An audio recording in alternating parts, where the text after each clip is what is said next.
online. Oh, well, thank you. Always good to see you. Good night, good evening. How was your day? Soon to be CFI. We'll see.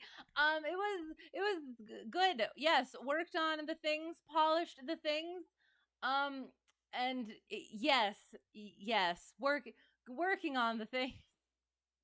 So how about you? How are you all? How is it going? Sorry I'm so late as per usual. So we'll get into the thing. Well, I'll make sure. Are we almost there?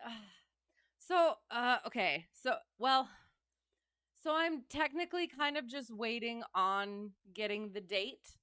I am on a list for one DPE, and I am daily checking the other DPE's schedule to see if there are any openings. And every time there's not, and I'm like, yay!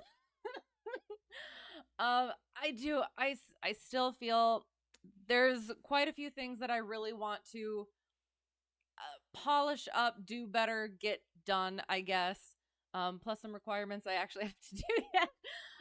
So I'm okay with not having a date yet. So it is. I'm like there, but there's still things that I want to do. So I'm almost there, but like there. So yeah. Made your first flights in video and took you about 3 months. Oh my gosh. Okay, you mentioned me at the end. Oh, thank you. Love that stream. Thank you. You changed your name, but might remember you as Art of the Chill. Oh yes, sounds good. Hello. How are you? How is my progress going? My progress is going. Yes. Yes. Just waiting on the CFI Checkride, kind of, but yeah. So yeah, waiting on getting the date, but also like desperately hoping that it doesn't come up yet. So yeah, but thank you. That's awesome. A lot of work sounds like you put into it, and that's great. Finally got it in. So or got it done, or yeah, sorry. It's yes, that sort of a day. I'm sorry. Checking the things, getting the things together. Oh yes, got to do that thing. Boom. Yes, good to see you all. And we'll get to the things, because yes, we have the things as per usual. So good at speech. More time to study. Yeah, that's good. That's excellent. Study is always good. I have. It's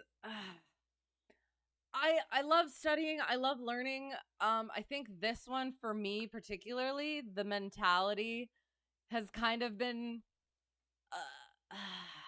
a little bit difficult.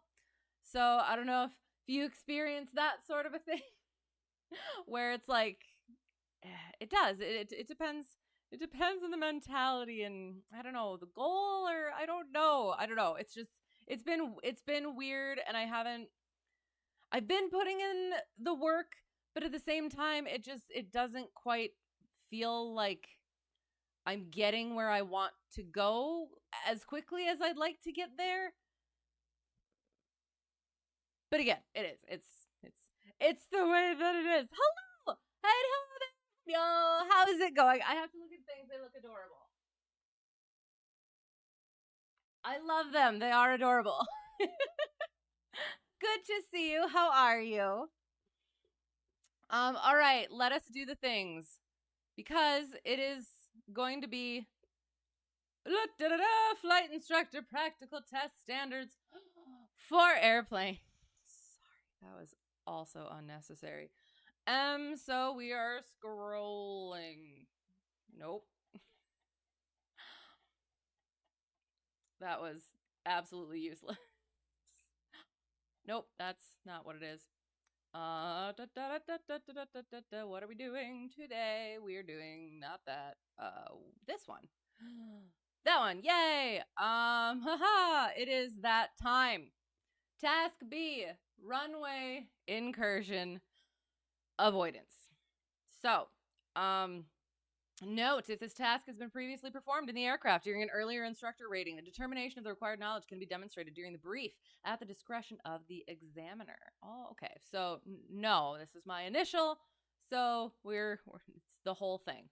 Objective: to determine that the applicant exhibits instructional knowledge of the elements of runway incursion avoidance by describing. Oh, I don't know if I want to do that for all these because there's 17 of them. So we'll just say number 1, distinct challenges and requirements during taxi operations not found in other phases of flight operations. Number 2, procedures for appropriate cockpit activities during taxiing, including taxi route planning, briefing the location of hotspots, communicating and coordinating with ATC. Number 3, procedures for steering, maneuvering, maintaining taxiway runway position, and situational awareness. Number 4, the relevance / importance of hold lines. I literally just went over these earlier today, and for some reason they sound different than I read. That's not good. Hang on. That looks about right. Okay, that's strange. You know what I think it was? I wrote them down in shorthand on my old lesson plan, and that's probably what I'm thinking of. I apologize. So, relevance / importance of hold lines. Number 5, procedures for ensuring the pilot maintains strict focus on the movement of the aircraft and ATC communications, including the elimination of all distractive activities, i.e. cell phone texting, conversations with passengers during aircraft taxi, takeoff, and climb out to cruise altitude. Number 6, procedures for holding the pilot's workload to a minimum during taxi operations, which should increase the pilot's awareness while taxiing. 7, taxi operation planning procedures such as recording taxi instructions, reading back taxi clearances, and reviewing taxi routes on the airport diagram. I will get back to chat. We're just going to get through the 17. 8, thank you for your patience. 8, procedures for ensuring that clearance or instructions that are actually received are adhered to rather than the ones expected to be received. 9, procedures for maintaining / enhancing situational awareness when conducting taxi operations in relation to other aircraft operations in the vicinity, as well as to other vehicles moving on the airport. 10, procedures for briefing if a landing rollout to a taxiway exit will place the pilot in close proximity to another runway, which can result in a runway incursion. 11, appropriate after landing / taxi procedures in the event the aircraft is on a taxiway that is between parallel runways. 12, specific procedures for operations at an airport with an operating air traffic control tower with emphasis on ATC communications and runway entry / crossing authorizations. 13, ATC communications and pilot actions before takeoff, before landing, and after landing at towered and non-towered airports. 14, procedures unique to night operations. 15, operations at non-towered airports.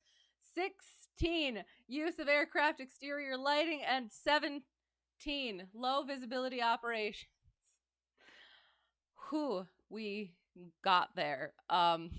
Sorry, that was a lot. So, sorry. Doing well. How am I? I am quite well. That was a mouthful, the reading of these things. But we made it through. So I'm glad you're doing well.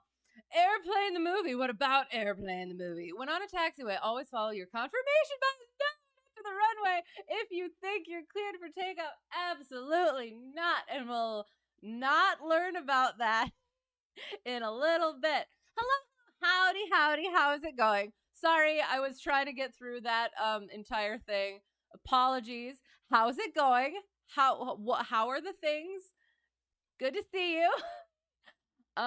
Vlad, oh, I know. I tried to think of some other way to, I don't know, and then I did. I got lost in the fingers, which is a strange thing to say.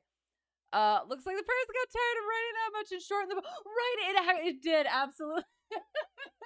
That's absolutely how it felt. And yeah, all of a sudden reading that much faster kind of made it, I don't know, a little bit strange. So, all right, so that's what we're getting into, I guess. So, runway incursion avoidance. Again, disclaimer below, I am not a CFI, I'm not an instructor, I am in training. This is not teaching. I am not teaching anything. You are not learning anything. I am practicing my flows and my lesson drafts. I haven't been able to go over this one with my instructor yet, my friend instructor, but I am. I'm looking forward to practicing it, getting some feedback if you'd like. And yeah, just making it really great because another thing that I should say, runway incursion avoidance. This one is technical subject areas. Examiner must select tasks B among the other things. So this is one that I'm going to actually have to do. So yeah, learning so much. No learning. If you take anything away from this, get it verified with more competent and knowledgeable people or sources. So there we go. Yes, so runway incursion avoidance. Can you see my mouse? Yes, you can. This is what we want to avoid. So this is I'm gonna hide this slide, but I figured I'd show it. So yeah, to you guys. So it's just gonna go from here to bloop there. So what we want to know first is, what is a runway incursion? What a runway incursion is any occurrence at an aerodrome involving the incorrect presence of an aircraft, vehicle, or person on the protected area of a surface designated for the landing and takeoff of aircraft. So, boiled down, it is something, or a runway incursion is when something or someone is on or near the runway when or where it is not supposed to be. We also have surface incidents, which are similar to runway incursions, but are on a movement area other than a runway. Hello, how's it going? Good to see you. That plane's been loading around, I know. This is actually in my instructor's lesson plan, and I I enjoyed it, so I stole it. There's a couple things that I stole a little bit from it. So hope it comes out right, and yeah, so we'll see. What are the outcomes of a runway incursion? Best case scenario is that there is no actual collision or other accident. So we got a little progression here. Little or no risk of collision if you move just a little bit past the line you're supposed to. This one a little bit further, but there's still ample time and distance to avoid a collision. Even further, there's significant potential for a collision. Even further, barely avoiding a collision. Still, no actual collision happened, no accident or anything. So you might get a number to call, a report to file.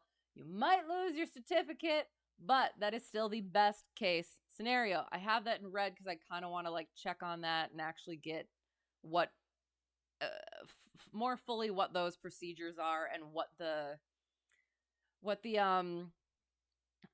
word, the threshold is for that potentiality. So we'll see. Oh wait, I'll go back to here. Thought you're gonna stay with my instructor's plane.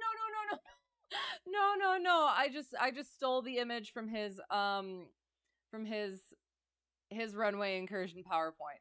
Because it is like this is a big one, and he worked really hard on it for his check ride, and so he very kindly allowed me to have it and look it over and steal from it. So yes. Hello, how's it going? Right in time for the no. All y'all gonna get me in trouble. No, we are, it's the non-knowledges. Yeah, that. But yeah, so might lose your certificate, but that is still the best case scenario, because the worst case scenario outcome of a runway incursion we experienced with Tenerife. I forgot to make sure that I'm actually saying that correctly. But what that was is it was the deadliest plane crash in history. Occurred during taxi operations. So not in the air, not during flight operations. It occurred during ground movement. Two 747s collided on the runway, causing 583 fatalities. Investigation of the crash determined that the captain of KLM 4805 began his takeoff without clearance. So that is what we want to avoid. Types of errors or causes of runway incursion. We got pilot deviations, where pilots are not following instructions, having their heads down, not looking outside, and making sure they're not running into anything. Going where they're not supposed to go. Air traffic control could give instructions that conflict with others given. And then any other vehicle, object, or person moving without authorization, including for maintenance purposes. All of these, what they have in common is not maintaining situational awareness, knowing what is going on around us. Who holds responsibility for runway incursion avoidance? Everyone does. Each person moving around an airport plays a role and should be vigilant and cautious.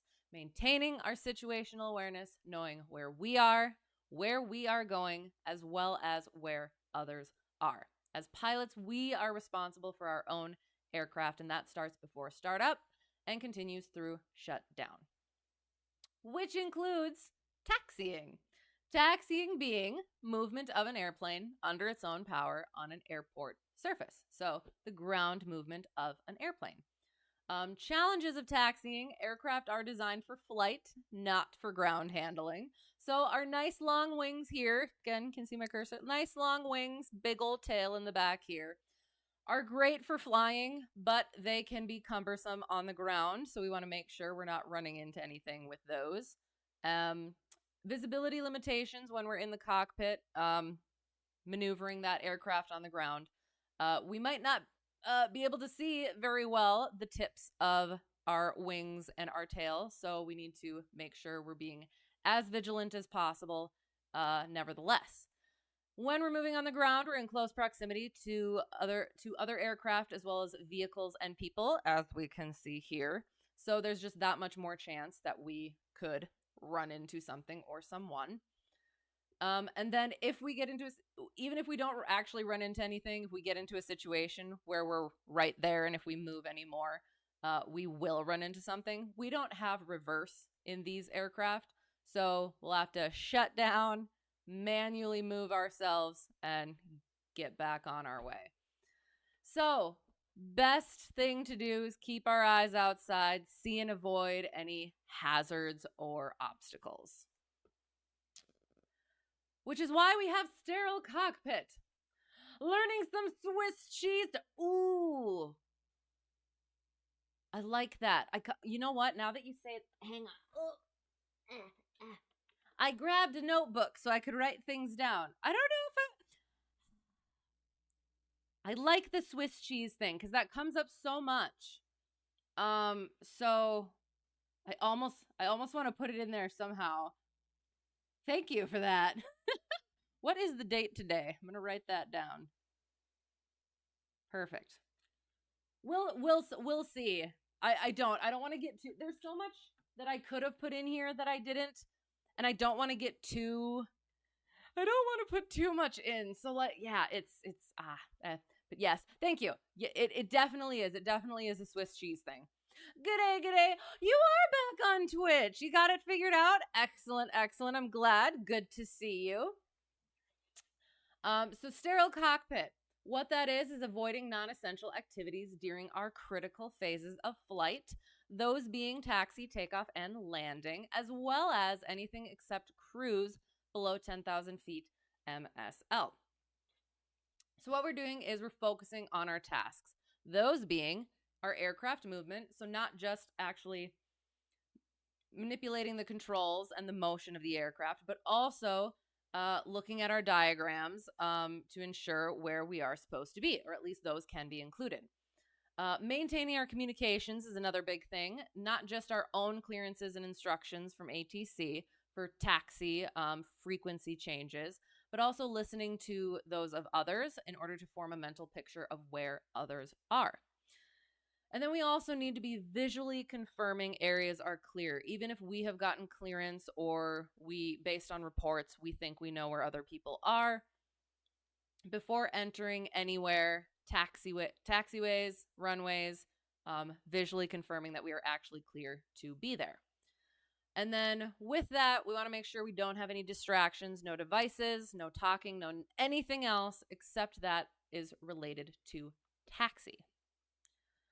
Have a couple different types of airports with both similar as well as unique procedures. We'll start with towered airports. So towered airports, air traffic control controls both ground and air movement. We also have non-movement areas at those airports. So those are surfaces where ATC does not control the flow of movement, generally being ramps and aprons. And those are distinguished or delineated by a movement boundary area line, a solid line and dashed line. Solid line on the side of the non-movement area, dashed on the side of the movement area. So think of it like when you're driving in a car and you're on this side of the road, you can't cross over that solid line, but if you're on this side, you can. In this instance, from the non-movement area to the movement area, you can cross the solid line once you have obtained clearance from ATC to be on their movement area. So when you're on the non-movement areas, it is our responsibility as pilots to take a safe and clear route since ATC is not controlling that area. Planning and pre-briefing. We want to do as much as possible while we're not moving.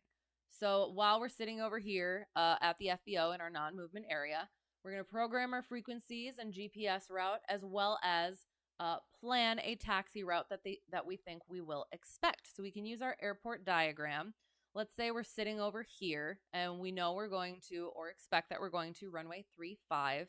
We can look at our diagram and have a plan for what we think our taxi route will be. Plan for it, but beware of expectation bias, because the route that we think we're going to get might not be what we actually get from ATC. So we have to follow what is given.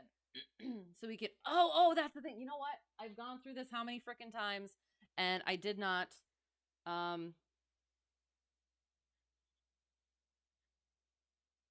didn't put an example for like writing down the taxi route.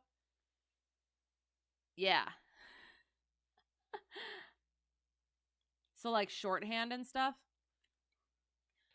So that is probably going to be something that I will want to put in there. So sorry about that. This is why I do this, because I always get something new by doing it in a different form.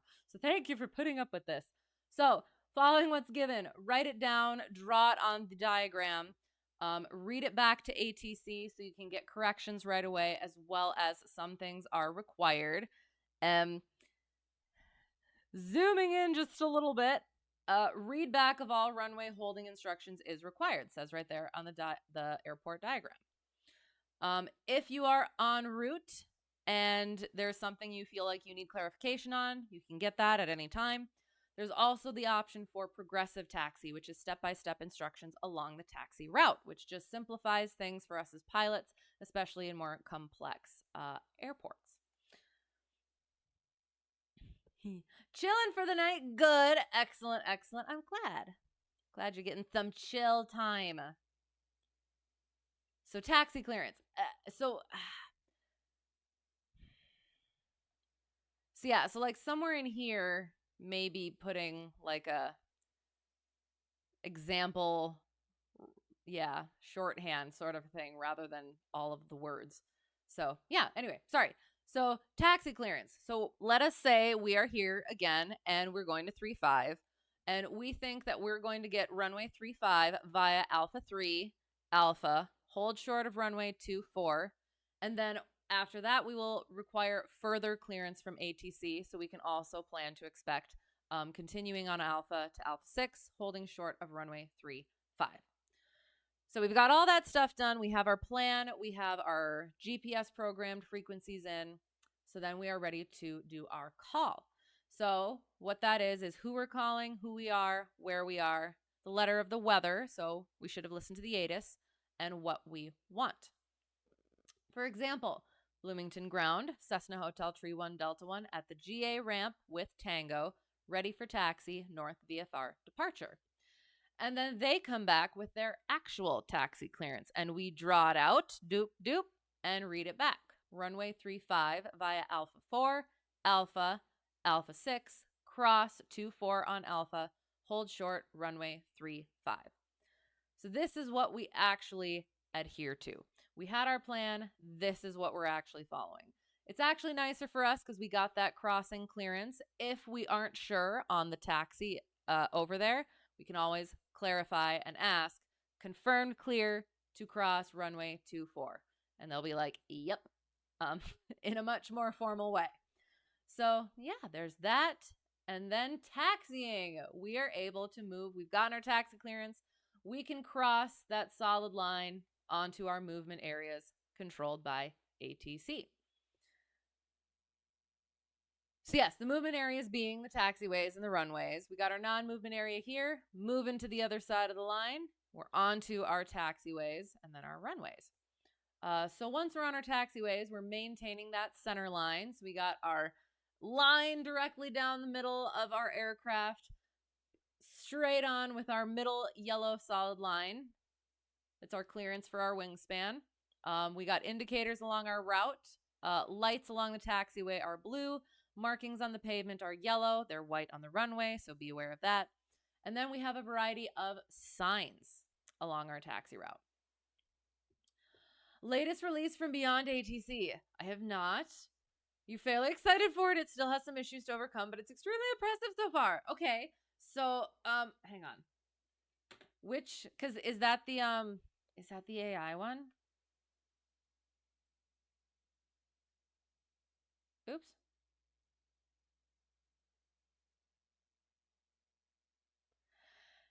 So, okay, so there's a latest release.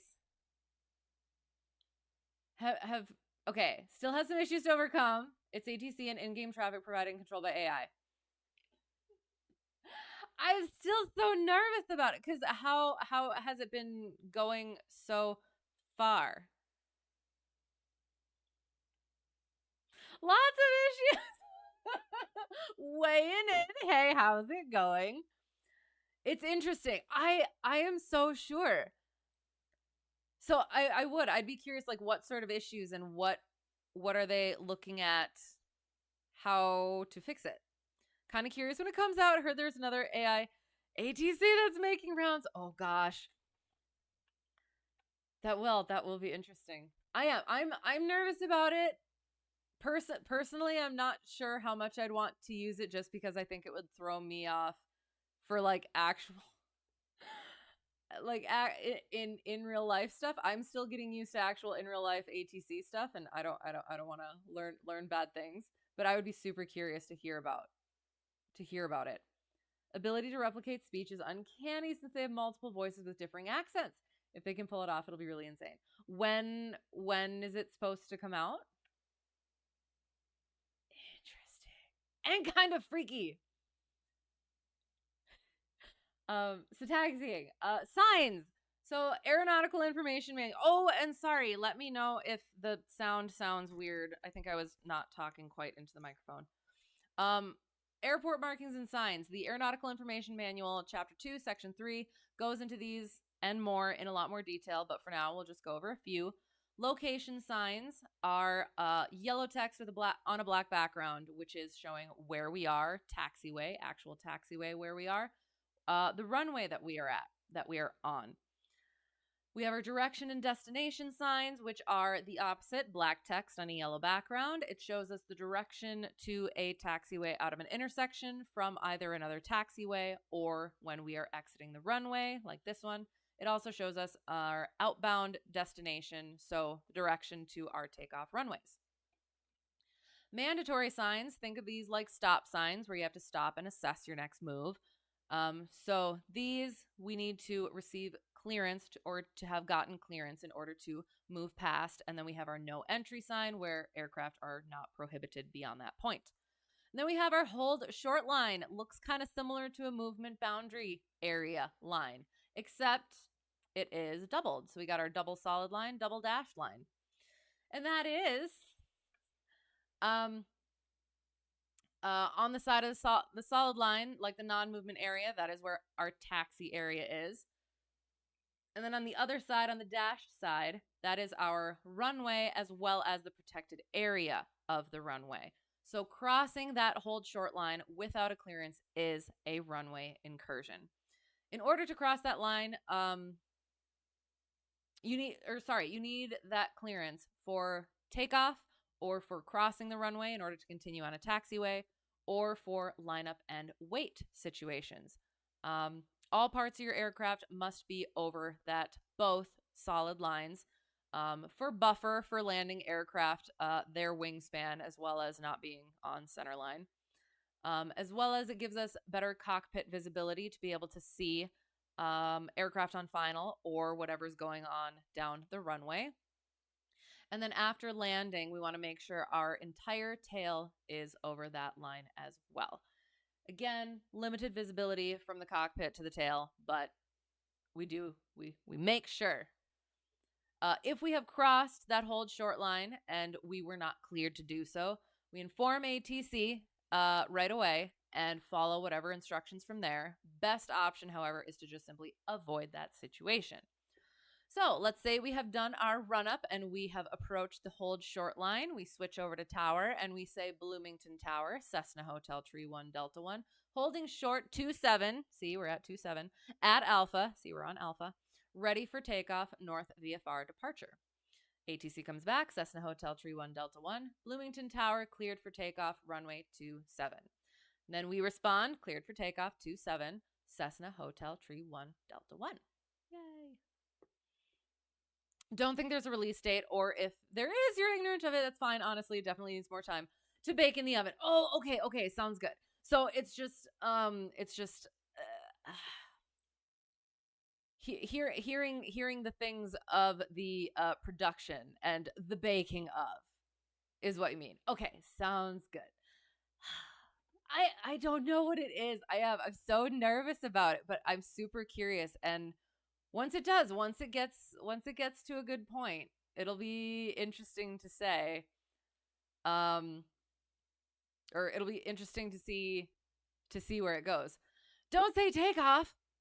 Oh God. Unless reading back a clearance. Oh, okay. So in my ready for takeoff, if saying ready for takeoff, I will write that down. I have definitely heard something about that. So, okay.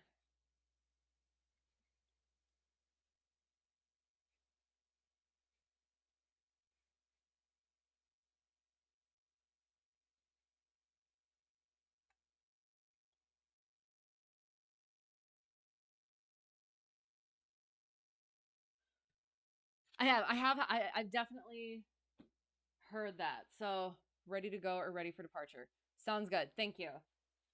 I will bring it up to my instructor. I'm trying to think. I don't do towered stuff that often, so I don't have like ready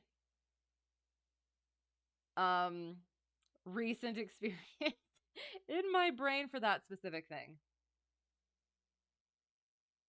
Okay. Yes. Thank you. So there's that. We will adjust that as necessary.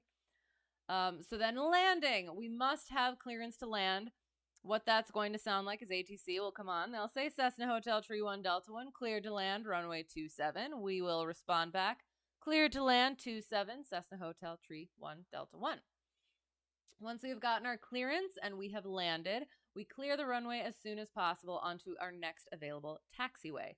One that is not closed, we can find that in our NOTAMs as well as our ATIS, and not a cross, we can't clear onto a cross runway. And we should pre-brief that possibility. So if we're landing here and we're landing on this runway, we can look at this and think, when we're rolling out, we want to make sure we're not clearing onto this runway and make sure that we're finding a taxiway instead. Once we are clear of the runway, clear of that hold short line, we await further instruction. We will receive our taxi route or a frequency change, and beyond. Again, making sure we're not falling into the trap of expectation bias. If we get an unexpected route, we need to be able to follow that given route. Before we start moving to follow that route, we make sure that we know where we're going on our airport diagram. Pre-brief for both airports. Before we even take off, we know we're taking off from one airport, landing at another. Get the runway data for both of those, as well as our aircraft takeoff and landing data. Both of those are particularly important for LASO, which is land and hold short operations. We can see those on our airport diagram here. I'll zoom in a little bit. Airport diagram here, LASO, and then we get more information about it in our terminal procedures publication for that airport. So ATC, we know that ATC may request it, and we can decide, since we've looked at this, whether we would be able to accept it or not. We can choose to accept it or choose not to accept it. If we do accept it, we have to follow it. So for, I don't know how to pronounce it, to be honest, Terre Haute, landing runway 05, so this is 05. Instead of our 9,021 length of runway, we hold short of runway 1432 here, and our available landing distance then is 7,240 feet. If we can land in that space, we can accept that clearance. Or for this one, runway 32, Our hold short point is the crossing runway again, and instead of 7,200 feet, we have 4,237 feet. Again, we can accept it if we wish, but again, must follow it if we accept it. Student pilots are not authorized to accept LASSO. So these blue stars clear runway as soon as possible onto next available taxiway, and pre-brief both airports are also true for non-towered airports. What are non-towered airports, you ask? I'm so glad you did. Not trying to throw a wrench. No, that's okay in my system, but it helps prevent taking off without a clearance. No, I've heard something about that. I didn't think about it. So I do. I like getting these. That's why I do this on here, because all of you guys have a lot more varied experience than I do. So you get to give me these little tidbits that make these things better and give me things to think about. So that's why I do this, and I do appreciate it. So thank you. Legendary all skulls on for Lasso. Is that what you were saying? Legendary all It's nerdy jokes like that keep you single. Oh no. Nerdy jokes are the best. I don't fully understand it, but but I like where it was going. So non-towered airports. So some towered airports may be part-time, so during the hours where the tower is not in operation, or if an airport has no tower, then there is no air traffic control controlling the flow of movement. So those of us moving around an airport will need to provide self-clearance. Using our radios to provide position reports as well as state our intentions, so that other people have an awareness of where we are and what we're doing. And then when we listen, we also have an awareness of where others are and what they are doing. So we're able to coordinate with each other, and as well as correct our intentions to whatever the existing flow is at the airport. Typically, we do calls when we're entering or clearing the runway, but can do more as necessary. And actually, calls are recommended but are not actually required, as some aircraft don't have radios. So it is incredibly important to visually scan and confirm that we are clear to enter any part of that airport, and not just rely on calls to know where people are. So, for example, if we're taking off, we come up to that hold short line and we say, for this example, Dodge City traffic, Cessna Hotel Tree 1 Delta 1, departing 32 to the north.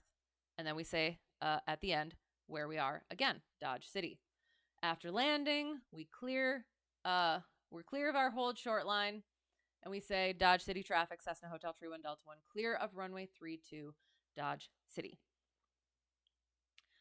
A few different challenges to non-towered airports. Like we said, aircraft with no radios.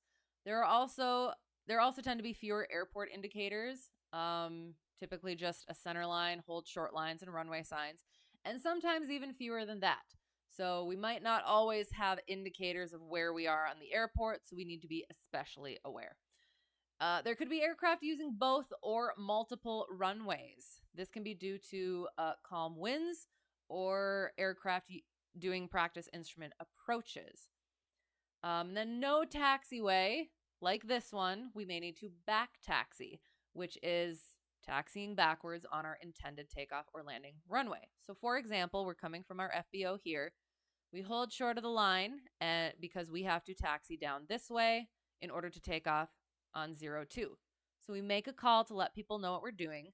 So before we cross that hold short line, clear into traffic, Cessna Hotel Tree 1 Delta 1, back taxi 02, Clarinda, because that is the runway we're going to be taking off from, backwards on the takeoff runway. If we wanted to take off to 0, we would back taxi to 0, take off to 0. What can help with these challenges? After our run-up and before approaching the runway, we can do a 360-degree turn in order to scan for traffic in the pattern, and that's on the ground, if that wasn't clear. And then below 2,000 feet when we're coming in for landing, as well as during our run-up, we can put on the runway lights so that any aircraft on the ground or in the air know that the airport is in use by somebody, and they can be more alert for that. Oops, sorry. There. And again, most important is visually confirming everything all the time. So yes, I have that in red because my instructor gave me that note, and I don't quite remember what it was and if that was actually correct. It sounds kind of right, but I just want to clarify it. It's a Halo reference. Okay, sounds good. Yes, I wouldn't get that, but it sounded good. So there's that. Good morning. How are you? Good to see you. In a state of intermittently falling asleep and waking up from your phone hitting your face. That is an amazing image. Well, happy you're here. Oh my God, that's excellent.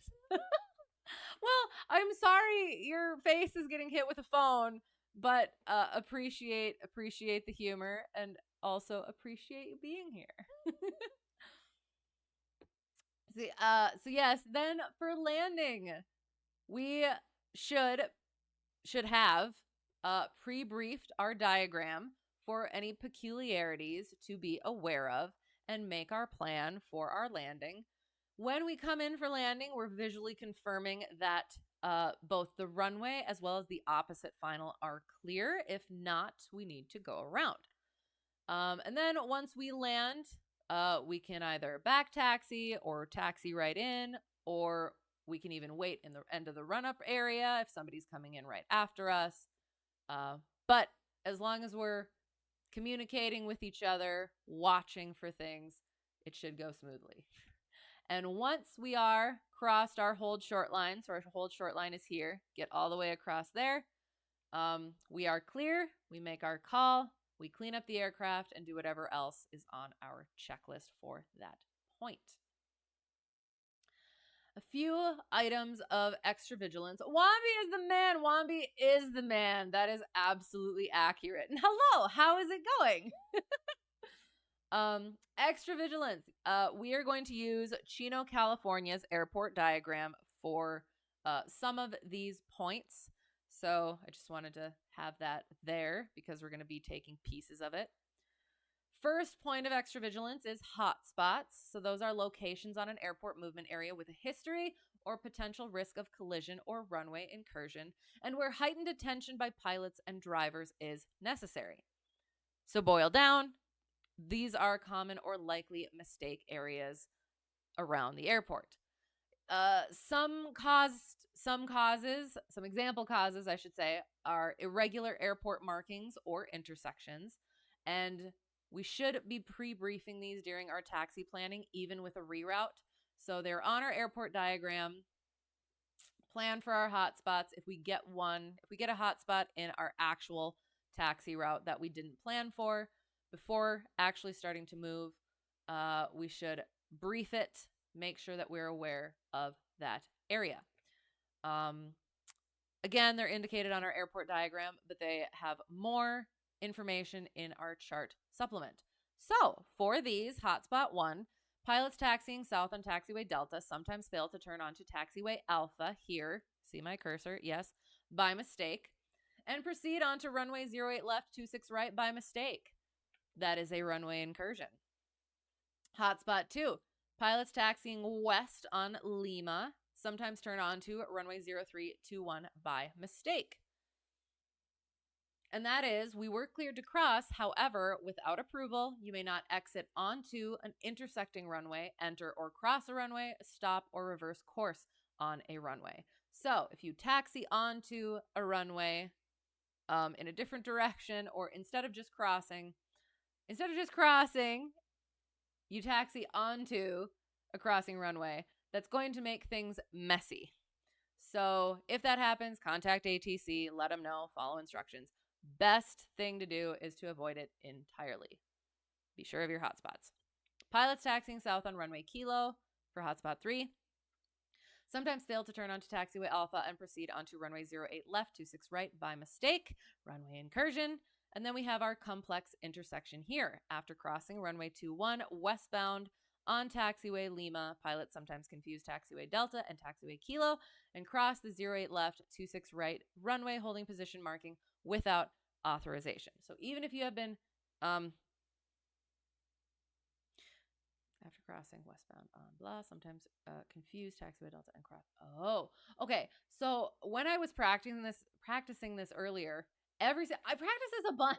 I don't know if that's coming out, but while changing various things, so that's a thing. I kept doing it as the example aircraft comes here and then is automatically, not automatically, but has gotten clearance to cross the runway, and so they're just crossing the runway at the wrong taxiway. But now that I'm reading it in this environment, it's almost like they just confuse the taxiways and cross the runway hold position in general, and they weren't supposed to.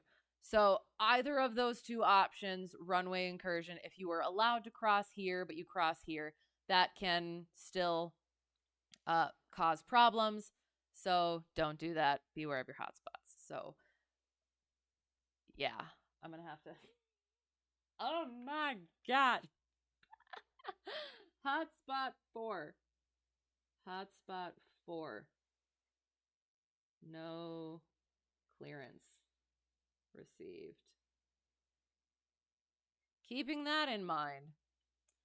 Oh, I'm sorry. I'm trying to like get through at least like the full, like a full slide before am I based in the USA? I am based in the USA. Are you based in the USA? Member not allowed to learn anything here. Yes, no learning anything. Disclaimer below. I am not teaching anything. You are not learning anything. This is just flow practice. And yes. If you want to ask questions, I can attempt to answer. That will help me practice my answering stuff. But otherwise, always verify my answers with more competent and reliable sources. Would be mad if you came to a lesson and said, I learned this on Twitch. No. Don't do that. So you are in training. What are you in training for right now, if I may ask? You just finished your S1 exam. Got to retake it, though. Guess in your first shot with not a lot of studying, a 67 out of 100 isn't terrible. So now you actually doing a lot of studying, and you'll be golden. That sounds good. Hi, how's it going? Chatting for the first time in my instructor. I'm not an instructor. I am not an instructor. I am in training to be an instructor. Hello, by the way. How's it going? Welcome. Yes, I have my little disclaimer below. But I'm currently in training. Getting towards the end of it, however surprising that may be.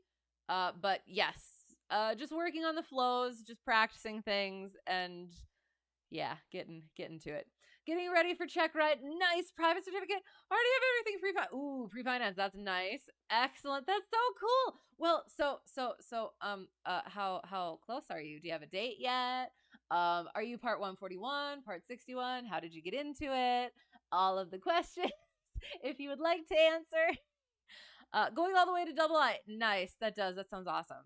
And then what's your future plan also, if I may ask? You don't have to answer any of this stuff, but I am I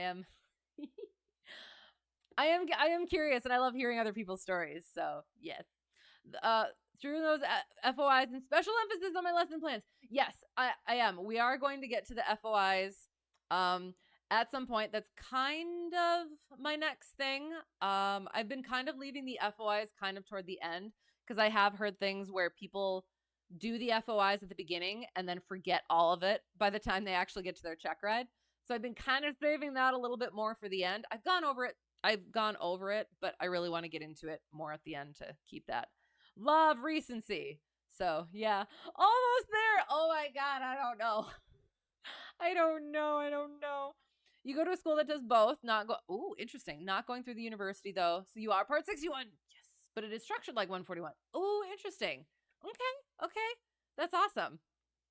I am. I'm definitely part 61. I like the flexibility and stuff. So that's super cool. Chunky is the boss of the hardest working virtual formation flying team, following his flying dream. That's so cool. Okay, cool. Oh, I love it. You got your AGI right after the FOI. Oh, right after the FOI written. Supposedly that makes the the oral easier.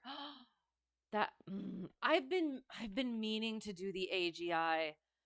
I don't know if I should do that. Oh,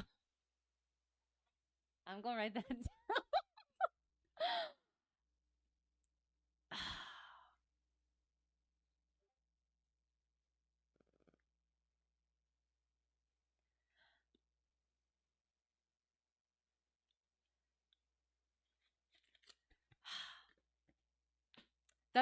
That's awesome.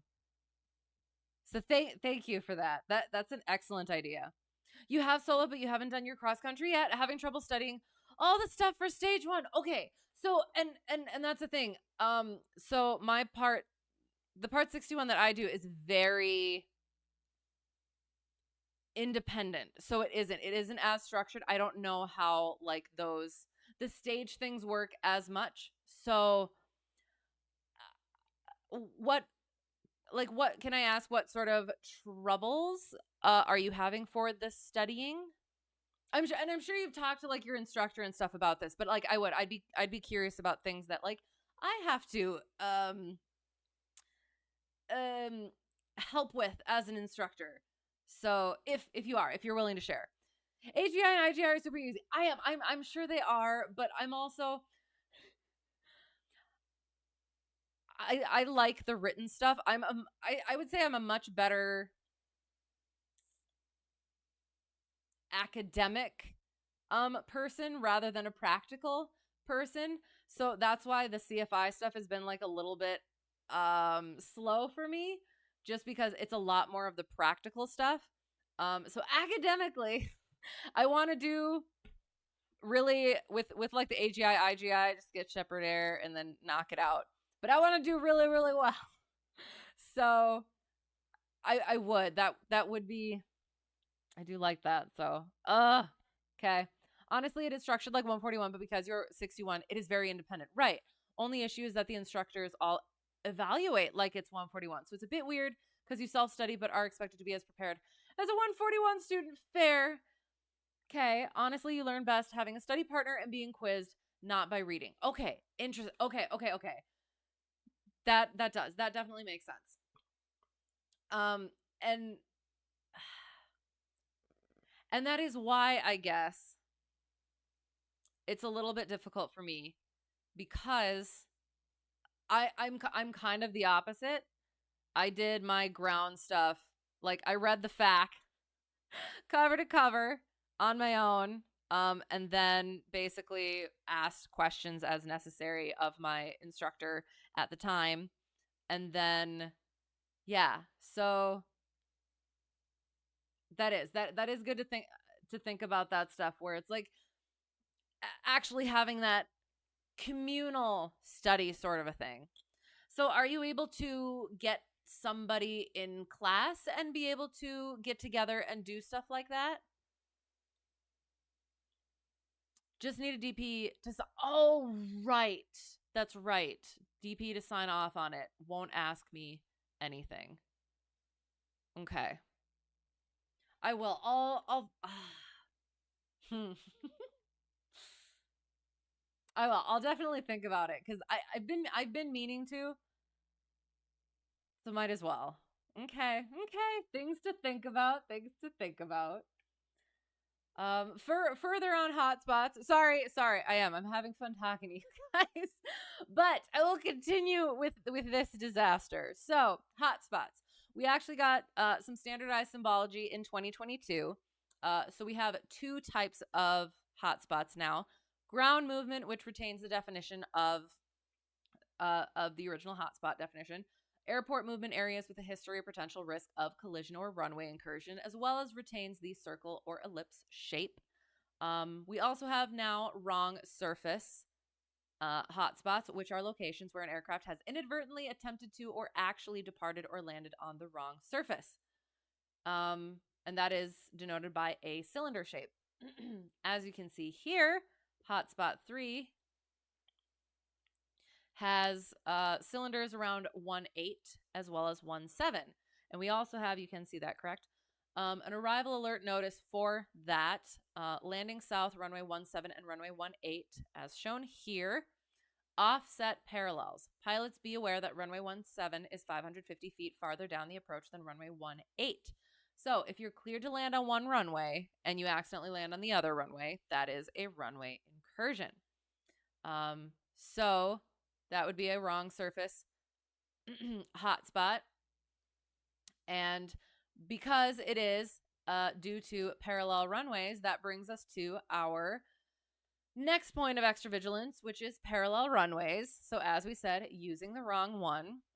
Once we taxi off, there is likely to be limited space in between. So we need to ensure both the front and back of our aircraft are clear of both hold short lines. So we taxi off 8 right. We got to make sure we stop before 8 left, but also make sure that our tail is clear of the 1 by 8 right. And then we have this complex intersection that we talked about earlier. We have hold short lines here, here, here, and here. So all parts of our aircraft have to be clear of all of these. So this one has a hotspot, so that's nice for a heads up, but this one does not, so we just always need to be aware of that potentiality. Parallel runways are primarily at towered airports, but some non-towered airports have grass runways that parallel the pavement, so we need to make sure that both of those runways are clear, as well as both of their finals are clear. I had a time, I had all of these extra vigilance bits under the towered airports, because at the time I thought that they were only under, like only at towered airports. Turns out no. So I got to rearrange today. So yes, that's awesome, but it's good to know. Now you're pretty socially all excluded because you're pursuing a STEM degree and doing your flight school independently instead of doing the university's flight science degree. You're going through the university's partner flight school though. Okay, well, I'm sure okay, so I do. I have a different experience than other people do, but like just being at the airport and being at the flight school, hanging out if you're able to, I'm sure you could find somebody that's willing to go over stuff with you. I would think, I would hope, but yeah. And I'm sure if you asked too, they would be able to give you like potential options. Slides look good from what you can see so far. Great visual.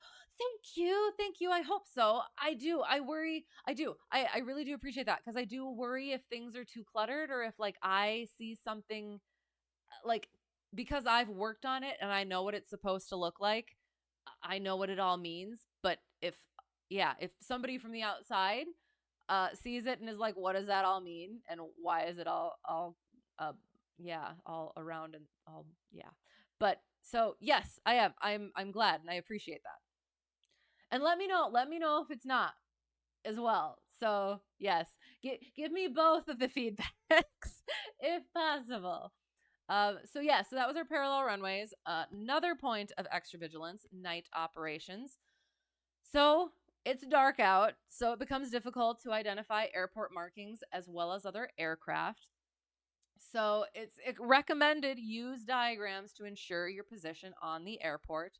And it's also especially important to avoid unnecessary tasks and maintain visual scan outside of the aircraft. We also have to help our aircraft lighting, some of which is required if it is installed, those being our anti-collision lights, which is the beacon here on top of the tail, or our strobes on the wings here.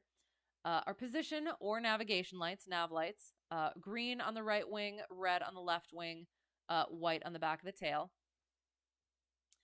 And then our landing light is required if we are flying for hire. If this is a private student, I wouldn't even bring that up, or I'll just, get that in mind at the time. I don't know. Landing light if for hire.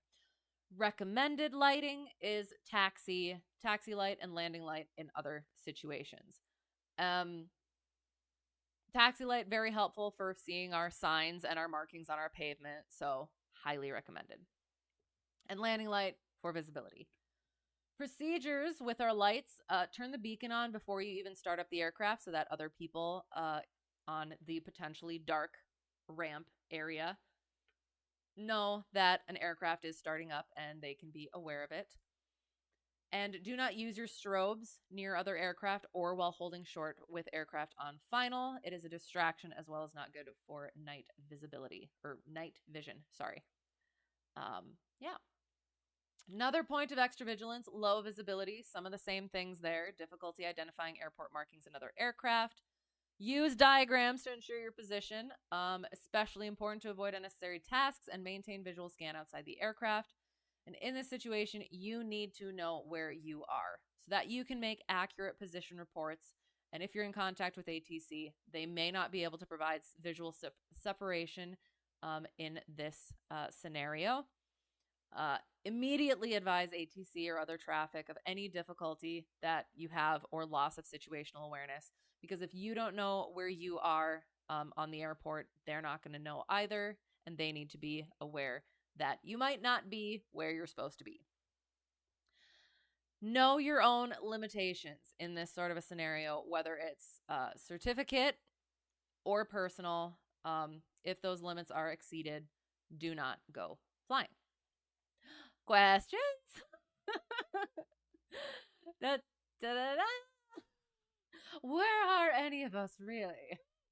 Hurtling through space at some number miles per hour,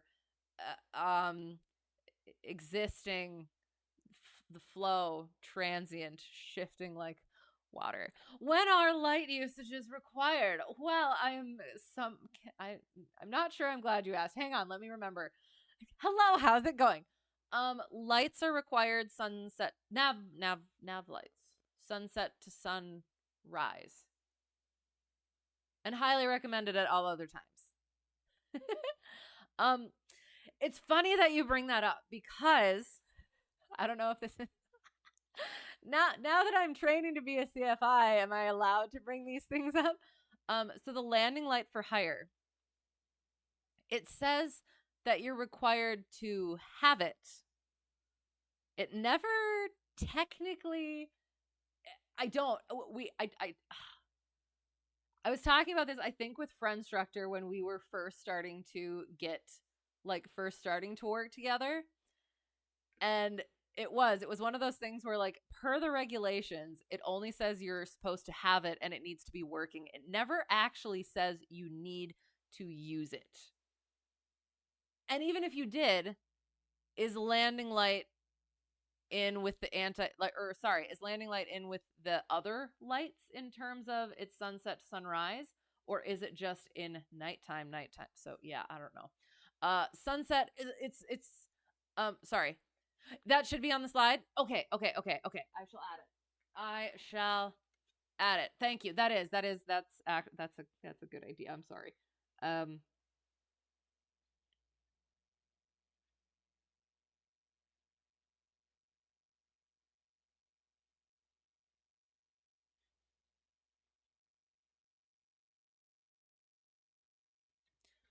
Thank you. I really do appreciate that.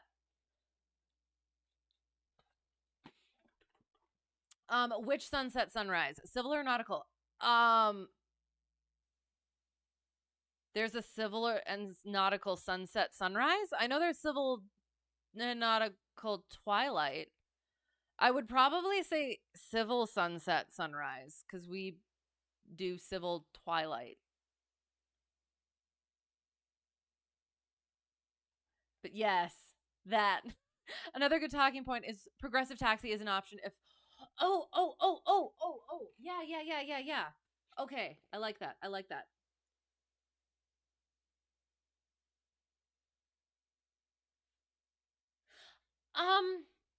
Question for that though. So if ATC can't provide visual separation for low visibility operations, progressive taxi if lost. So, because if they can't provide visual separation, are they able to provide progressive taxi? Like as long as you. So I guess I'm trying to figure out how that would work. So sorry, I'm gonna find a Okay, so we're gonna use this one here quick for a second. So say we're starting. Where's the FBO? FBO here. We'll say the FBO is over here, and say we're trying to get to. Let's say 8 right. Okay. So if they have us, if we get progressive taxi, and they say go on Alpha, I don't know. Hang on. What would be one that would make us? Let's say we're gonna go to 26 left. So they'll say go on Alpha, hold short of runway 213, and then we would go here, and then they would say go on Alpha and hold short Papa, and then hold short Papa, and then turn right and go on to 26 right. And then once we, so is that like once, if it's in low visibility or low visibility situations, they're just, once we make sure we see the signs, then we can continue further. Do you know what I mean? Or am I not making any sense at all? I've never had to do progressive taxi, so I'm not sure like what is okay. Sorry, here's my question. Is progressive taxi a visual thing from the tower, or is it based on what you are seeing as the pilot? Does that make sense? Pretty sure it's civil. That's what I would think too. But I didn't realize that there was a civil and nautical sunset or sunrise. Landing lights can be distracting in fog and actually hinder visibility at times, like driving with your fly beams.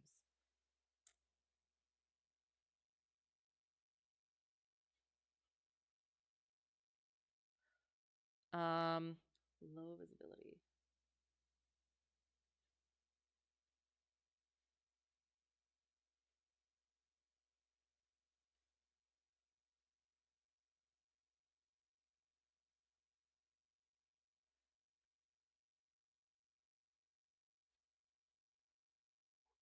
Excellent. Okay.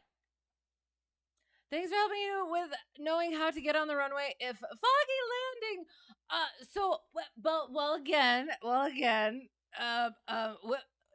You shouldn't be learning anything for one. Disclaimer below.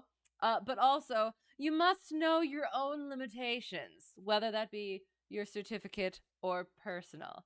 So if your limitations, personal limitations or certificate limitations are exceeded, nothing I say here means anything.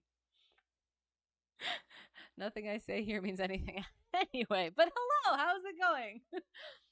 Right, it is twilight. Your home airport is daylight daylight daylight operations only. Your last flight had to depart before evening civil twilight. You think you just answered your own question. Well, okay, so with that, sorry, I'm going to go back up to what you actually asked. Okay, so we have sunset and sunrise, and then I almost want to like draw it out, but we have sunset and sunrise, and then we have the civil twilight, which is a half an hour after sunset, and then a half an hour before sunrise, and then we have actual nighttime, and nighttime, which is an hour after sunset to an hour before sunrise. So there's levels, and lights go on sunset to sunrise. You can log nighttime, civil twilight to civil twilight. You can log night landings, an hour after sunset to an hour before sunrise. Yeah, that. I think that's. And your last flight had to depart before evening civil twilight, because then that would be night time from the twilight to the twilight. So yes. There, I'm glad you answered your own question. Think more than one aircraft moving on the field. Ground will issue clearance limits to ensure separation. Okay. I like that.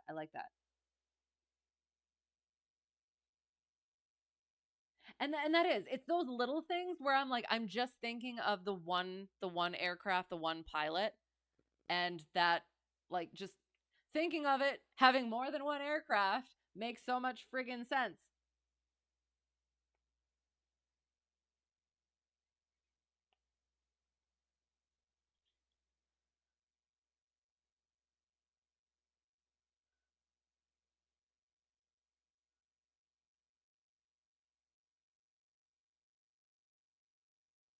Excellent. Thank you. Usually visual from the tower or using ASDX if they have it. Okay. Interesting. I don't know what that is. Okay. Progressive taxis when ATC gives you step-by-step instructions as you're taxiing. Good to teach your students what that is, and that is always an option. Yes, if they feel lost or are unclear where to go. Yes, we did have that earlier. I just hadn't thought about it when we were talking about progressive taxi for low visibility situations. If ATC can't see you, can they give you progressive taxi? Was kind of the question, but yeah, I'm kind of getting to the bottom of that.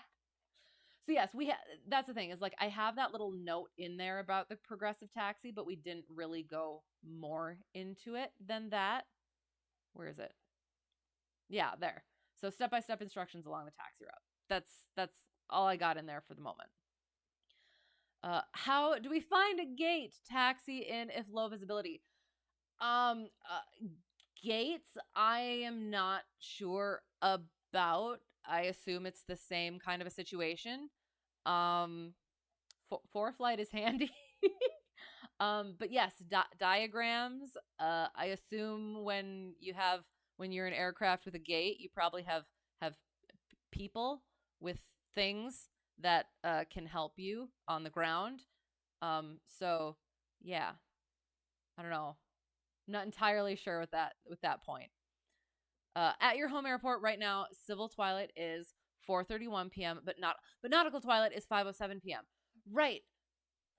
What is the difference? Because I've seen that when I had to do when I was logging, when I did my ferry flight, and I ended up coming in after 1 hour, at least 1 hour after sunset, and I had to figure out how much time that I had gotten, how much nighttime I had gotten. I had to go on to the little the Googs, and I saw all of the different, like, yeah, the sunset, sunrise, the civil twilight, the nautical twilight. I had no idea what the nautical is, but I would be curious why.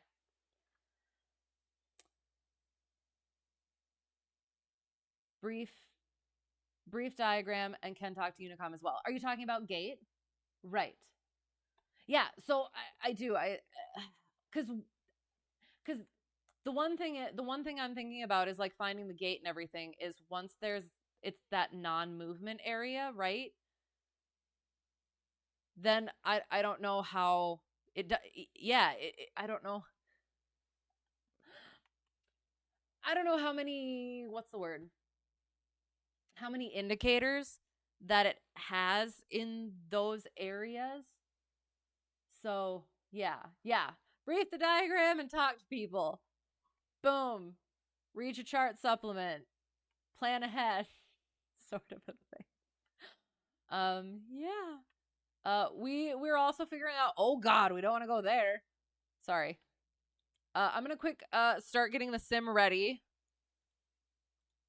We also need to figure out where we're going, as well as put our check ride plan together. Oh gosh darn it, hang on, I have to fix my track IR. Shoot, I can't see.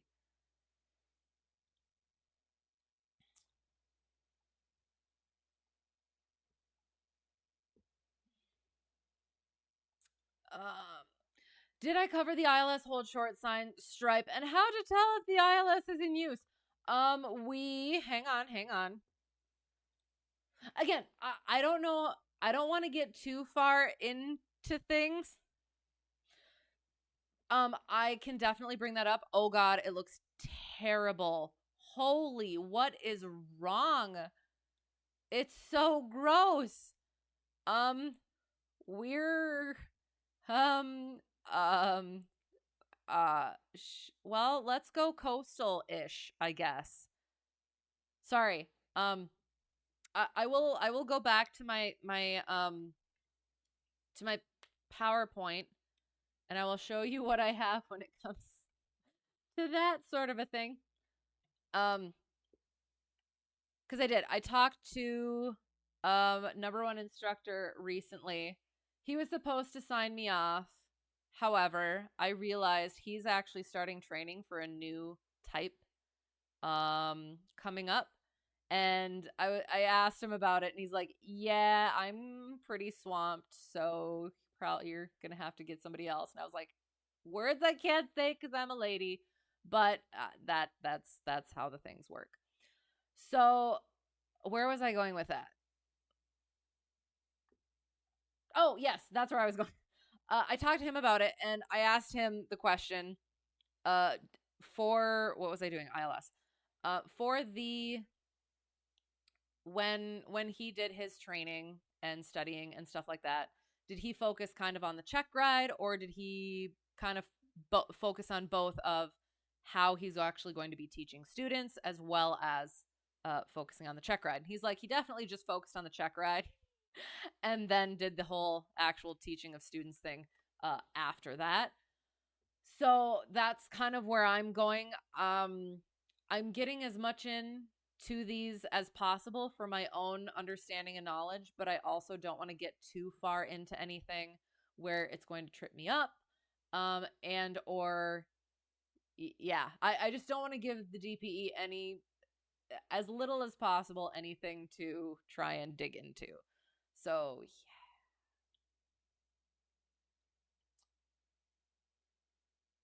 oh, sorry. So the ILS.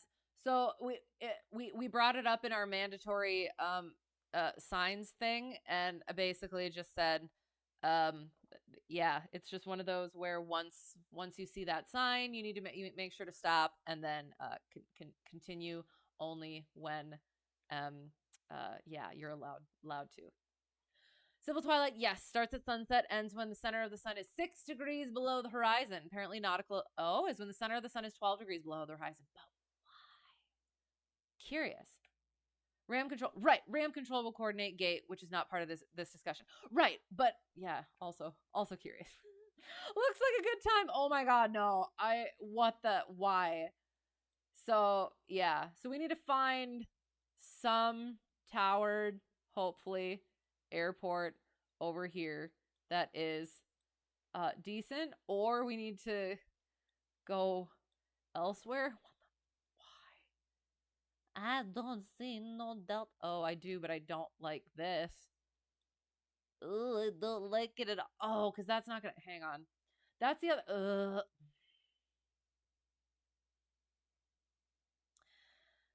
On one hand, I want to like go over here where I know there's potentially going to be a lot more, or maybe not.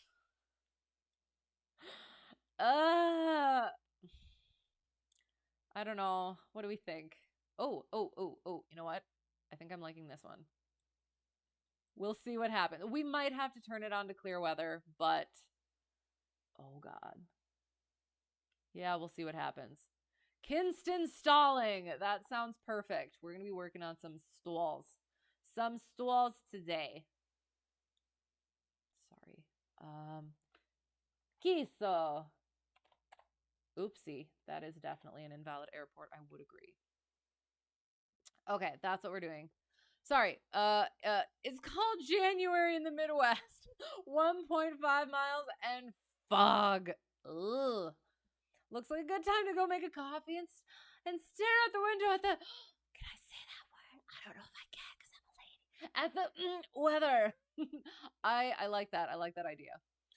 Also want to mention CFI orals are taught to a private level with instructional knowledge. Make sure your lesson plans follow the PTS because it is very easy to get into a rabbit hole. Fair. Teach the PTS, but have more in-depth knowledge for when the DP wants to dig deeper. Okay, and so that that was one of my things too. Okay. Okay. I didn't. So for the flight portion, I have heard that it's going to be anything that has a commercial standard, it will be to commercial standard. Anything else will be private standard. So the CFI oral is taught to a private level. Really? Cause that okay, that has been one of my things. Oh God, I'm clicking things. That has been one of my things where I'm trying to make sure that I am not having too much in it. Okay, well first. So first, I don't know if I finished telling this. I started the training trying to make my lesson plans. I was focusing not only on the check ride, but also on how I was going to teach, or how I thought I was going to teach. So I was trying to make sure that I had enough for all of that, and I was doing it in such a way that I would be able to do it for private, so not saying too much, not overwhelming them with information, but also, again, having enough, being able to expand upon that for commercial, and then, like you said, as like be able to get into more for the DPE. And then with the PTS, there's so this one is really in depth. It's got all of this stuff in here. But like for, let's say, the where is it? Principles of flight. Airfoil design characteristics, stability and controllability, turning tendency, torque effect. It says nothing about the other four turning tendencies.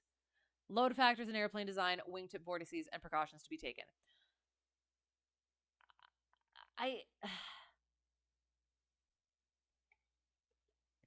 There's so much more to principles of flight than that. You know what I mean? So, yes. So I do. I absolutely understand that. Following the PTS. But also, I don't know. That's one of the things that for instructor told me, that I have all the lesson plans down for these, but if oh, okay, now that you say that, I might have to talk to him about that. Gosh darn it. Oh my God.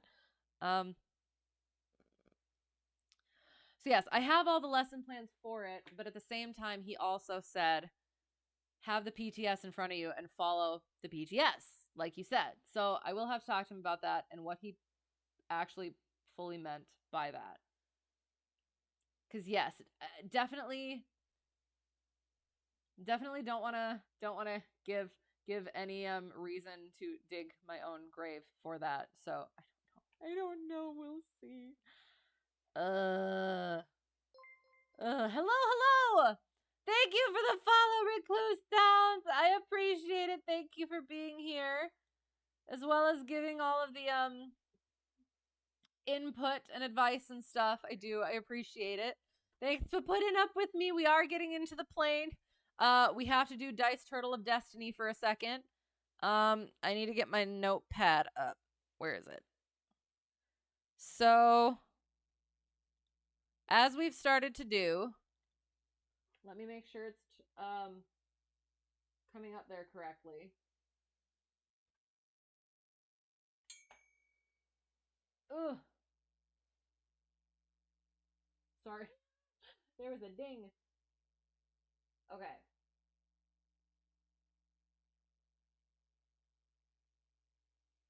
I don't see the notepad. Where's the notepad?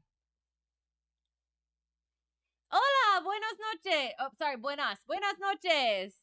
Good to see you. Happy to have you here. We're just getting to the Dice Turtle of Destiny, and I don't know why. Oh, that's why I didn't put the thing on there. Okay, that should be good. Sorry.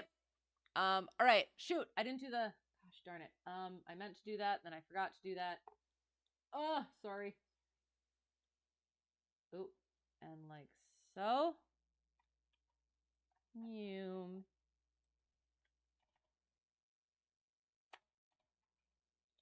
And then I need to take this.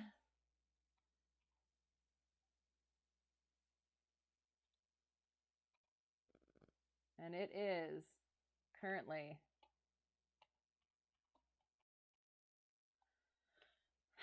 so pre-flight preparation, lesson on maneuver, pre-flight procedures, airport operations. I can't see chat right now, so I apologize. Takeoffs and landings we are on. So, oh, I can turn this there. Okay.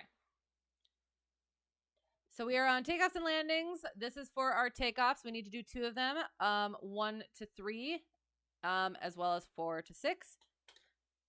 6. So a soft field takeoff is our first one.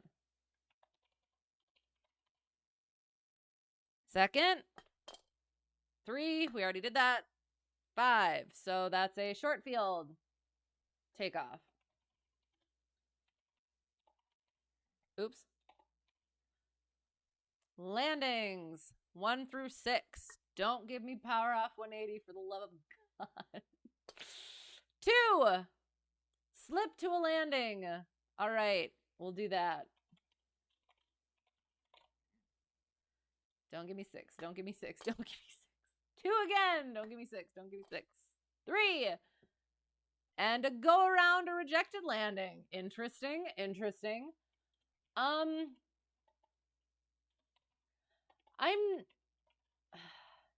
Now that I'm doing these, I'm like, are those actually the options, or do I actually have to do actual landings?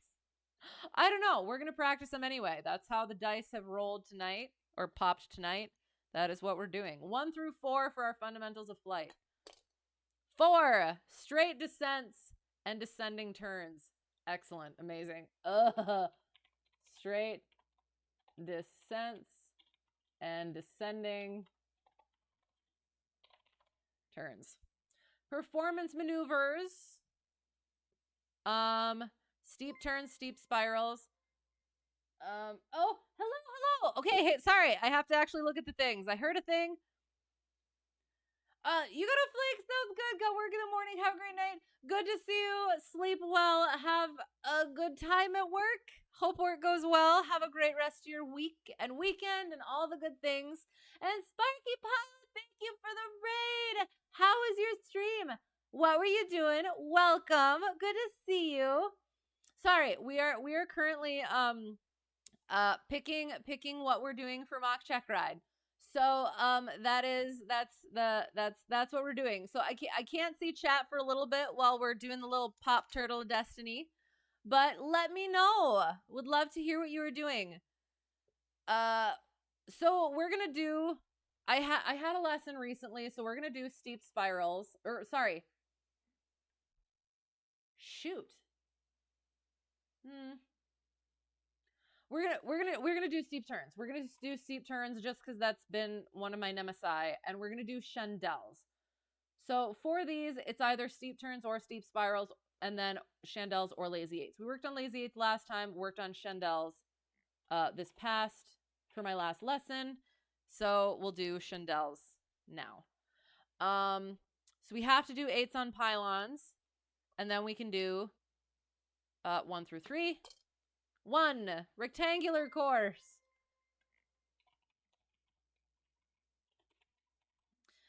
Slow flight stalls and spins. Power on or power off. So 1 or 2. 1, power on stall. And then demonstration stall. We're going to do cross controlled because that's what I worked on last lesson. Oops, control lead. Basic instrument maneuvers, 1 through 5. Boop, 5. No, recovery from unusual flight attitudes. Fine.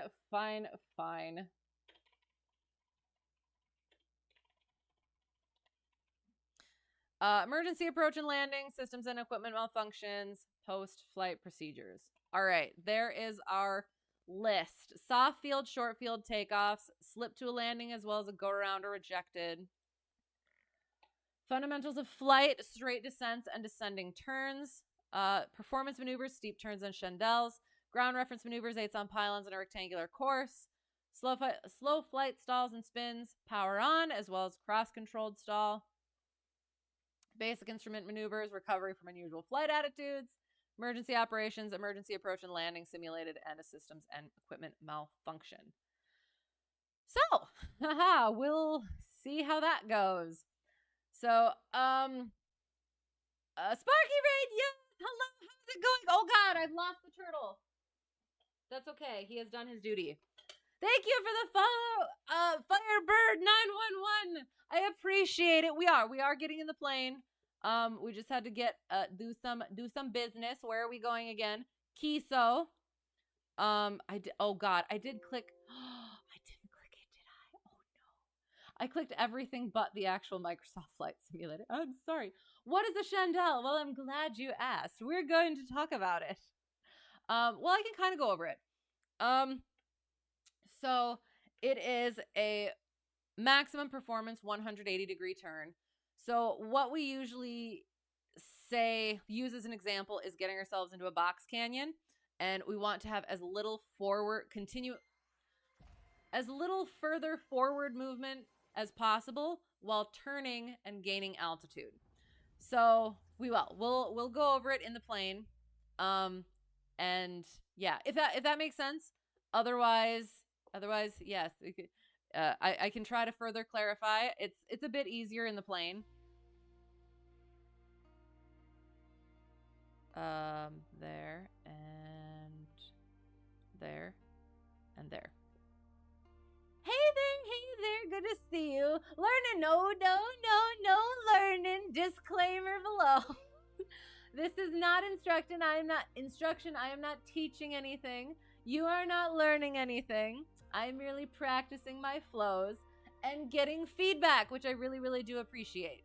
Because I do. I like getting that varied experience from you guys. And it does. It helps to understand how I actually sound instead of just me speaking it to myself. So yes, I do. I appreciate you guys letting me do this and participating with it. So yes, hello Sparky crew. So like a hairpin with an ascent. Sure, that sounds right. Maybe, yes. Hey, oh no, what did I say or do? Oh gosh, what just hey? Textbook, I don't know. I hope so? Question mark. Or not. I don't know. KISO. And I will put that in as well if anyone wants to come along. We will find ourselves our parking. Ooh, 0 degrees to 0 knots. Calm winds. First thing you hear how I mouth. Oh God, what did I say? I can imagine myself saying that, but I can't remember what I said.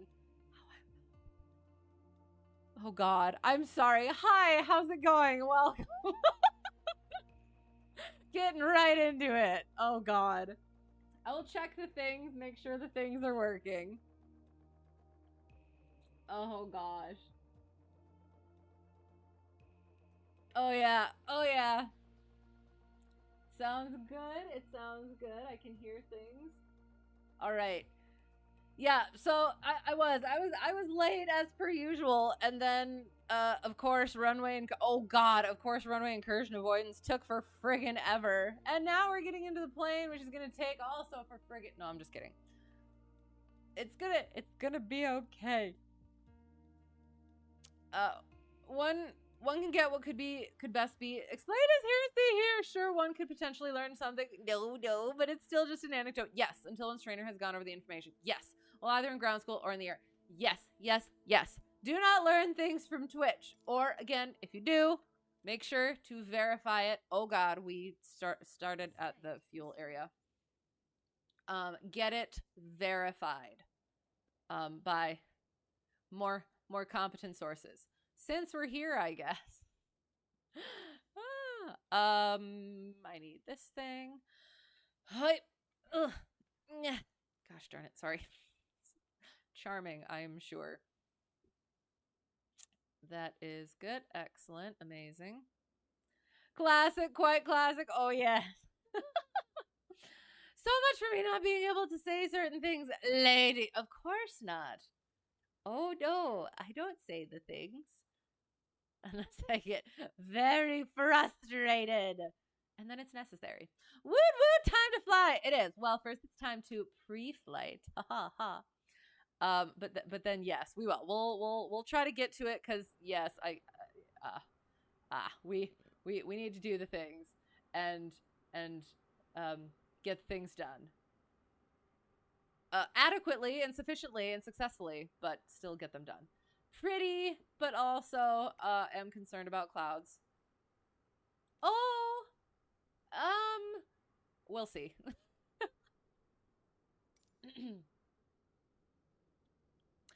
AGI classes have been great. Yay! A lot of info and also so interesting to learn how to teach and stuff. Oh, that's so cool. So, okay. I have all the questions. So, is it like structured, like timeline wise, and like where are you at in the timeline, and what?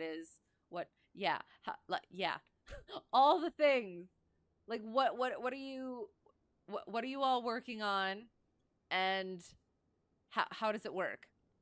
As you've understood, explanation of Shutdown, it's basically whipping 180 and climbing basically a power slide in the sky while gaining altitude.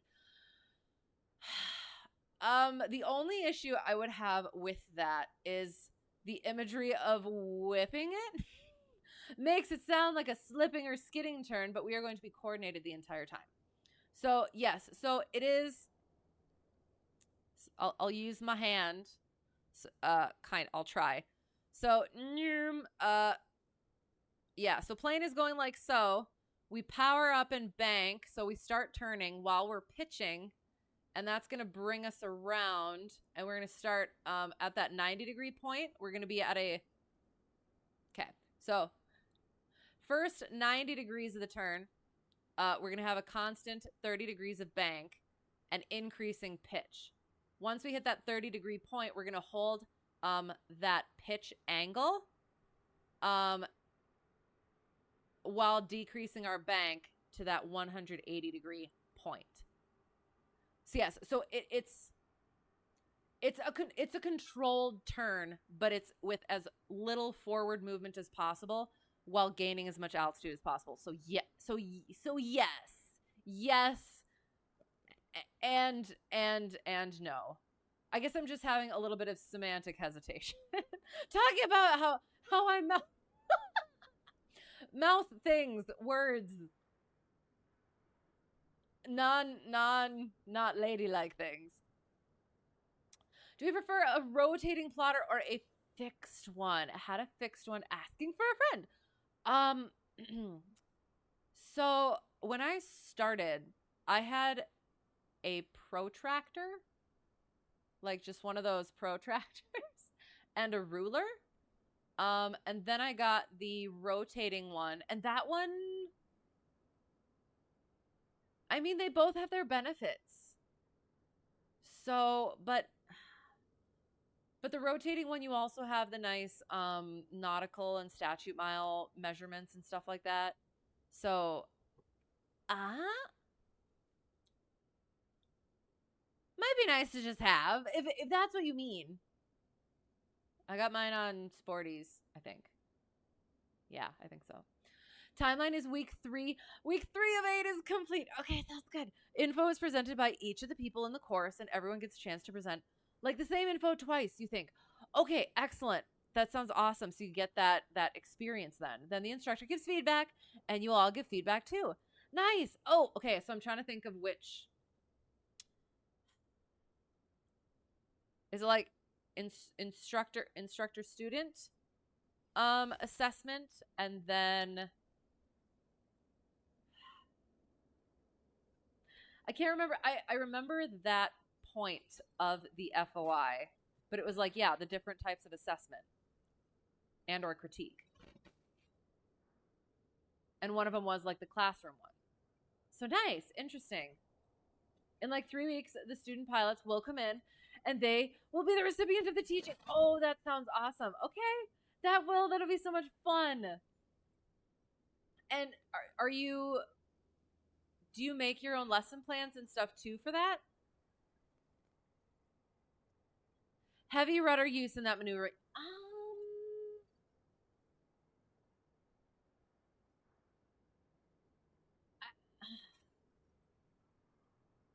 I'm not sure about heavy. We'll see. We'll see. I haven't thought about it. But it is. It's not it is. It's a very controlled maneuver. So maybe. I haven't thought about it. But we'll see. All of you in the class give an assessment, then the instructor does. Pretty great. That sounds perfect. Oh, that's super cool. Very nice. Well, I'm glad that it's going well, and it sounds like an excellent setup. Been working along with it too. Been able to talk about some of the sport pilot stuff. Yes, specifically since not many of them are familiar with the particulars of it. That's an excellent point, because with the CFI stuff, we haven't gone too much into the sport pilot thing. So that's nice to have that background and that knowledge. So awesome. Okay. Yay. Well, looking forward to hearing more about it. If you have more stories, ears are open. So excellent. We will get to our pre-flight. Taking a picture. Well, we check our hobs and our tack. We'll get rid of these things. Making sure we're not rolling away. Making sure we don't get wasps in our pitot tube.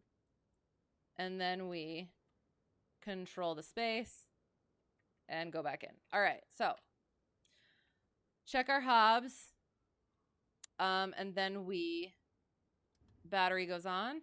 Pitot heat, nav, don't have strobes, beacon, taxi, landing light, flaps go down. Need to remember which frickin' button my flaps are on. Green, boot, and up. Oh, I do see it. Yep, okay. Good. And good.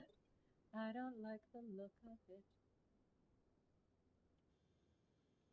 it. Fuel we just filled up, so that should be good. Excellent, excellent. Grasp the pitot tube. Feel that heat. Turn it off.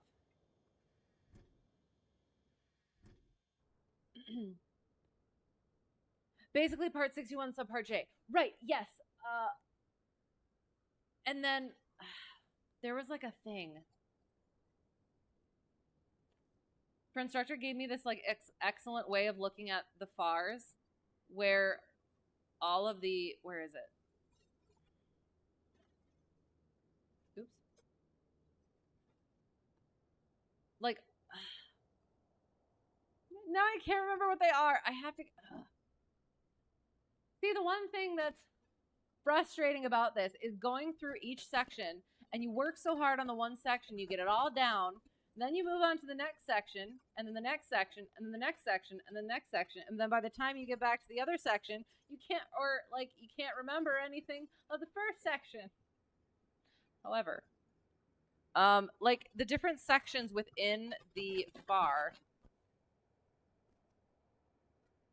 like the end of the number is the same for each of the larger sections, if that makes sense. So, sorry, you said 61 subpart J. Where is the table of contents? That would help. Oh, actually. Contents. Yes. Sport pilot. I found it. Yes. Perfect. Yeah. You're quite a detailed person, liking to know just how all the dynamics and mechanicals work together to do the thing. No, and that's absolutely excellent. It's just it's one of those things where once you start just doing it, you kind of lose the details into the whole function of the maneuver, if that makes sense. So like you just end up doing it. So that has actually been a relearning process for this. Is now that I can just do the maneuver as it is, not have to think about it, I have to get back to understanding the intricacies of the maneuver. So yes, absolutely understand that, and that's a good thing to have. May hit me up for questions. Sounds good. I will. I would love to have the questions, because I want to go do the AGI at some point as well. So yes, I am so down. Yes, for Shandell, you will use plenty of rudder as you're approaching. The 180-degree mark, right. You're at a high angle of attack and slow airspeed, which intensifies the left turning tendencies of the aircraft. Yes, absolutely. I think my hesitation was like throughout the maneuver. You're not like, I don't know, you're not stomping on it to get yourself around or anything. Like that's not what it is. So I didn't want to make that seem like how it is. If that makes sense. Sorry. Don't recommend grabbing the pitot tube with the heat on. Okay. Saying that, so with that in mind, the airplane that I started out in, it does not heat up that quickly, right? So I'm about to do a gesture that's going to look weird potentially, or not. Maybe I've just made it worse. So like you can just like touch it and you should be able to like feel it, but when you turn it on, you don't have that much time between when you turn it on and when it's heating up. So I'll sit there and like I'll have to like wrap my whole hand around it so that I can the pitot tube so that I can feel it to make sure it's on, so I don't have to sit there and wait for too long. And I assume that's how all pitot tubes work. And then when I went to go do my complex training in a Comanche and I did that, yeah, that. So commiseration, burned several layers of skin off. I hope it healed back well. I didn't have my hand on for too long, the pitot tube. So, but yes, I definitely learned that day. So I will keep that in mind. I've been saying that because it's funny, but now that's not a good way to teach it. In a way, kind of like using gyroscopic precession to your advantage, how your brain is putting ideas together.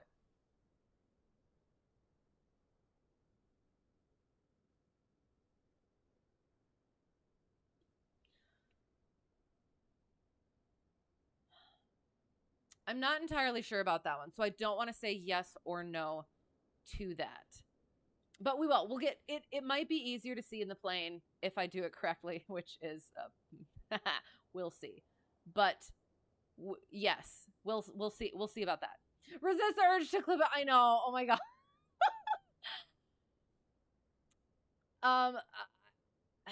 I've had certain clips like that, so but it's probably too late now. So yeah, you were talking about not establishing the habit. Right. Grab the pitot tube on a turbo. Rob, you were flying and it was so hot your hand instinctively grabbed harder. Oh no. Oh god. Okay. Oi. Yes, we'll probably I'm just don't mind me. I'm just gonna write something down. Where did I put my pencil?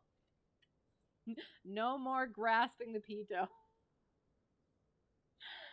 We all know what we're talking about here, right?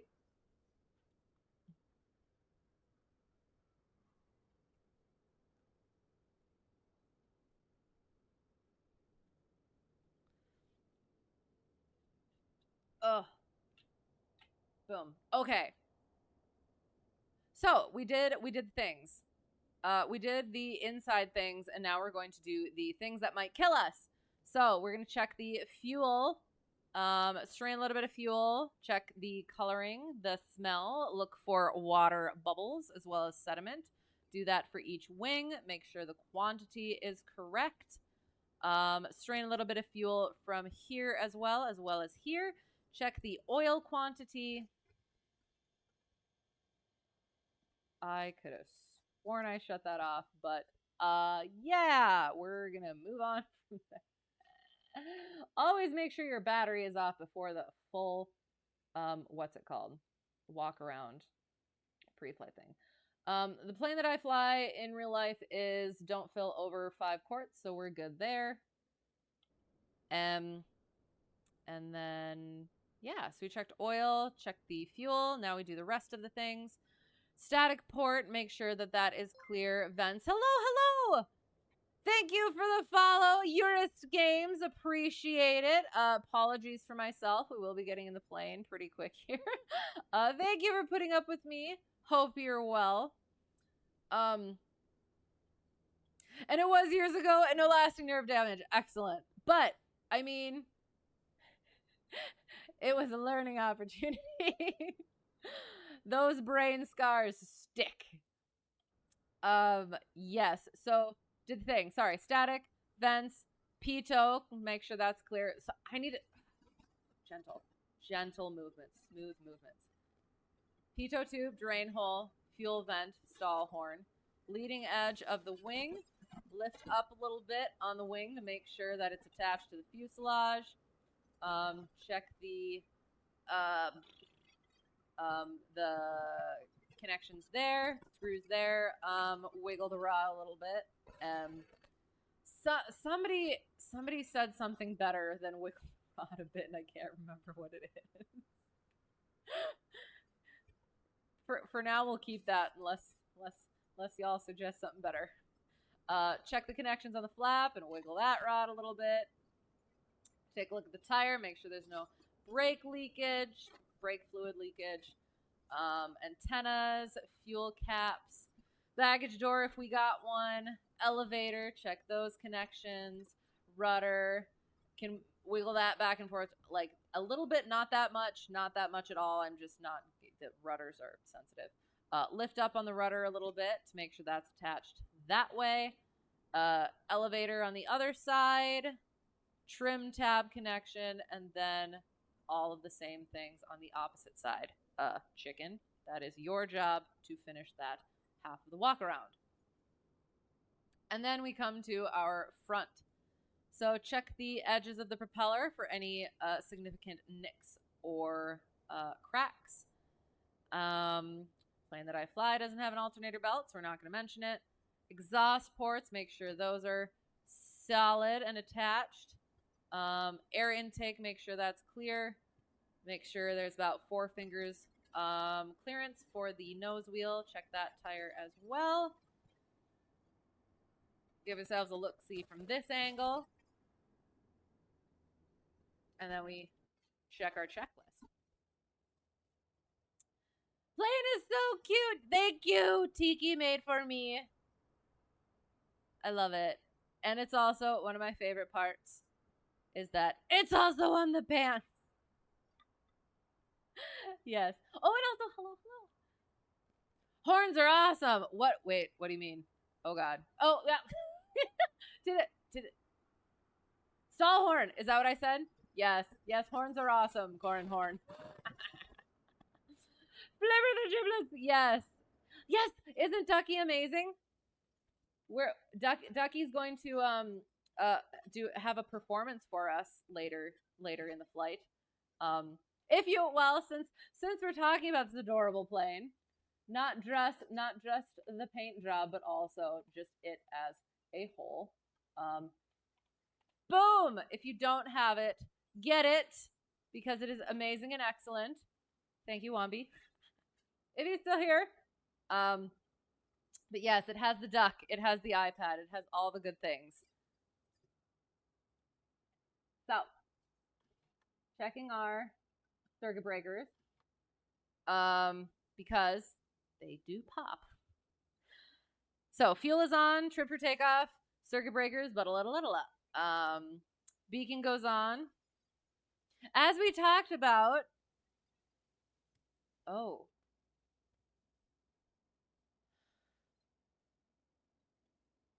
So I had in my runway incursion avoidance lesson plan thing, I had something about daytime that I think I meant to be a distinction between what you do, operations during the daytime and during the nighttime. But I didn't want to get into that, so I think I took it out. Why am I at the Jet A? Oh no. Hang on. They wouldn't do that, would they? Okay. Hope we didn't fill up with Jet A.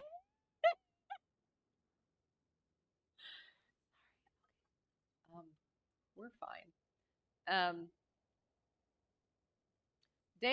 Daytime. Yeah, I didn't it seemed like it would just be something like one of those dig a hole potentially. Don't want to say too much or get into things I don't need to, so I took it off for now, but we'll see. I did see your name. That's why I said. I did. Yes. Yes. Best Cessna freeware. Absolutely. Absolutely that 100%. Okay, so we did the thing. Sorry. Beacon is on, mixture's full, throttle is slight, brakes are set, clear left, clear right, clear ahead, kind of. Oh, wait. All right, wait. Hang on. Shift P. There we go. We'll do the pushback first. Oh, God, we're going really fast. Hang on. Okay, it's not that fast. It seemed fast. There. Okay, now we're good. We can't reverse while we're started. So there, yeah, that. Clear left, clear right, clear ahead, clear back. Ooh. Clear prop. Prime it. Boop, boop. Oops, sorry, I forgot to hold it. The key. Bring that throttle back. Zoom in a little bit. Oops. Bring that on.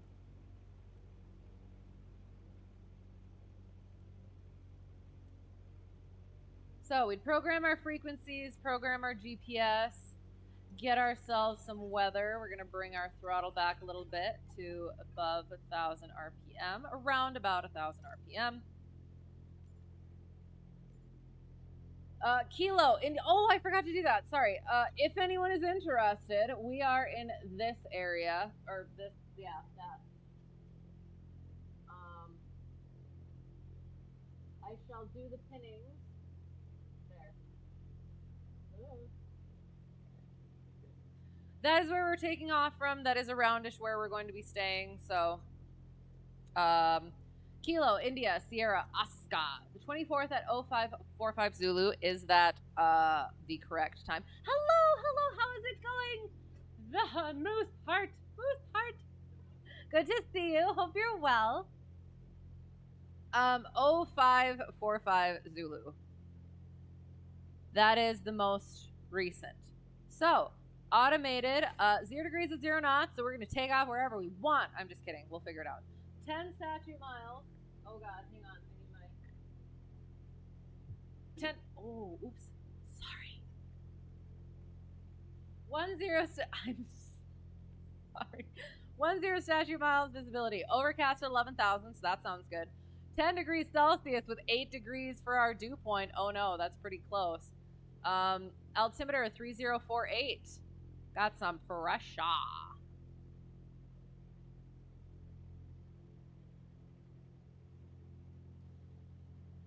Oh, remarks. Sorry.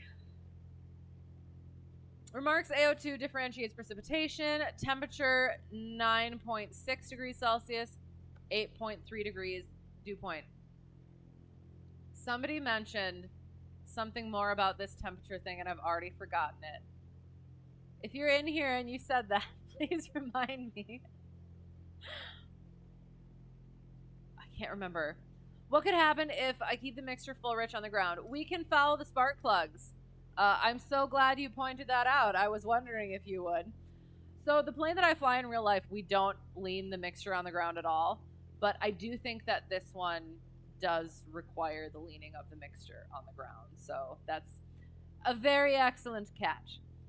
Mother Nature going easy on us with that 0 wind. I know, right? Apart from that. So I guess we'll find out. Flaps go up. We'll get our nav lights on. Get our taxi light on. Checking. That's what we were checking. Our altimeter.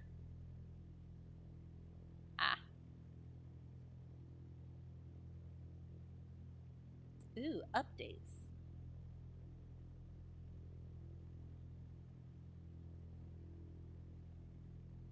There's been random Foreflight stuff that's been updated and updating. I mean, there was the big one recently, but just random ones. Okay. Have to turn the, what's it called? Where is it? Flight events. Yay, so I can see where we are. We are at KISO. I want to give you a kiss. Sorry.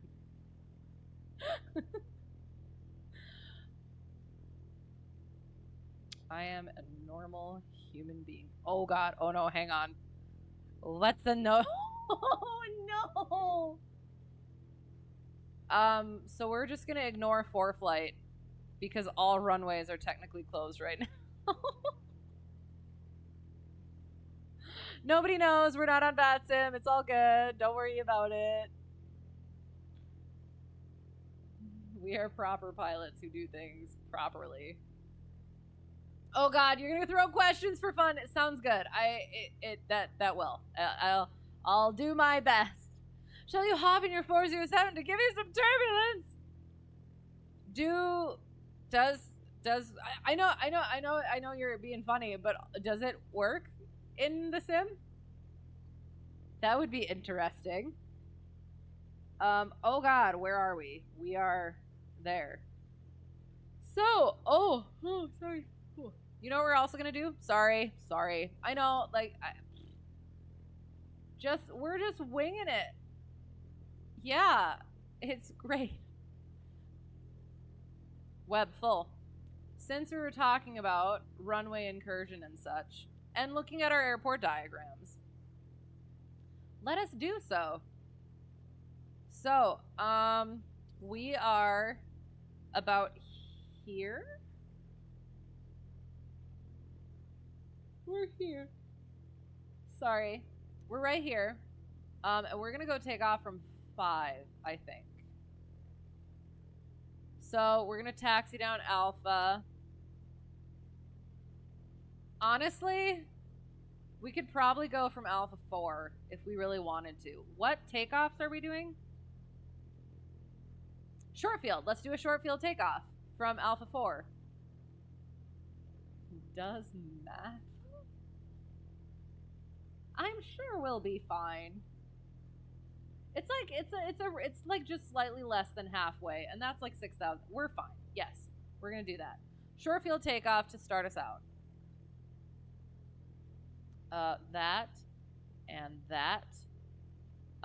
taking that off. Boom, and boom.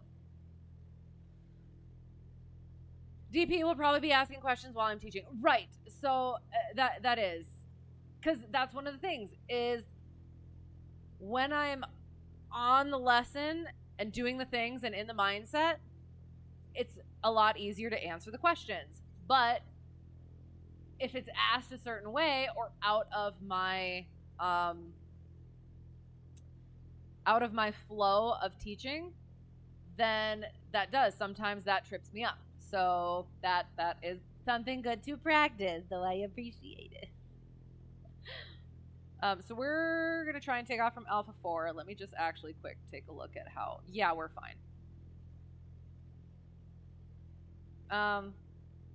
What was I? That's what I was doing. Sorry. Altimeter, 93 feet. Looks excellent. Okay. So we call up. Where are we? Kinston Tower. Cessna Hotel, Tree 1, Delta 1. At the GA ramp with whiskey. Ready for taxi. North VFR departure. Then they'll come back and they'll say, runway 05 via Alpha 4. Hold short, runway 05. Then we say, Alpha 4, hold short, runway 05. Cessna Hotel, Tree 1, Delta 1. All right, so we did the thing, and now we do the other thing. So,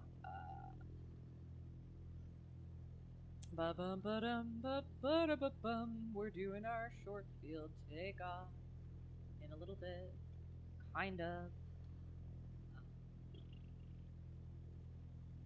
So the one thing that I didn't think about, our run-up.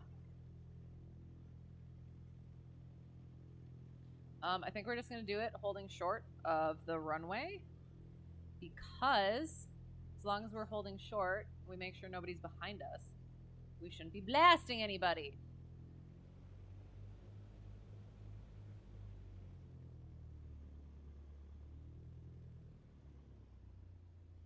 All right, so we are taxiing, and then we check, we visually confirm that we are clear, and then we also make sure that we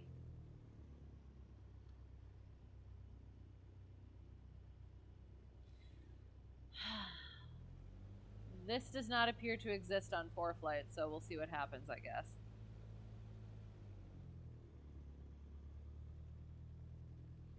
Once again, visually clearing, clear left, clear right, or clear right, clear left. Oops, I want that there. All right, so we're maintaining that center line. We're clearing. We got our blue taxiway lights. We're watching for that Alpha 4. It should be our next right turn. I really have to get over the right seat stuff.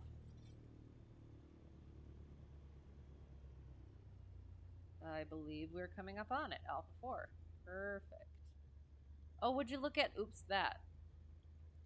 Runway 523.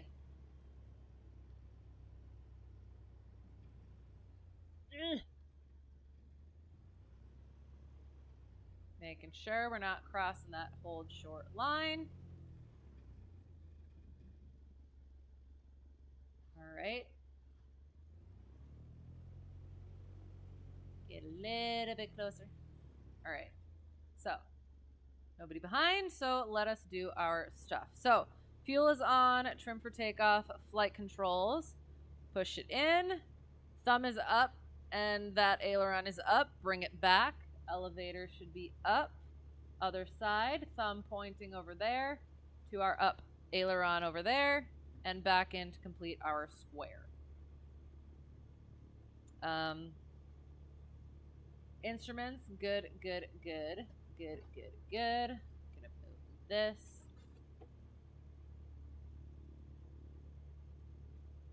And then we power up 1700. Carby goes out, watch that drop back. Mag left, watch that drop back. Right mag, watch that drop back. Amps, vacuum, oil pressure, temperature in the green. Idle, check. Okins dokins. During run up, you check your left mag and there is no RPM drop. What could cause that? Okay, so broken P lead. So it's not grounding that mag. If I'm using that correctly. It is. It's like I know I know the terms and stuff, and I know kind of what it's doing, but I'm not sure if I'm explaining it correctly. So yes, it's basically it's not grounding that one. So if you were to try and shut the aircraft off, it would not. Remind you what DB is. Designated Pilot Examiner. So the person who conducts the check ride. Yes. So scary. I'm just kidding. No, I have had one examiner, and he's known as. Oh, should I say one naughty word, one unladylike word? He's known as a hard ass, but the thing is he was a really good DPE. He can't do my initial, but he makes sure that you are where you need to be. He's very firm, but he's also very fair. So yeah, and you want that, to be honest. So he wasn't somebody who tried to trick you or anything. He was holding you to the standards. as well as just general safety standards. So yeah, and I've heard that either of the two that I might be getting are pretty good as well, fair but decent. So, or fair and decent. So yeah. Heard horror stories otherwise, but hoping none of those. So we are about to do our short field takeoff. So we'll talk about that first, then we'll do our pretend call, and then we will depart. So short field takeoff is for situations when we have a short runway and or obstacles in the path of climb. So that's kind of it. We'll demonstrate on the taxiway. Or sorry, not on the taxiway. We'll demonstrate on the runway. So we call up. We'll taxi a little bit more.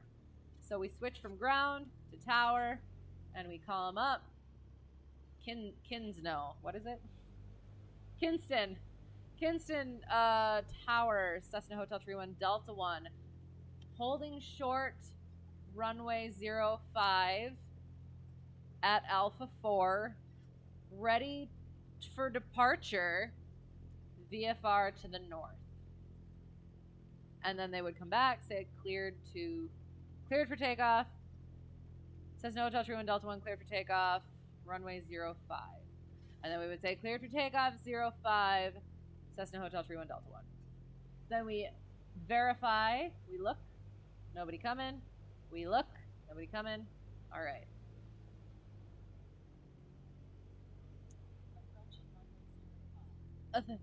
Thank you, Foreflight. So we're maintaining that center line, and we're making sure we're turning the correct direction, since we're doing a sort of mid-ish field takeoff. Make sure we're turning the correct direction. So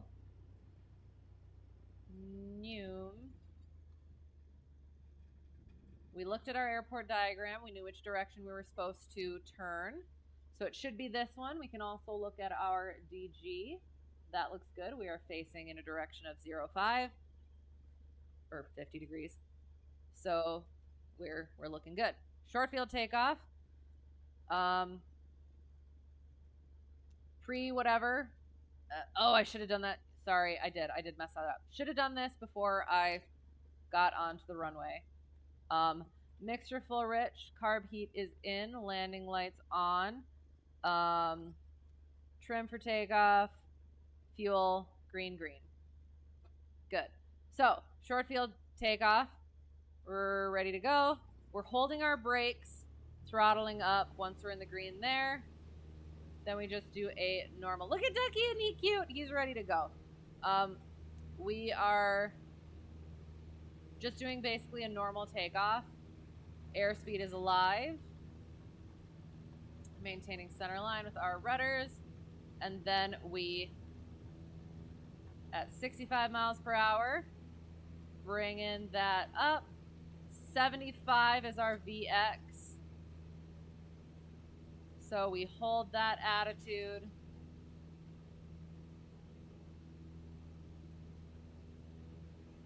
Until we clear our obstacle, and then we can pitch for VY. Or we can pitch down below the horizon so that we can maintain a scan for traffic in front of us.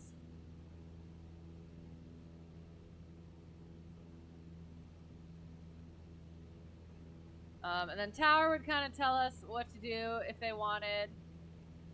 Otherwise, we're going to wait until about 300 feet below pattern and then make our turn out to the north. Checking again, green. Mixture, carb heat, trim, fuel. 300 feet below, so we'll start turn to the north.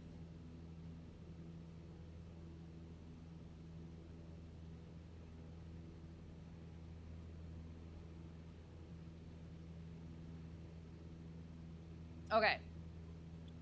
Reminds you of a 74 gear vid. He talked about oral exams where examiners ask stuff to mess with you, like how many engines does the plane have? Oh my god. Like, I can't. I can understand that, but at the same time, we might have to go on clear. Like, it's funny, but at the same time, I'm a nervous practical test taker. So I would be mortified. I would be that person to be like, I don't know. Why are you asking me this? I didn't prep for this. But yeah, though. Short delay approved. Oh, thank you. Did you hear miles per hour? Yes. So the plane that I fly in real life is miles per hour. This is in knots. I'm just practicing what I fly in real life, so I get that down.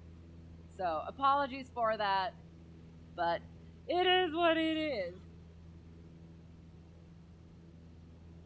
So we are outside of the Delta. Yay. So now we can do as we please. Just kidding. We will do what, like, normal human being things.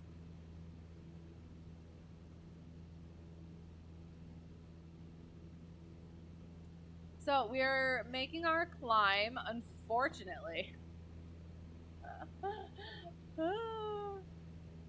Fundamentals of flight is straight descents and descending turns. So we might just climb. Frick, I forgot about our instrument maneuvers. For the love. I don't understand why I do this to myself. Yeah, we're just gonna climb. We're just gonna continue climbing. We'll talk about stuff potentially, maybe, and then yeah, well, oh god, clicking the wrong buttons.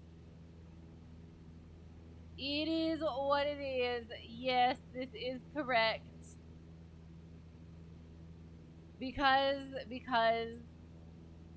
yeah, we deal. We roll with the punches. We wing it. We make it up on the fly. All of the airplane jokes. So we're gonna get to 3,000. That should be good. Then we will do our clearing turns, because that is first and foremost important. All right, so we are arresting our descent by bringing our yoke back forward, holding our altitude, with that forward pressure or release of back pressure. Once the aircraft speeds up, then we can bring our throttle out.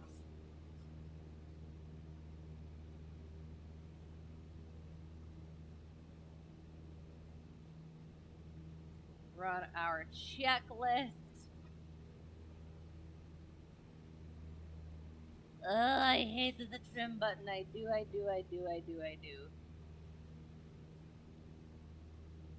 Alright, so 3,000.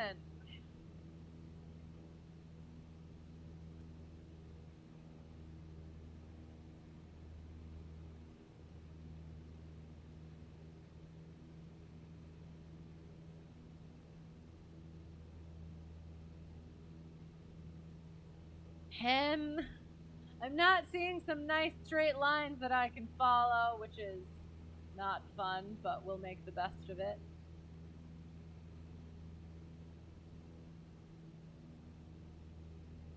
Alright, so 3,000 feet.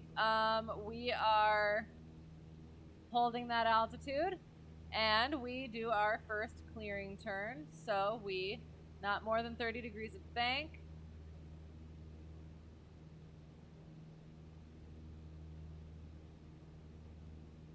Yeah. We did. My instructor and I worked on stuff like not nitpicky, but like really polishy sorts of things. And then not so polishy things, hacking away at it. But yeah, one of the things, oh god, what was one of the things? Yes, I still have a bit of a time with the, sorry, we scanned under our right wing, we're going to scan under our left wing now. I still have a bit of an issue with the visual from the right seat. So when I do a left turn, I end up climbing, because when I do a level turn, it seems like I'm descending. And then the opposite with the right turn, which is awesome. Hello, hello! Thank you for the follow! Okay, I'm sorry if I pronounce... Oh, sorry, hang on. Pronounce it incorrectly. Marlon Galinsky! That's fun to say. And thank you for the Talo. Oh my god, I'm sorry. Follow Top Rider 5678. 5678. Sorry. Appreciate you. Apologies for myself. I hope you're well. Both of you. And I am not liking that out there. It looks like we got some low clouds. Hello, hello. Thank you for the follow, Daily Brasher. I do. I appreciate you all very much. And I appreciate you putting up with me and my shenanigans. And as always, my usual thing, I fly better in an actual plane. Just keep that in mind. So, did our clearing turns. We're supposed to be doing, what are we supposed to be doing? Should we do our unusual attitudes right away? No, we'll do our stalls first. I want to do our stalls first. Power on, stall. So, oh yeah, because then we can, then we climb a little bit. Yeah, let's do that. So, power on, stall. We practice power on stalls. Example is if we are at a high density altitude, high elevation airport, it's hot, our aircraft is overweight, and we go to take off. We might not have enough lift for that weight, and say we have some trees that are coming up that we want to clear. So our instinct, we're full throttle, and our instinct is to just continue bringing that nose up to try and clear those trees. That's not going to help. It's just going to bring us into a stall, full throttle. That is our power on stall. So to demonstrate it, we will bring our power back and hold our altitude with our yoke. Clean configuration on a cardinal heading. Let that speed come down.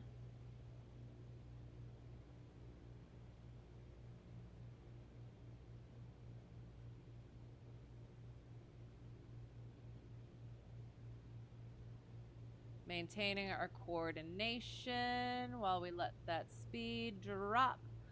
We're gonna have Ducky with us. He's gonna let us know when we're ready to go.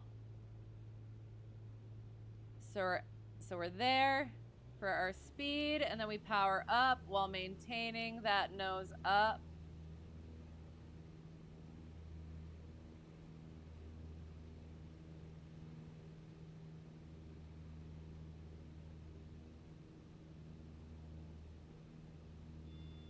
And recover at the first indication of stall. So we're releasing that back pressure, letting our speed come up, and then climbing out at VY. We gained a little bit of altitude, so we could, right now, we'll clean up our aircraft, bring it back to cruise. We'll level off here. We will. We'll actually quick climb up to 3,500, let ourselves come up there, keeping our power in for that climb. Then we'll level off again at that 3,500. Again, holding our altitude with our yoke, letting that speed come up, bringing our power back for cruise. And then we can talk about descents, since we're here. So in a descent, we're going to use our power to initiate that descent. So we can bring that power back.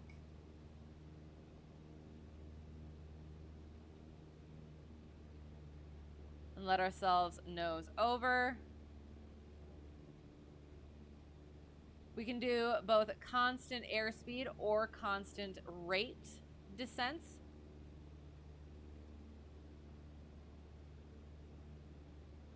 So letting it come down at either 500 feet per minute or 100, that's knots there, but 90 miles per hour in the aircraft that I fly.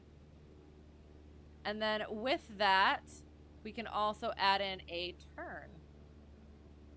So again, maintaining our constant speed or constant rate, while adding in a turn to the left.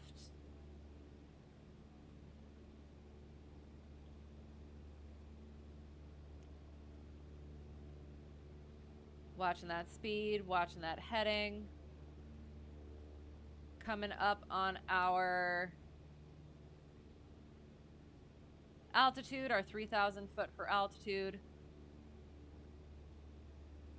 as well as our heading.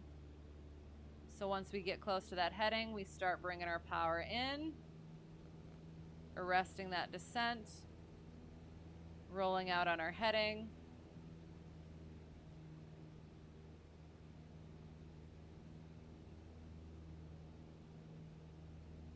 And leveling out. Yay? Question mark? Parallax error takes some getting used to from the right seat. Well, and that's the thing, is because I've been flying from the right seat for months. Maybe not quite as many days a week as I should have been. But it's so weird. And again, after having flown for 2 years from the left seat and practicing so much like that. Plus, it is a new aircraft for me. I started out in the 172, and then the 150 is a little bit feistier. So it is a little bit harder to control. So doing that along with the right seat, I think, has been kind of an interesting combination, but that's absolutely true. Oh God, everyone does what? Oh no, what did I say? Weather looks fresh, right? I'm like slightly concerned, but also send it. And yes, welcome newcomers, happy to have you. As always, disclaimer below, this is not instruction. If you want instruction, find someone competent and reliable. All right, so we did that. We did our descents, turn and descents. So yes, common errors for that is not maintaining that constant airspeed or rate, rolling out too soon, too late, not getting to that altitude, not leveling out at that altitude, and other such things. Hello. Thank you for the follow, Mayhem51. Appreciate you very much. As always, apologies for myself, and thank you for putting up with my shenanigans. Yes. So we did that. Cross-controlled stall. We'll get the cross-controlled stall out of the way. Instructor and I worked on that. That was one of the ones that I almost killed us. An exaggeration, kind of, when he was first demonstrating them to me. So, kind of ish figured it out, I think. I think it's just the matter of getting it really down for the actual performance of it, as well as getting the teaching down for it, and then splooshing them together. So, sorry if I'm working on getting a CFI about as competent as one should expect for reaching that goal. See, and that's what is so weird to me, because, like, if I could go and pass the CFI Checkride, like, right now, I wouldn't feel any different. You know what I mean? So it's like, what does it really mean? So, but it is. It's just, until I actually do pass the Checkride, there's not that verification that I am actually competent. So, yeah, I still get somebody actually reliable and competent. Certificatedly reliable and competent. But I absolutely understand that. What if you don't want competent and reliable? What if you want crazy and aviation chickens? Then you have come to the right place. Just don't learn anything. Also, just want to say, not trying to berate me. No, in any way, just trying to help with all your typing. No, I do. I appreciate it a lot. I have learned And then verified outside of Twitch a lot from doing this and having other people with more experience come in and bring their knowledge and wisdom in. So I do take it for what it is, and then yeah, I do. I verify it, and I appreciate it. So is that for CFI? You never finished yours. Yes, the cross-controlled stall is for CFI.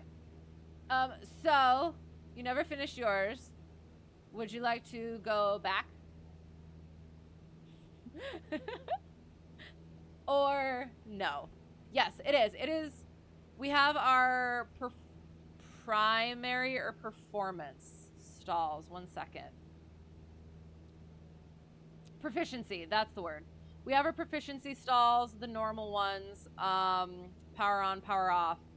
And then we have a variety of demonstration stalls that are, and that is something that I need to keep in mind when I am teaching it. When I'm teaching it, I'm not actually teaching it. I'm just demonstrating it and explaining it. I'm not trying to teach it. It's just a demo. So yeah, that is something to keep in mind. So cross-control stall, what that is let's give us a scenario of we are turning base to final. Maybe we overshot a little bit, and we are close to the ground at that point, and we need to make our turn. Subconsciously, we might not want to bring that wing down closer to the ground, and we start using more rudder instead to make that turn. So what happens there is that gets us cross-controlled, uncoordinated, and if we keep bringing that nose up in that situation, that's going to bring us into a stall, a cross-controlled stall. So how we practice for those to make sure that we recognize what's happening, how it's happening, and how to avoid it or get out of it.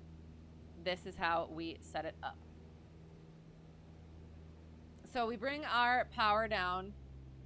We are in a clean configuration. We're holding that altitude with our yoke. We're looking out the side. We're looking at our imaginary runway. And we're thinking, we're going to turn soon.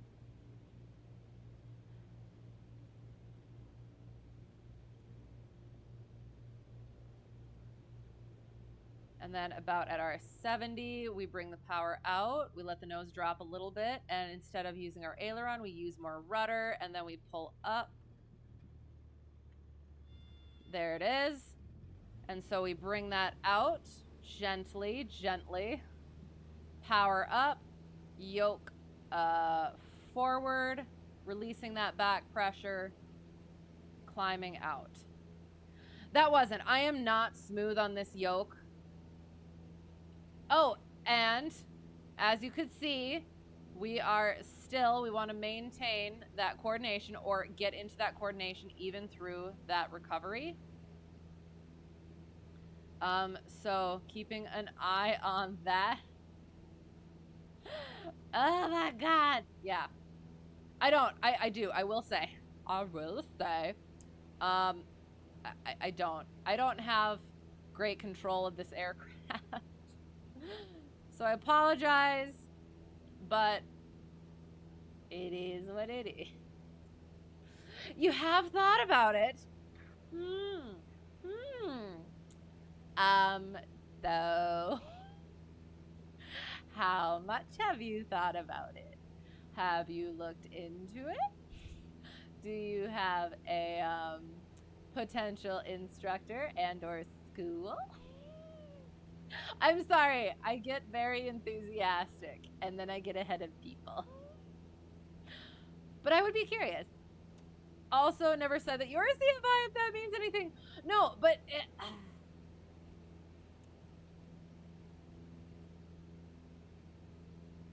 well, and that's why it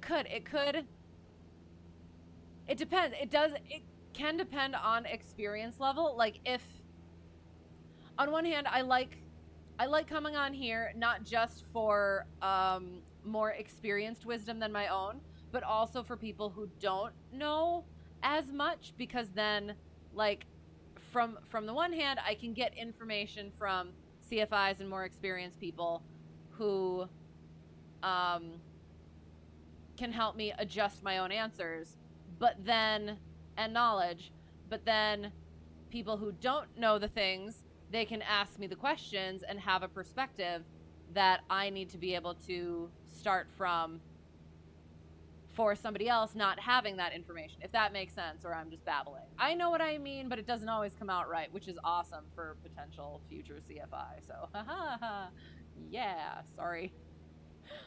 What could happen? That's very bad in a cross-controlled stall. A spin, yes, and then death.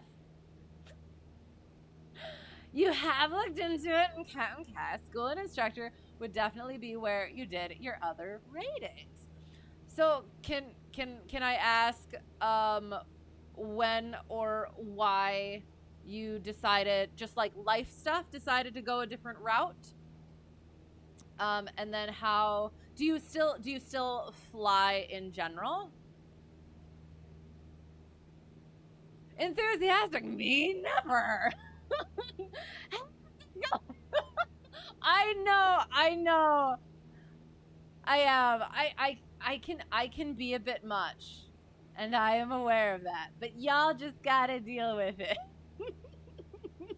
What is your aviation interest?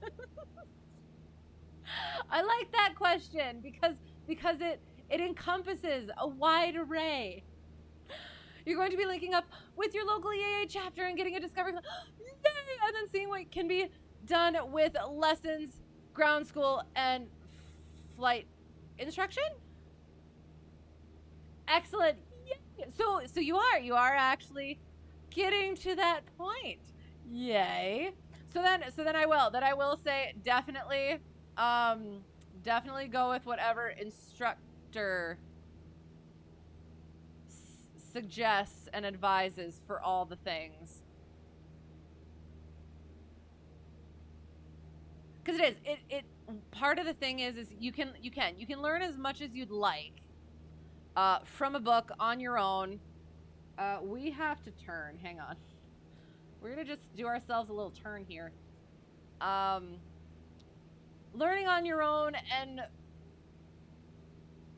without that oversight is one thing, but one of the big things with having an instructor is them being able to recognize how you learn, what's going to work best for you, and be able to advise you in that respect, as well as to fill in the gaps that might come from just reading the book cover to cover, reading the manual cover to cover, and being able to help you correlate that correctly. So it is a very personal relationship with your instructor. So make sure you get a good one that you get along with, one that is going to be aware of your needs as a student and can be flexible with that. But yes, that's very exciting, and I'm looking forward to hearing how that goes. It's great in both ways. Yes, I think you were talking about the different experience levels. Yes. And I'll leave other possible interpretations. And getting any younger. Yes. Time passes. I feel like there's a reference there, but I can't think of what it is. What is going on here? This is hello, how's it going? So I am a pilot in real life. I am working on my commercial, not airline pilot, if that's a thing, a question. I am working on my, oh my God, certificated flight instructor training at the moment. So I'm working on being a flight instructor. So I am practicing my flows, but not teaching anything. You're not learning anything. Disclaimer is below. So yeah, we're just working on that. You are an airline pilot. Excellent, excellent. So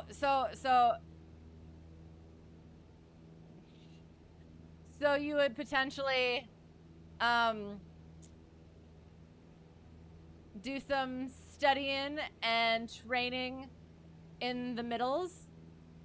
Can I ask with whom? And if not, that's fine. That's absolutely fine. I have an instructor, number one instructor, my original instructor, he was with one place, and then now he's with another place, and then now my current instructor, friend instructor, is getting his training. He's going through his training. So yeah. So I'm just curious.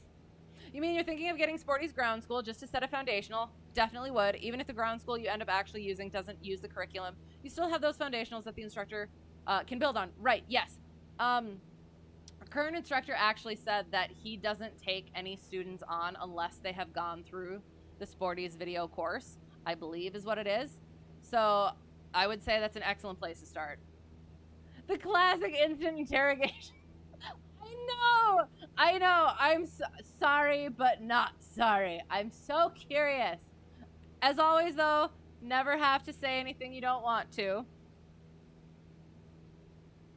But yes, I will still be enthusiastic, and I'm glad you love it. Aviation chicken is right in front of me. Yes. Wait. Yes. On my camera. Wait, on my camera. Yes. Hello, chicken. Hello. He says hello. I was working on a voice and I forgot the voice. I don't know if I could do it right now. I'd be too nervous. Oh, did I miss something? I'm sorry. School you went to is in dire need of multi-engine instructors. Do it. Do it. Could you... If you wanted, can you just go straight to multi-engine instructor? If you wanted. Mainline Legacy Airline. Excellent, excellent. Nice, nice. Do you like it? I never thought that I would like the airline things, but I'm starting to think that maybe that is the eventual goal.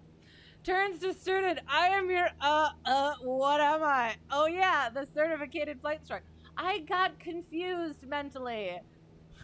Which belongs on a t-shirt too, I guess. I was thinking CFI and could not remember what certificated, like, the word was. Yeah. As far as you're aware, yes. So would that be your potential plan? It is great so far. Excellent. Okay. Okay. Was that always the plan? Or, like, did you ever think of doing some, like... I mean, there's a lot of piloting opportunities, but, like, that does end up being kind of, like, the end goal, is the airline things. But, like, again, I didn't think I was going to go airline, and then I was like, oh, I guess maybe I will. So, yeah. My energy is unmatched. Sorry. Potentially. I can dial it back, but that's no fun. If you do it, you're going to do all three. Excellent. Okay, sounds good. So when he is starting... Oh, God. Class Delta below. We're going to turn. Sorry. We're totally going to get back to Checkride as well. Good Lord. I'm sorry. I'm having too much fun just chatting with you all. We should probably... We did cross-controlled stall. So let's do one maneuver next. Quickly. And then I'll get back to chat again. Shundels. Should we head for the Shundels? Let's do it. So, Shundels. We talked about this a little bit earlier. We'll go over it again. So, again, maximum performance 180-degree turn. So, we usually use the example of the box canyon. So, we want to stop moving forward as much as possible, get ourselves turned back around where that's much more likely safe, because that's where we came from. As well as gain altitude in that same motion. So, we are going to, again, first 90 degrees of the maneuver. Once we get to that point, we are going to be, before that point, sorry, we're going to be, get to our 30 degrees of bank, while we're gradually increasing that pitch to about 15 degrees nose up. And then on the second half, as we're getting to our 180-degree point, we then are gradually decreasing our bank while maintaining that pitch attitude. So we'll see how that goes. So from cruise, clean configuration, cardinal heading, we power in, get to our 30 degrees of bank, and then gradually, gently, slowly get to that 15 degrees nose up. 15 degrees nose up, 90-degree point. So now we're gradually decreasing our bank while maintaining that 15 degrees nose up, gradually decreasing that bank, maintaining our coordination, maintaining that nose up pitch, holding ourselves at that nose up pitch, right above that stall, and then bringing it back down gently, not losing any of that altitude that we gained, or losing as little as possible. Nosing down gently, gently, gently. And bringing ourselves back to cruise as that speed increases. That wasn't horrible. However, my nose up pitch did come down a little bit. So my speed did not drop. It did not decrease as much as it should have. So not only throughout the maneuver is the bank angle constant, and then the pitch angle increasing, and then the pitch angle being constant, and the bank angle decreasing. Throughout that, the speed should be gradually slowing, decreasing. If at any point it stops, or hello, one second. If at any point that speed stops decreasing or increases, you're doing something wrong. So like I did, my pitch came down, and that is something to keep in mind. So, hello, sorry, Pyrotech 312, thank you for the raid. How is it going? How is your stream? What were you doing? Welcome. Thank you for the follow, Tricky GB. I appreciate it. I'm sorry my voice squeaked there a little bit. Yes, I appreciate you being here. Hope you're well. For those of you just coming in, disclaimer below, this is not instruction. I'm not teaching anything. You're not learning anything. I am a CFI in training. So if you take anything away from this, make sure you verify it with more reliable and competent sources. Okay, sorry. Oh, wait, sorry. We have to do other Shendel to the other direction. One second. I will get back to chat. But since we're here, we're just gonna finish it out. Getting on to our westerly heading. And so since we're heading to the right, or we're going to be doing a Shendel to the right, we will have a little bit more of that right rudder in. So making sure we maintain that coordination throughout the maneuver. So we're in straight and level cruise flight, heading in a cardinal direction. Cruise speed goes up, bringing in our bank, keeping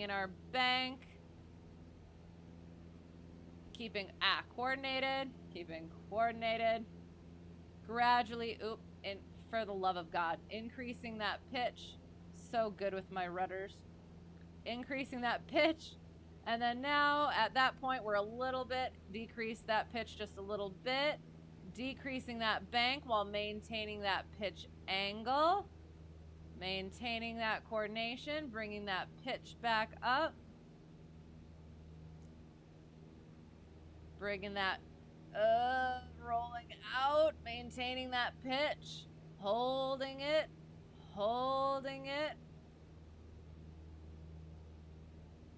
and then bringing it down, not losing any of that altitude.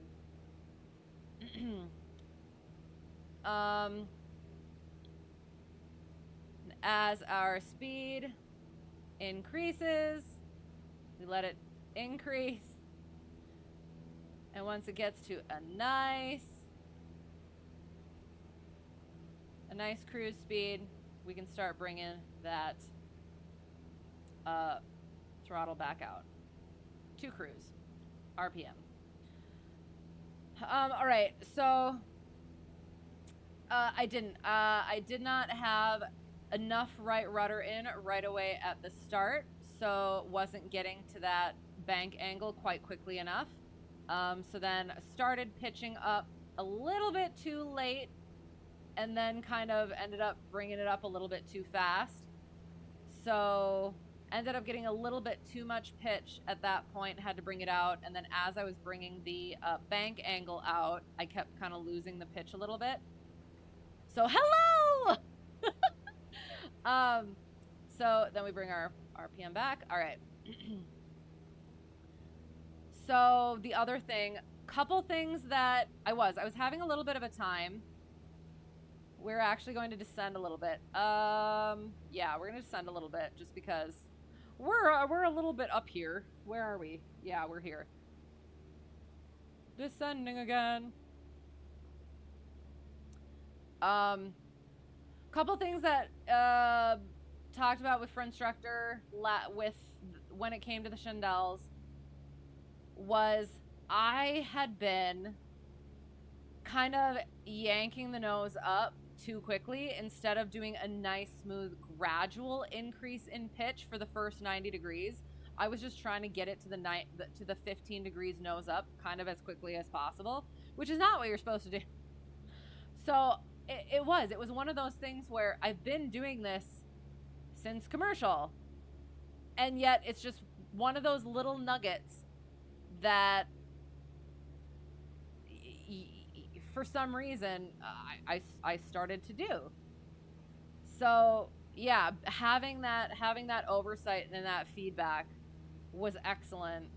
And then yeah, really nailing those. Oh no, really nailing those angles, both the bank angle as well as the pitch angle is good. There was something else. Oh, I wasn't bringing my bank out on the second half of the maneuver.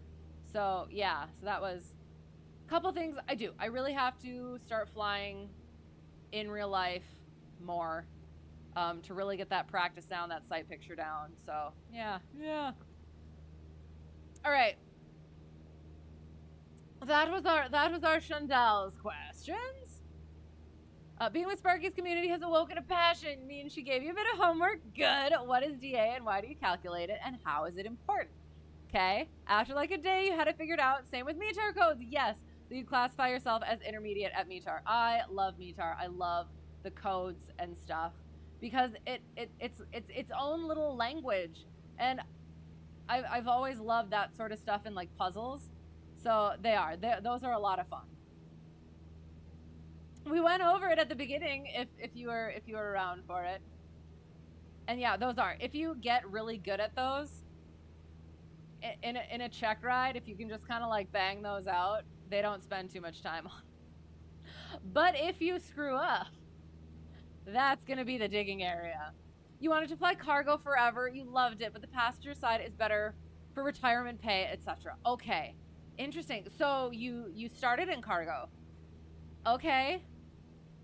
And then got to that point. Okay, sounds good.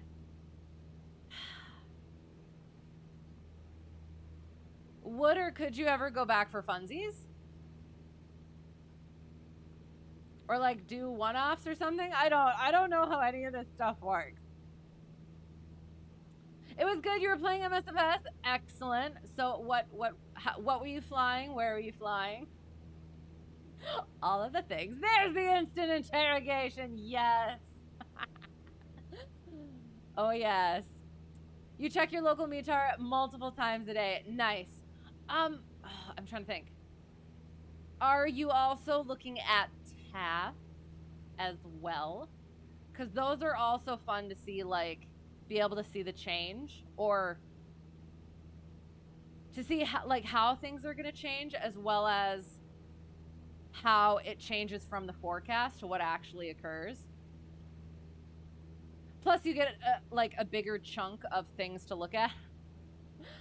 Want to give me a little wave with your 407? Says you won't be able to stick around for much longer. Sounds good. I know. Like this is like much. Yeah, it's later even than usual, and we're still. What have we gotten done so far? We have gotten short field takeoff, our fundamentals of flight, Shendels, we got to do our steep turns, aids on pylons, rectangular course, we got our stalls done, recovery from unusual flight attitudes. So we'll do steep turns, recovery from unusual flight attitudes, emergency approach, and stuff. Okay, yep, there, we're getting there. But yes, thank you for the wave. That was awesome, unexpected, and amazing. Can read the main part well enough, still working on figuring out the remark codes. Yes. Well, and that's, sometimes those seem like a little bit, oh, are you talking about like where they're like chunks of numbers? And then maybe like a letter at the beginning? Yeah. I don't have all those figured out yet. I have some of them, like a working understanding of them, but they don't come up often enough to kind of keep it in the recent memory. But that's excellent that you're going for that and getting that down. Turboprops, and then the 767, now in the 737, which is hilariously small. Okay, that's awesome. No, airlines don't like you to do any outside commercial flying. The only exception is instruction. Okay. So you kind of gotta. It seems like it's happening. It's destiny at this point. Jav is a beast that you haven't tackled yet. Kind of intimidated by them. Honestly, a lot. There are differences, but if you have the METAR down, then that, like, I don't know, it's kind of like an intro to it. It's a foundation that you can, like, build off from. So, you miss being a line guy, yes? Why couldn't you be a line guy again? Hello, hi, I'm sorry, I've been working back through chat. How are you? Dasto or Dasto? I'll say Dasto for now. Hello, happy to have you here. Apologies for myself. Lots of free time, you're bored, might as well instruct. That sounds perfect. So it's happening. I'm glad to hear that. When do you start?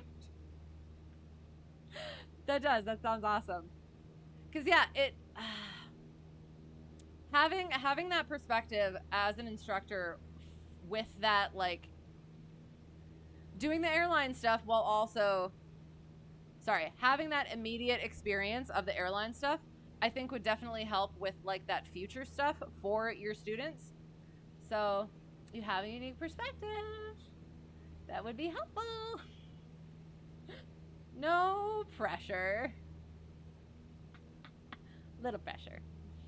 Probably you haven't decided. I don't know. It sounds like it's pretty decided. I'm just kidding. I am. Kind of. All right. Okay. So, steep turns. Because, of course, I am perfectly capable of maintaining altitude in this aircraft.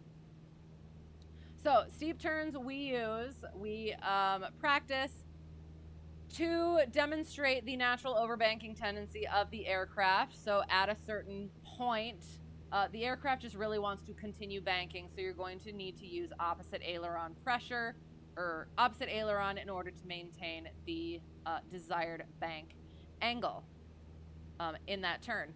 Also demonstrates how, as you're in that turn, the steeper the bank, the more back pressure you're going to need to compensate for that loss of vertical lift to the horizontal lift.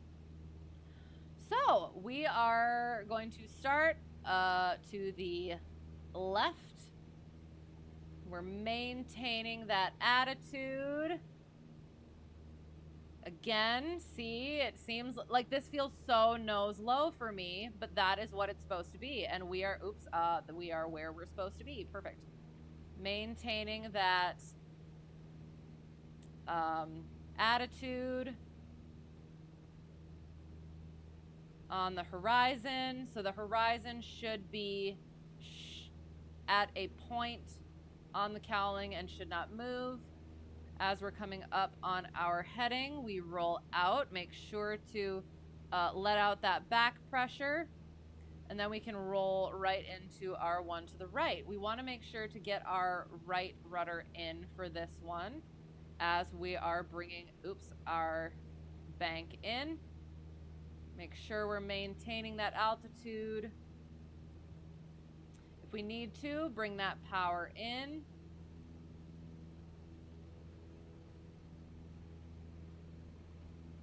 Don't allow too much bank.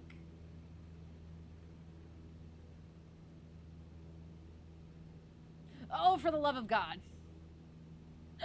I mean, as I was demonstrating, if we hyper focus too much on our altitude and our attitude, we might roll right past our heading. So be aware to not hyper focus on your instruments and get your outside visual down so that you can pay attention to your heading a bit more too, and generally don't hyper focus and don't let your altitude sink 200 feet. Yeah. So that one is, I really do need to work on that visual and that subconscious need or want to nose the F up in the left, nose up on the left turn, and then not maintaining that coordination and going too nose low to the right. So yeah. All right. I am the CFI that likes to keep kicking you down the path. Stop standing still, silly. Exactly. You will follow your dreams and accomplish them, whether you like it or not. Kind of, but nicely and sweetly, hopefully. Plus, you wouldn't be leaving for an airline job because you don't need to build time anymore. Exactly. So it would be the perfect opportunity for everyone involved. Cause that is, I've heard like not horror stories, but stories of CFIs that are just instructing to build the time and then just like, see ya, as soon as they leave. My number one instructor, my original instructor, we've kept in touch still. He was supposed to do I was gonna have him do my CFI sign off, but he's busy now, unfortunately, but that's the way it goes. But it's been fun to hear about what he's doing, follow his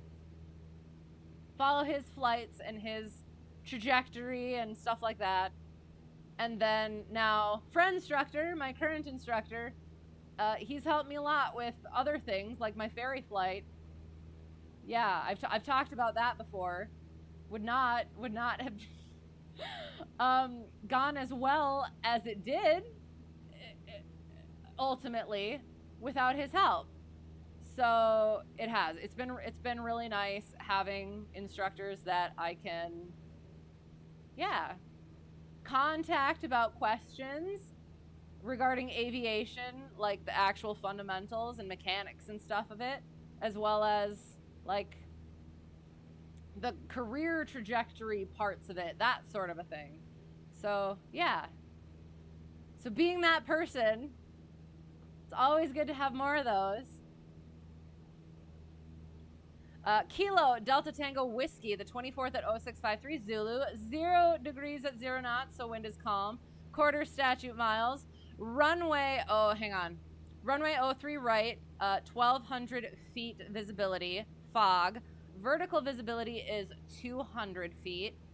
0.1 degrees Celsius for our temperature, 0.1 degrees for our dew point. Altimeter 3027.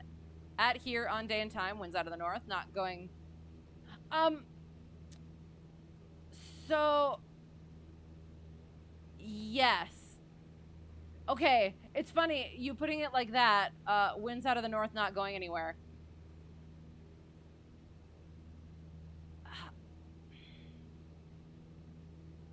I'm actually not sure about that. Whenever I've thought about it, it's 0 wind across the board.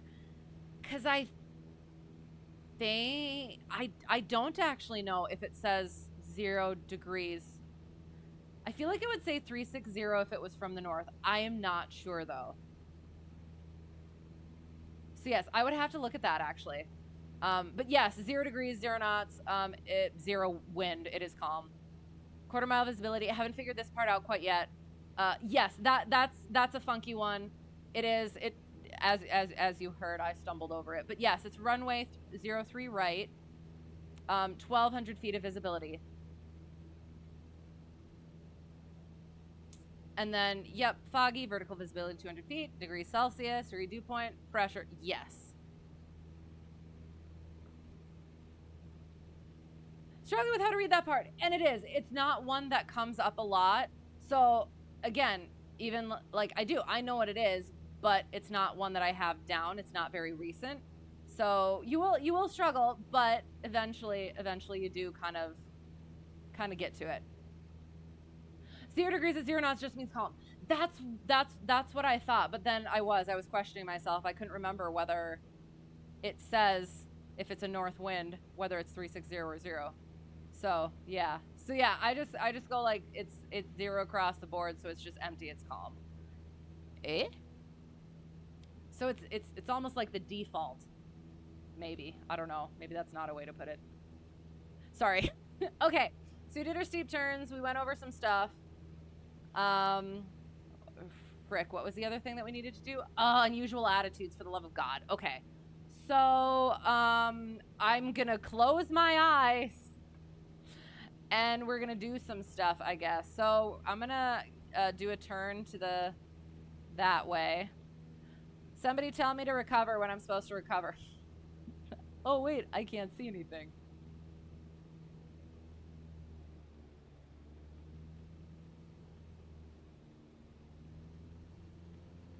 Okay. Oh, recovering. So that's out because we need to.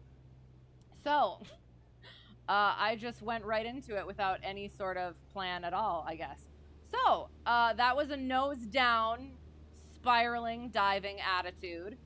So what we wanted to do, which I did, was our speed was increasing. So we wanted to bring our throttle out, level those ailerons, and then start bringing that nose up.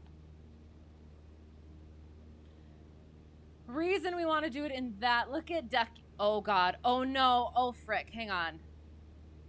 Oh thank God, sorry. I was leaning on my rudder pedals and I thought Ducky was frozen, so I thought everything else was frozen too. All right, anyway, sorry. So yes. Recovery from unusual flight attitudes, instruments, oh, and I guess I kind of, oh shoot, that was maybe not quite what I was supposed to do. So we're supposed to be doing it on here. So we were diving like so. So our attitude indicator was like so. However, we can't necessarily trust these instruments. I can in the aircraft that I fly. I need to remember that. But the attitude indicator might tumble in particularly unusual attitudes. So we need to be relying on our airspeed indicator and our altimeter. So our airspeed indicator was increasing, so that indicates that we are nose down, and our altimeter was going down, so that also indicates nose down. So bring that speed back. We don't want to overspeed the aircraft. So power goes out. We are leveling the wings so as not to put as much load on the wings, as well as when we're like this, there's that much. My instructor gave me, he drew it out where when you're banked like this, you have to bring the nose that much more up to the horizon, rather than if you level the wings first, you don't have to bring the nose up as far, which is super interesting, and I need to go over it again. But yeah, something like that. And then, oh God, we're like right over an airport. Oops, be aware of your surroundings. We're gonna climb a little bit, sorry. No, don't mean to steal my thunder. No, because I do. Sometimes I don't know if I'm actually being, what's the word? Intelligible. So yeah, having it written out is good. And you're probably doing it in more real time, whereas I am pausing for long moments of time and doing other things and then coming back to it. So yeah. So no, absolutely continue. In your head, 000 and 360 are the same thing. They are, but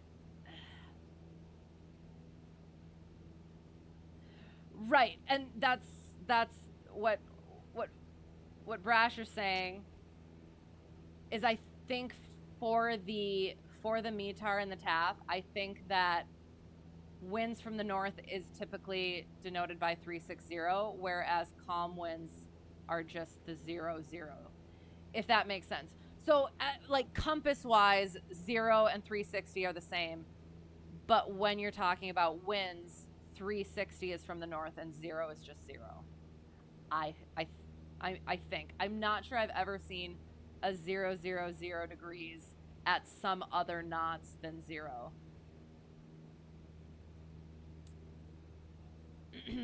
And then only spot you had to look up because you haven't encountered yet, yes, is the vertical visibility of 200. Other than those two places, you can read it flawlessly. That's excellent. Good. Very good. And so even if winds out of the north and stationary may be technically correct, one would just say calm, yes.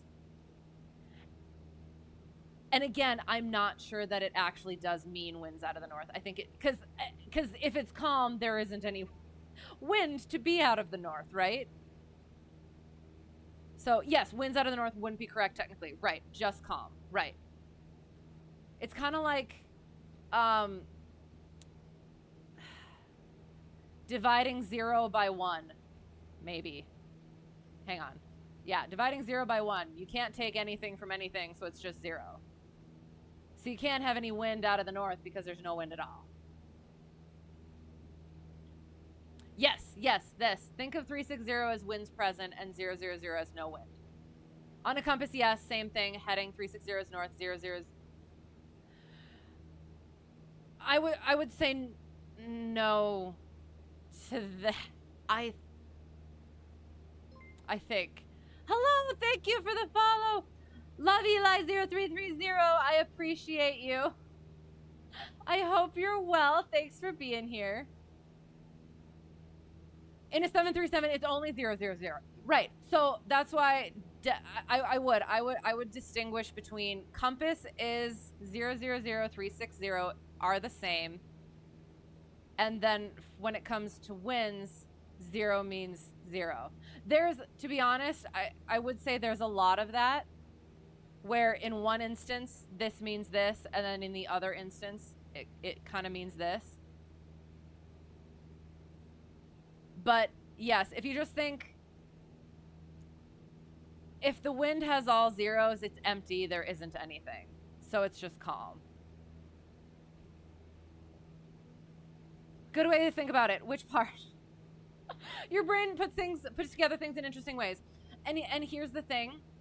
I will say, since you are going into actual training, definitely make sure that you're doing the studying, getting the studying done properly, because there are, even now, I have certain, I would say my brain does the same thing. It puts things together in its own way. And there are snags that happen in the, as you continue going on, that then you have to, like, I'll shove all the information onto the shelves in my brain, but then later on I have to detangle and organize it differently, if that makes sense. So what works for you now might not work in the future, I will say. So that's why talk to your instructor. That's going to be your best bet for getting it to where you need it to be and making sure that you don't have to detangle things too much in the future. You're gonna have to anyway, but just to do as little of that as possible. The 360 is wins, 000 is no wins. Yes. Yes. And again, that's for the wins part, and then for the compass, they are the same. 360 and 00 are the same. Yeah. If that helps, I hope so. Yes. And yes, you're welcome. If that helps, since that helps. But yeah, there's a lot of things like that, and you are gonna kind of have to like let that stuff flow and adjust as necessary. Okay, so did our steep turn. We did one unusual attitude. We'll talk about the next unusual attitude. So what that's going to be is, again, it might tumble. So if we have our airspeed is decreasing, our altimeter is increasing. So what we're going to have to do is power up as well as nose down. So just to the horizon, don't overcorrect.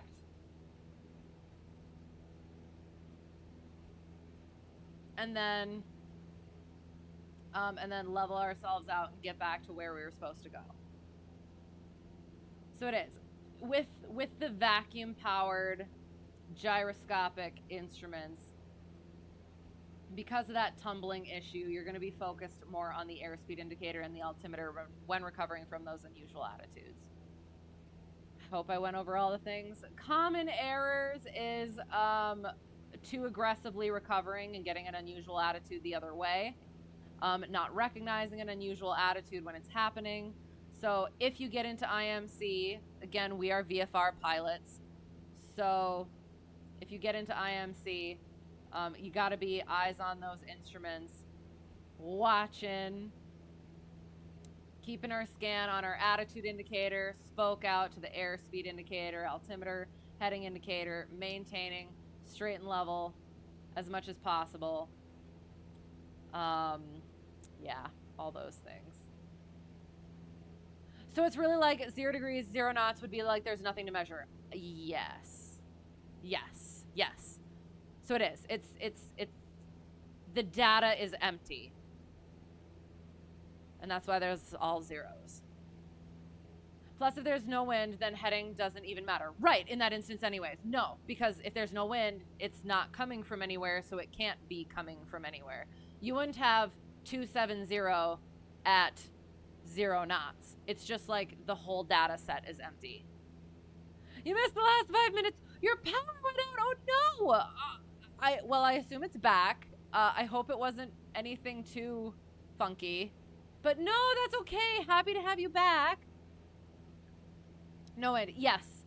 Yeah. So it is. It's just an empty data set. Maybe?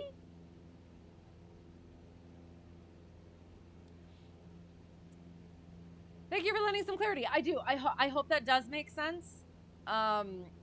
If it doesn't, definitely let me know. I will try and help. But again, talk to your instructor about it. But yeah, that's just kind of how I think of it. I know I say 0 degrees at 0 knots, wind is calm, but mentally I'm thinking it is. It's just everything's empty, so there's no wind to be spoken of. So yeah, it's stormy. So you're on your phone now. Okay, sounds good. I hope it's not too bad a storm. I hope it's one of the fun storms, just like apart from the power outage, I guess. I hope it's a delightful one. Phew, you were right, says the guy with 0 real time. Fair enough. Hey, we all have those moments. Okay, so we did our unusual attitudes, kind of talked about that. Emergency simulation thing. Hang on, what's my notepad say? And then we got to do our what's it called? Okay, sorry. Have to do our landings and that, did that. Steep turns, Shundels, did that. Power on, cross controlled, recovery from unusual flight. Yes, okay. So Oops, frick.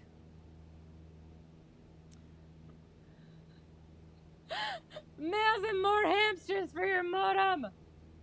Perfect. You need all the hamsters. Oh no.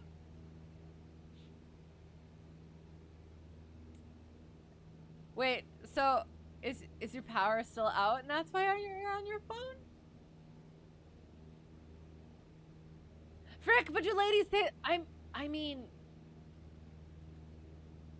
some of we do.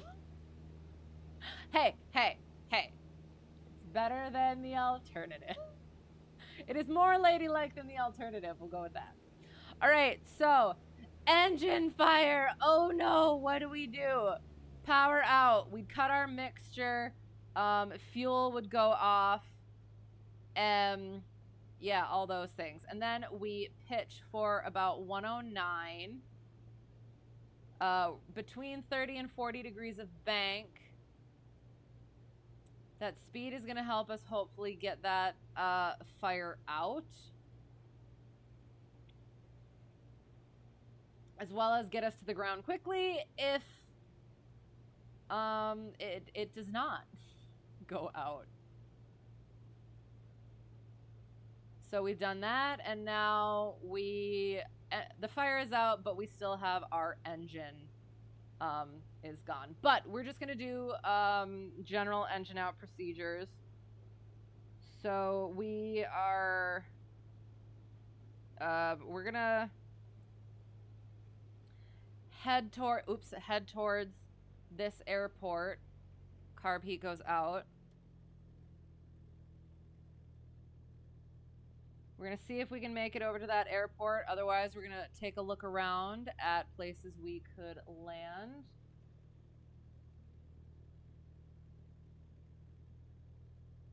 Oh, sorry. A lot of trees, which I'm not liking. We are at our best glide. We got our carb heat out. Oh shoot, I don't know if I can. Yeah, we're going to check our checklist if I can find it. Here and nope, and there. Okay. So we are on our way, hopefully, to an airport. Otherwise,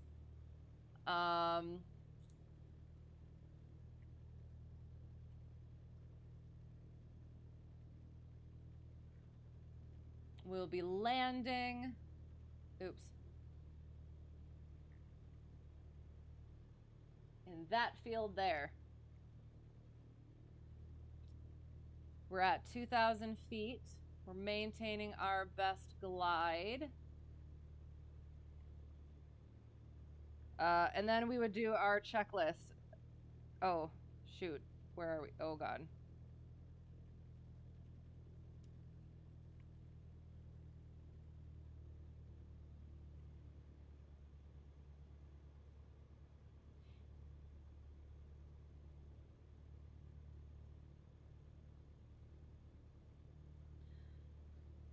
So we would do our checklist. This sucks because I have to go. Oh, hang on. I can go like that. Split view. This is not good. Oh, gosh darn it. Split view is not supported. Keep it going. Keep it going. Keep it going. Oops. Maintaining that best glide.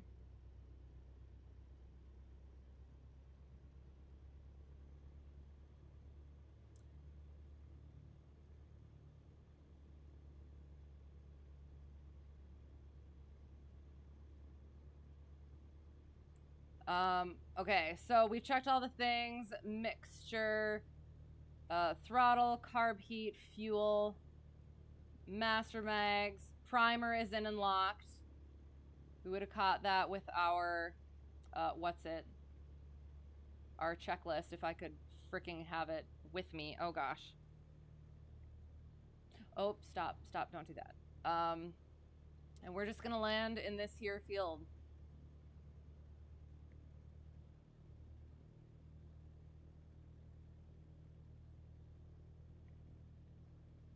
Make sure we're not hitting any of those things, whatever those are. And we are going to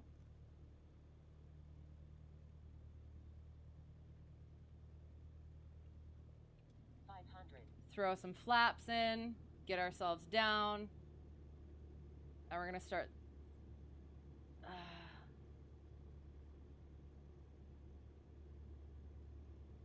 We're gonna turn on to final.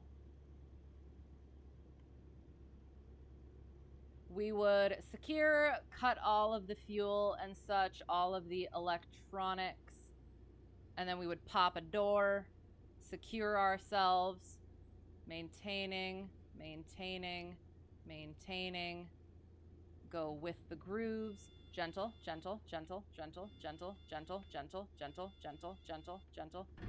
Oh, I mean, it was a little slammy.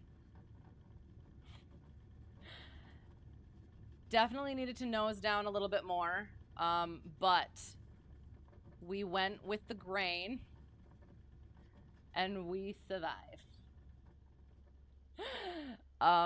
Sorry. It came back, but it's intermittent. Okay, sounds good. So unplug the electronics. Okay, sounds good. Happy to have you either way. I hope it doesn't last too long. Ew, a random failure. So, oh wait. Now find out if I was scanning for...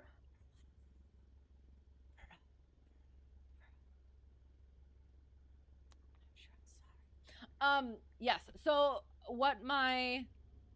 I'll see if I can pop this onto the screen here for a second. Note to pad. So for the emergency part, I have to do A, which is emergency approach and landing simulated. So I should have probably... I always try to land the thing in here, even though I should do the recovery like I would have been able to land. So the DPU would be like, all right, you would have been able to land, go recover. So but I always end up landing, sorry. And then systems and equipment malfunctions are the other required. So what my DPE did for my commercial check ride was go from an electrical fire, or sorry, not electrical fire, an engine fire in order to do that the emergency descent, and then went into the engine failure after that. However, so I do it like that, except I pretend that the engine fire didn't happen so that I can go through the whole checklist, even though I couldn't freaking get to the proper checklist. So yes. So I like to practice the full engine out thing just in case the engine fire is not what the DP gives me. So yeah. I would, or are you asking, would you do the restart checklist after a fire?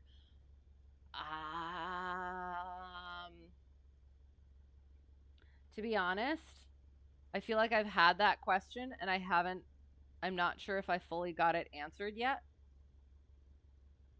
I feel like no would be the answer, but at the same time, I think I've heard otherwise as well. So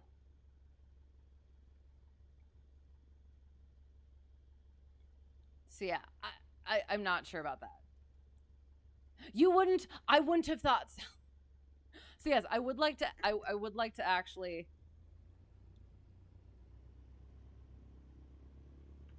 Yeah. Because you never know what it actually went through, so... Heck, no wonder you're feeling like a zombie. It's 2... I know, it's late. You're very rarely up at this time.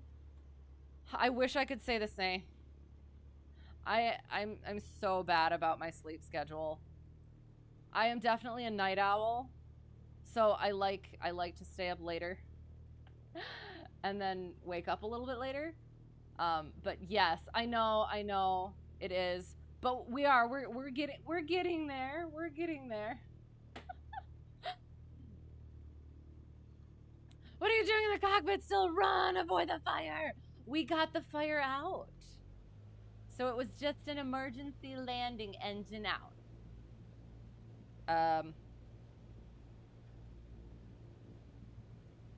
We'll turn back around to follow the grooves again. Oh my gosh, guess what we get to do? A soft field landing, or a soft field takeoff, right? Yes, we get to do a soft field takeoff. Heck yeah. That is what is called fortunate. And landing zone. Okay, sorry. Yes. I will say I was absolutely not looking for a landing zone. The thing is like not 10 minutes ago, I know it seems like a lot, but we were directly over a frigging airport, and then we get out where I was. Oh, and of course, I will. I'll have to we'll look on LittleNavMap at the end. But the place that I chose is right by. I mean, yes, we see them, all of those things. But it's the it's the blinky sort of is it high? I think it's high voltage is that legend thing. Hello, 1 second. I'm trying to look at a legend. Why isn't my legend coming up? There it is. Yes, the blinky bit. High intensity lights. That's what it is. Thank you for the subscription. Okay, I'm going to try and say it correctly.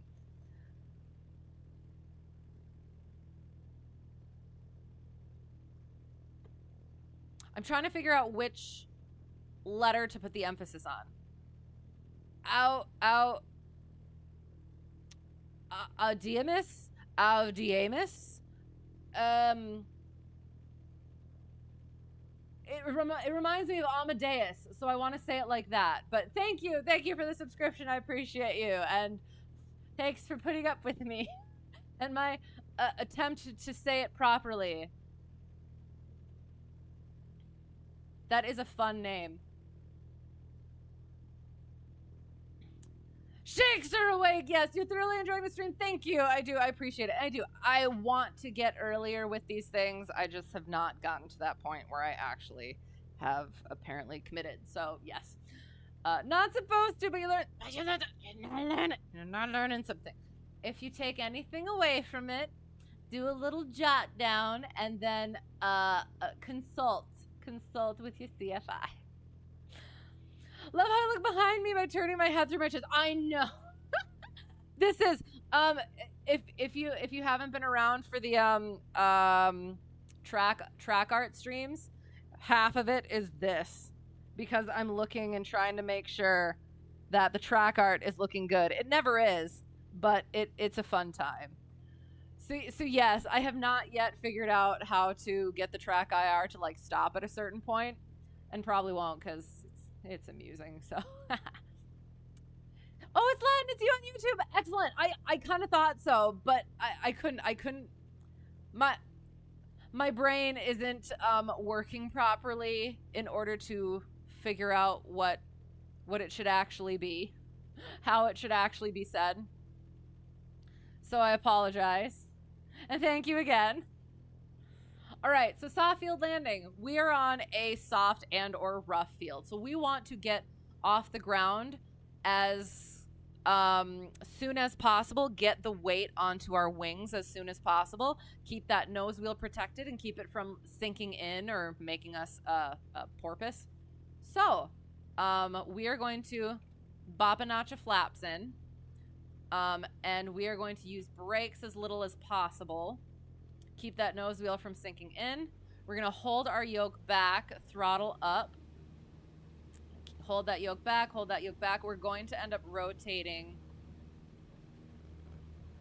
faster or sooner than we normally would. And at that point, once we're in the air, we're nosing back, back down into ground effect to gain speed, which we then trade for our altitude.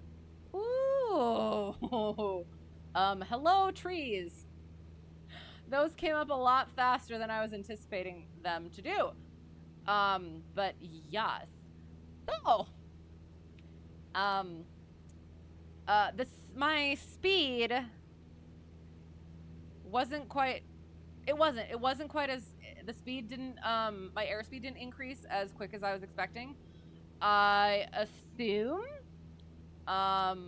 Because kind of rough terrain. So it didn't allow it to kind of smoothly accelerate. Hello, how are you? How is it going? And over a 50-foot obstacle as well. Yes, exactly. Oh, and then also, yeah, once we're clear of that 50-foot obstacle, with at a proper speed and everything, we clean up our aircraft, put those flaps out. Yeah, excellent. Okay, so, oh, words I can't say because I'm a lady. Oh my, hang on, give me a second. I don't wanna, but we gotta. I don't like it. I don't like it. Wait, why? Why did I choose this area? We're gonna start heading this way. Where did we actually come from? Oh God, where did we come from? Where are we? Oh, there we are. Okay.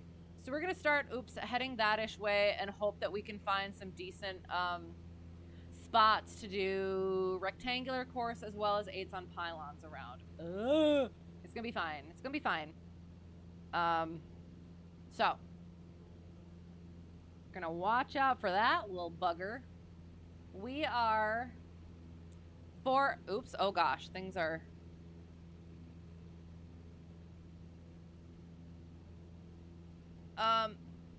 finally figured out what those bot posts are doing. Oh, what bot post? Oh, are you talking about in the chat? Yes, we are on Twitch as well as YouTube at the moment. So hello Twitch, hello YouTube. Welcome. So yes. Happy to have you here. And you sub to the YouTube now. Thank you. Yes, for now. So the YouTube that it's on, that we're streaming on currently, it's just the archives of the stream. I would like to, I have like the main ideological YouTube page that I haven't used yet. I'd like to do shorter videos, like highlight videos. At some point would like to do in real life flying videos and stuff. However, I'm not sure I want to yet at this point give up potential privacy yet. I don't know. So that is to be determined. So future. But yeah, so for now, we just have the VODs on the YouTube as well as the streamings. So hello. Something happened and it didn't. Oh, thank you for the subscription, Armando C. Wait. Is it? Oh God, sorry. Oh God, sorry. So is that one is you? Hello, because you like supporting amazing people. Because I'm great, thank you. Well, I do. I appreciate you being here, and it's. I wouldn't be doing this if you guys weren't supportive of it. And I appreciate that you guys are, because it's super helpful for me. It's super fun for me, and yeah, so I'm happy that it's a mutual enjoyment. So, I hate it. I hate, sorry.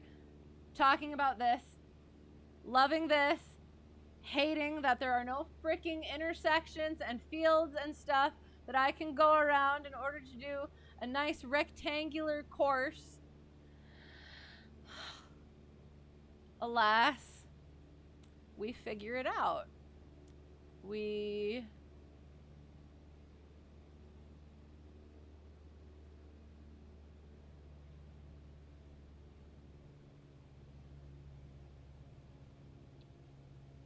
Hang on for a second.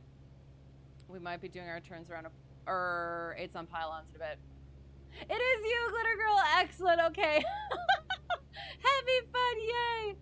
Oh, dang. YouTube sub didn't alert. Oh, well, oh, no. Well, thank you for the sub as well. I do. I appreciate it. Oh my God. Oh my God. I see an intersection. Oh, sorry. We're just not going to talk about what just happened there. Hello. Was that it? sometimes it takes a while. Gonna be a pain relearning all this stuff for your CFI. But I'm sure that it's going to come faster. I'm sure that the knowledge will come faster. And I have, as much as it is so freaking much, but it's been fun learning it, as well as, I will say, one of the things for me is I wish that I had either had more experience as a pilot or more experience as a teacher. One of the two would have been nice. So I would say that might be like, that'd be good for you because you have that experience already. So, would have been hilarious to keep the ruse going. Yeah, oh, it would have, but I would have, I would have felt, I would have felt so bad that I didn't understand. But that's fair. If it would have been amusing, I am happy to be of amusement. You don't stop relearning it. Oh no, that's absolutely fair. So what?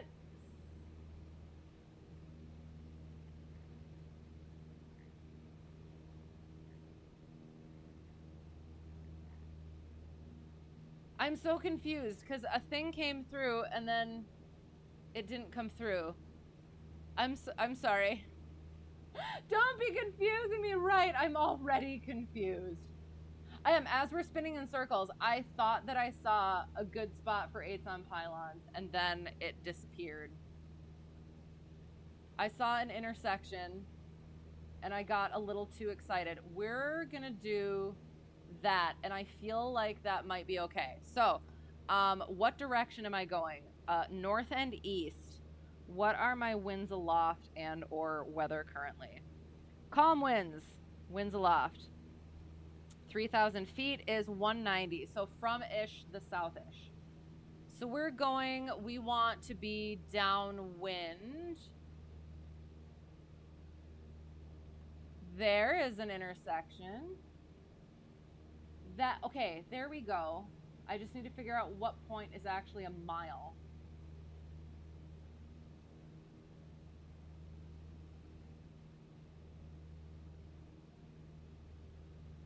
All right, so 8s on pylons. 8s on pylons are our most complex ground reference maneuver. Yeah, so might do this intersection. What direction am I going now? Yeah, that could, no. I think it needs to be more like this. If we need to, we're going to come back to this. Also introduces the concept of pivotal altitude, which is that for every ground speed, for a particular ground speed, there is an altitude at which, here we go, there is an altitude at which a constant bank turn, it will appear that an object on the ground is stationary. So as we are going through those turns, our ground speed is changing, but unlike turns around a point where we adjust our bank, we have to adjust our pitch and therefore our altitude in order to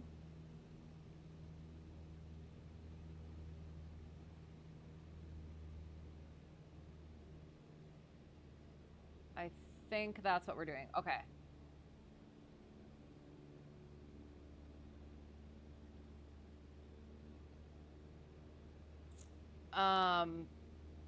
Sorry, we adjust our pitch and therefore our altitude in order to climb or descend to the pivotal altitude for that particular ground speed throughout the turn. So first thing that we're trying to do currently is pick our points. So I have-ish them. Things to keep in mind is we are maneuvering at a very low altitude. Our our initial pivotal altitude, we're going to go with 810 AGL. And in this area, we're at about 27 feet.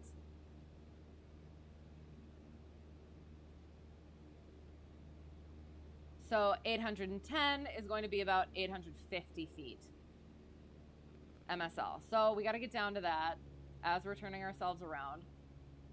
Do the hokey pokey and turn ourselves around. Can I find my spots again? Oh God. Yeah.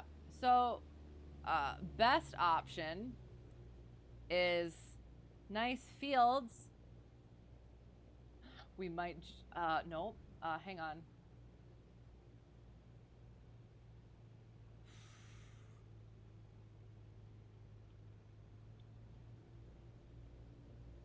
Getting down to our 855.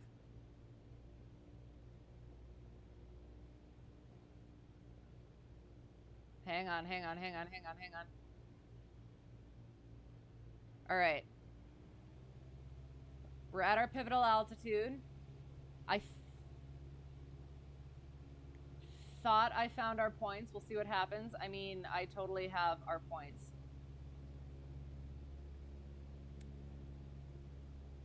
If we need to, we will stop. However, I think we're good. So,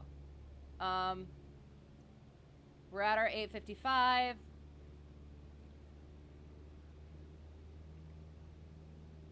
For our pivotal altitude, we came into the downwind,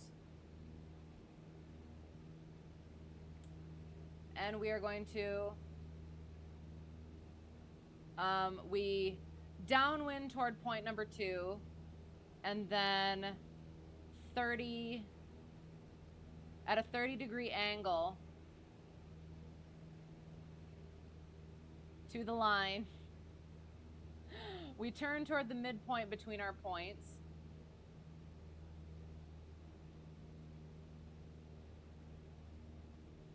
And now we are a quarter mile downwind of our first point and turning around with a constant bank angle. If the point falls behind our reference line, we nose up.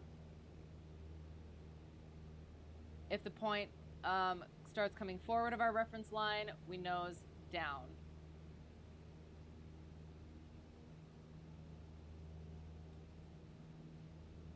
Because we need to increase that speed as well as, so nosing down, we're increasing that speed as well as descending to our pivotal altitude.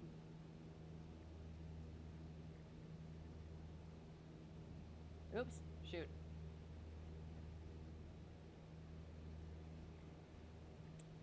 Crosswind correcting as necessary. There's our second point. So we, whoop. Sorry, hang on.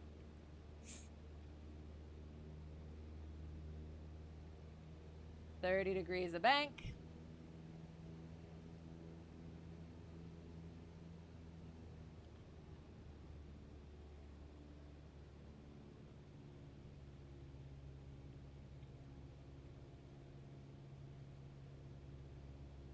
Oop.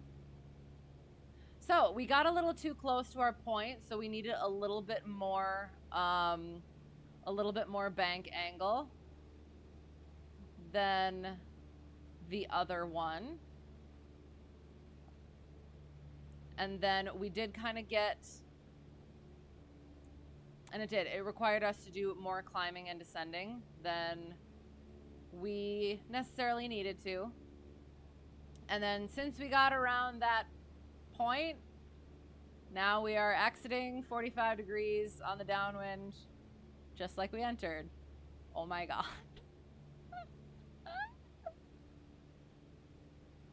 Oh, it was bad. Oh, it was bad. But we talked about our issues, and now we move on, I guess. Sorry. Okay, sorry. We live in the same state then, the state of confusion. Excellent. Yes, yes, that sounds about right. I'm just gonna hover over this because we might just be, you know what, why, I would like to find like an actual field-ish. We're just gonna hover in this area because maybe we'll use one of these fields. If you think you're confused, imagine you. You're still hardcore, and you still just a hardcore enthusiast. 0 real time. Well, that's why we learn as we learn. Words of wisdom. You're confused and you have 3,000. Shameless flex, heck yeah. If you hit 10K hours in MSFest, does that mean that you now have 1 real hour? I feel like that translates, yes. Sounds acceptable. All right, we have confirmed it. We are in agreement. Don't get that song stuck in my head. Oh God, what song did I sing? Sets up simming PC to, oh, the Hokey Pokey. You put your right wing, oh wait, left wing in, you put your left wing out, you put your left wing in, and you shake it all about. You do the hokey pokey and you stall the thing, oh no. That's what it's all about. Sorry. Sets up simming PC to continuously circle the planet on autopilot and wins at life by achieving PPL status without piloting a real plane. I mean, there's some dedication there. Fly to the Midwest where it's made up of ground reference points. I know, like every freaking time. I try. But then we had terrible weather over there for now, like today as we were choosing spots. And then of course I didn't think enough of it, and then this happened. So, but the other thing is like that would be perfect, but at the same time it is giving me experience in adversity when it comes to lack of points.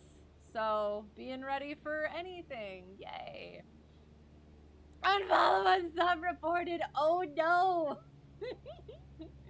You seem upset. We talked about unusual attitude recoveries. That's like an upset. So you just gotta recover. Okay, rectangle.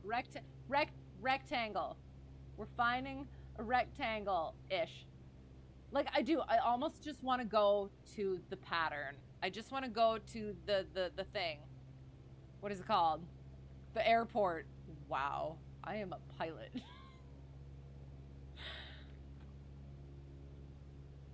I know what the airport is. Oh yes. Oh no. It's getting to that time. I'm sorry for everything from here on out. In, out. I'm gonna stop saying that. What am I supposed to do? Downwind. Downwind. Long leg of the rectangle. So I should be 1,000 feet. Long leg of the rectangle. You know what? That would be an excellent choice, wouldn't it? Just go to the freaking airport. Thoughts? Where even are we? We're going the complete opposite direction. Turning. Can't recover from getting a song stuck in your head. I could sing another one. Then you would have a different song stuck in your head. What would be a good one? This is the song that never ends. It goes on and on, my friends. Some people started singing it not knowing what it was. And then they kept on singing it forever just because this is the song that never ends. It goes on and on, my friends. We're heading to the airport because I don't want to. On one hand, I want to challenge myself to do a rectangle that's not quite a rectangle, but at the same time, wouldn't that be the best option if I can't find a rectangle? We're not gonna use a rectangle, but just get in the pattern and do that? Question mark? No, frick. No, it wouldn't. Would it? I don't know. We'll see. Cut off from singing. That is fair. That is fair.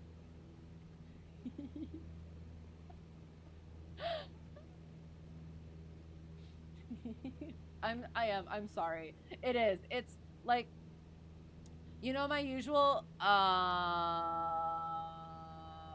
late night delusionariness.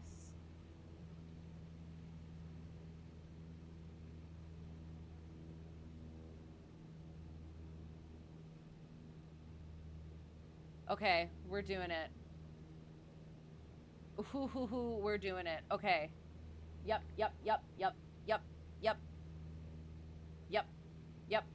Okay. So we're flying up about a mile. We'll turn ourselves. I'm sorry, around. That's what it's all about. In crackled radio voice. Heidi, this is center. We see the delirium setting in. Maybe return to base. But we gotta finish the checkride. I'm just kidding. No, that would be a terrible idea. But since we're in the sim, we're going to. So, delirious or not, we're gonna finish it off. The checkride. Mock checkride. MockISH. MockISH. So, I had a spot in mind. There it is. Okay.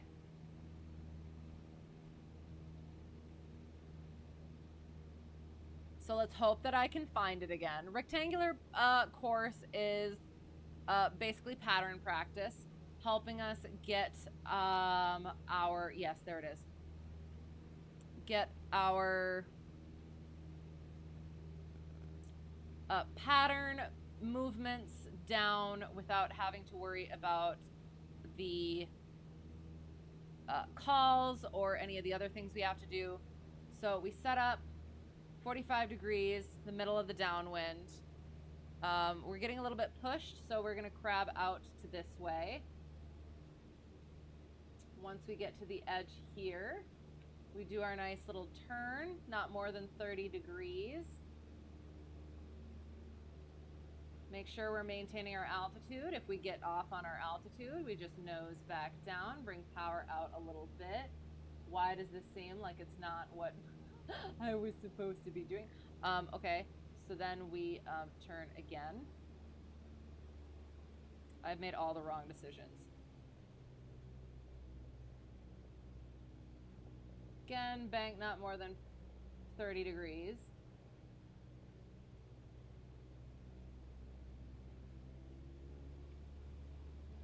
Getting ourselves back down to pattern altitude.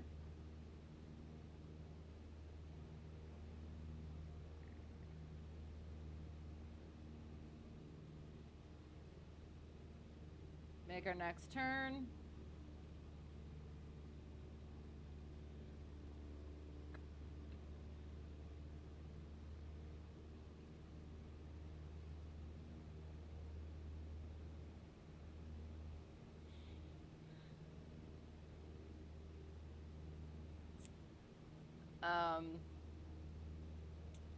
Yeah.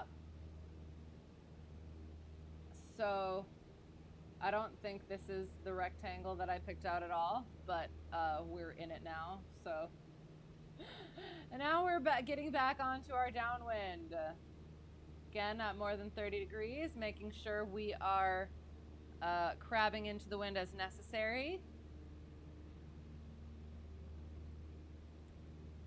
Oh, goodness. We have to do a slip to a landing and then a go around. I mean, we're focusing on rectangular course. And then we exit 45 degrees from the downwind. I got this. I don't think I got this. Simulated hypoxia, pretty much. Oh, goodness. Except the feeling is not euphoria. It's something definitely, oh God. We'll go over that in LittleNavMap. Yeah. I thought I thought I picked a different spot. It was a terrible spot. So, again, I guess I'll say that for both of our ground reference maneuvers. For all ground reference maneuvers, the spots that we pick our reference points and or lines and or whatever should be visible. Easily visible and not missable and losable. Because those are words now. My God. Yep.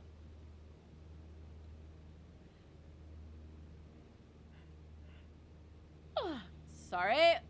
Because otherwise you get that disaster. Sloppy maneuver. If you lose sight of your points, you might lose sight of any potential obstacles. All those good things. All right, we are getting back to KISO. Yes, you want to do the hypoxia chamber. Right, at least once, regardless of if you get into aviation professionally. Same. Because, I mean, wanting to do the hypoxia chamber. Because, well, it would be good for scientific purposes, but also just general curiosity. There was a video.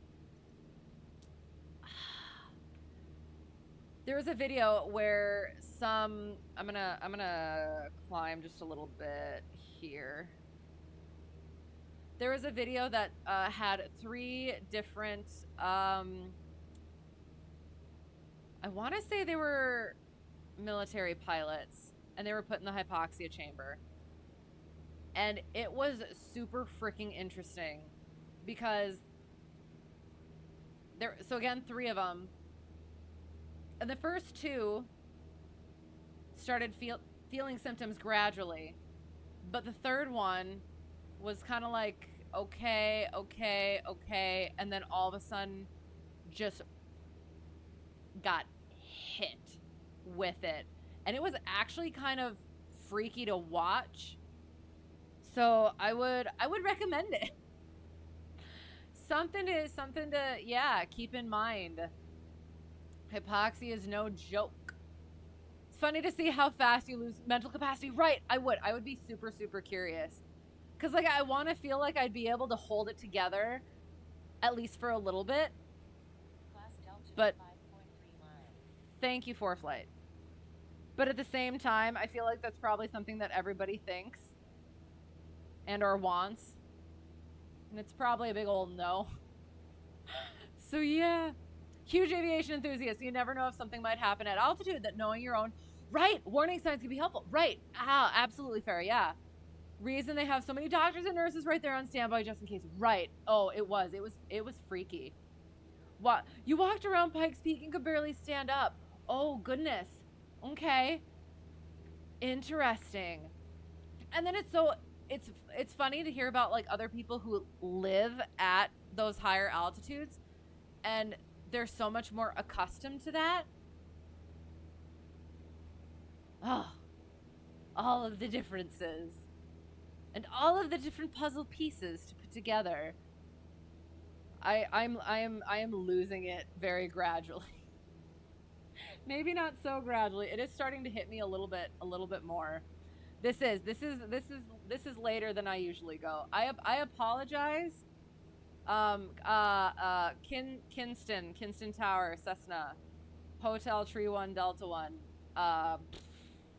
Words I can't say because I'm a lady. 8 miles to the southeast at 1,700 with, do we have the weather with, we said whiskey earlier, so we'll say whiskey and then they'll give us the actual weather.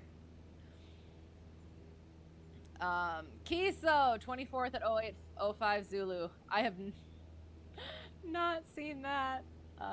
Yeah, automated, 0 degrees at 0 knots, empty, winds are calm. Data is empty, winds are calm. 10 statute miles, visibility, overcast 11,000. 10 for our temperature, 9 degrees for our dew point. 3048, I think that's what it was before, so excellent, and all the other things. Remarks, AO2 differentiates precipitation. Temperature is, that's a 0, so it's a positive number, and it's 9.6, so it's 10 degrees, but with the decimal. And then again, 0 is positive, and 8.5, rounded to 9 for our dew point. All right. Slip to a landing, go around, land that sucker, shut down, and frickin' debrief, and off we go. I need to turn. I'm so sorry. Oh, we are. We're really pushing it tonight. Think that spending as much time in the mountains as you have would help, but who knows? Okay. Yeah, maybe. Your cousins who were raised in Colorado, they visit you at 500 ASL and they're like, I can breathe so easy here. That's so funny. There's just that much more oxygen. Well, there's not more oxygen, it's just more concentrated. I know these things because I practiced. Oh, would you look at that? Although, sorry, ATC might not have liked... Oh, hello. That's gonna trip me out. May not have liked, things. 8s on pylons right on the corner of their airspace. But who knows? Could have asked. Living high up definitely helps, but at a certain point, there isn't much you can do. Fair. Absolutely fair. ASL, above sea level. Yeah. So usually we do MSL, so mean sea level, and then AGL is above ground level. So you got them right, but you put them together. You are also sleepy. I know, I am. I apologize. We're getting there. We're about at the airport. They're gonna give us a right turn for 05. Right traffic, right down. Sorry. Oh my god. Sorry. It is. It's that time. I appreciate you guys sticking around. I do. I need to do better. I need to do this faster. Earlier is the correct term. I will. I've been meaning to work on it. But as always, I'm sorry. So, we're coming in. We got a right downwind, and we need to let them know when we're at midfield. We're going to report midfield. Slip to a landing.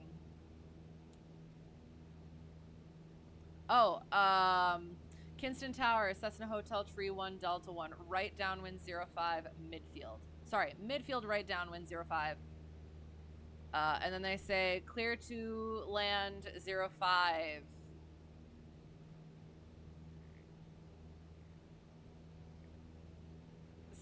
Cessna Hotel Tree 1 Delta 1 clear to land 05. And then we say clear to land 05, Cessna Hotel Tree 1 Delta 1.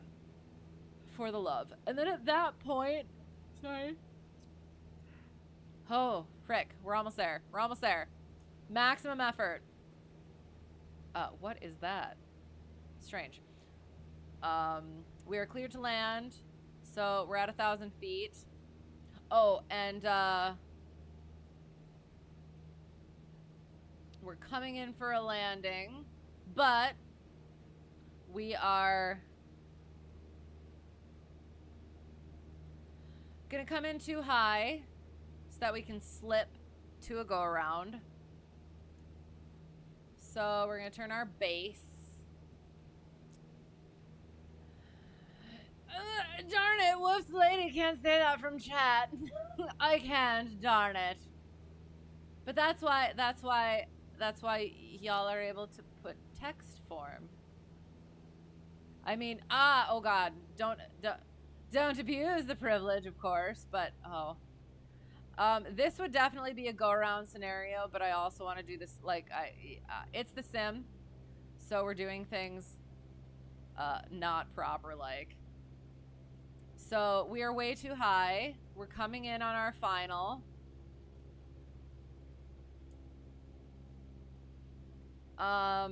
We know that we're too high, so what we do is we line ourselves up, and then we, apply right... For the love of God. Keep our nose coming down. I don't understand. Yeah, that's fine. Thank you, Foreflight. I'm sorry. So I guess we're going like this and going like this instead. Apparently, I can slip a lot better to the left, right, whatever. So we are slipping. It's not working, so we're gonna go around.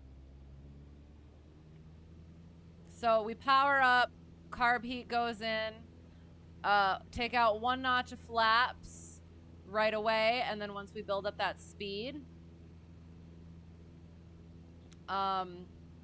then we dump the rest, not dump, we would take out the rest of our flaps at that point. And then we're gonna off step to the upwind.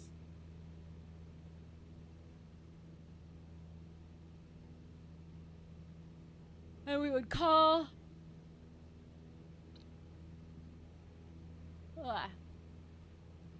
Kinston Tower, Cessna, Hotel Tree 1, Delta 1. Things. On the go, 05. Or, hang on. If they cleared us for the option, we don't need to call them again. So, pretend that they cleared us for the option.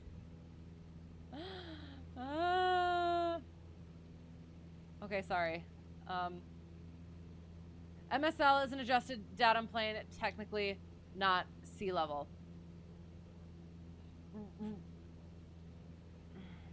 Well, right. And ASL works as an absolute measure.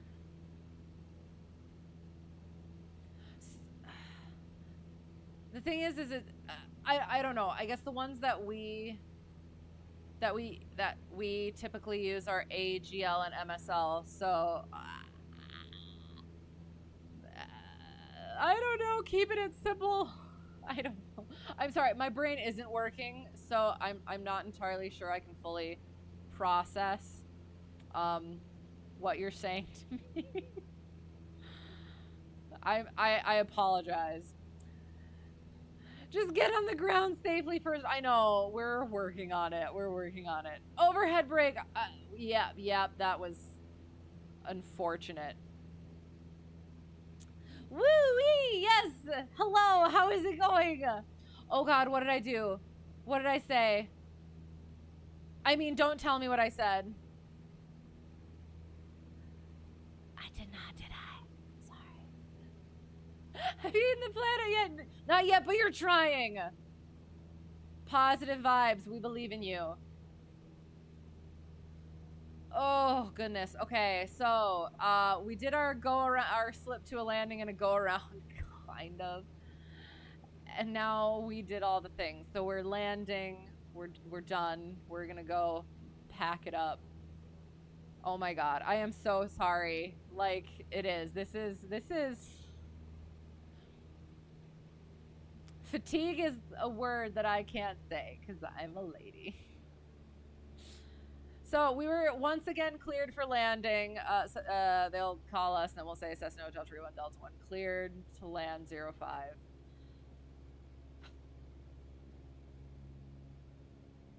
Yep.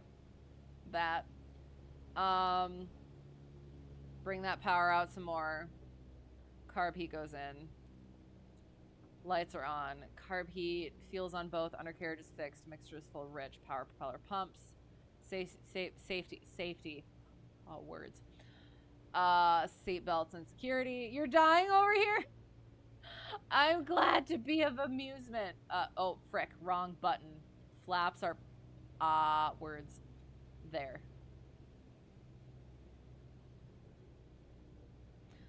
Another notch of flaps. It happens so fast. Normal landing. Abnormal landing. That's part of the Checkride PTS, right? Okay, bringing that power out.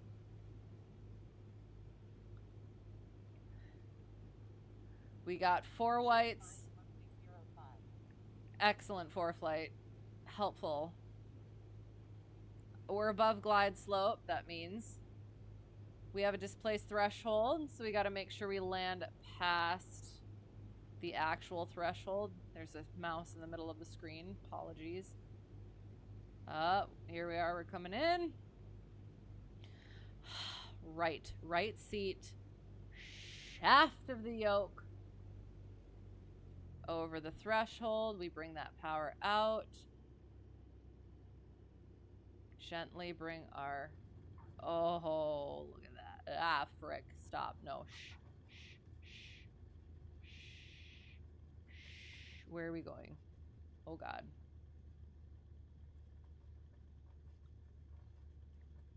We're just going to take the whole runway. Oh, my God. I'm so sorry. Actually... Oh, hang on. Is that a runway? It is not. We get off of the runway. We clear at the next available taxiway.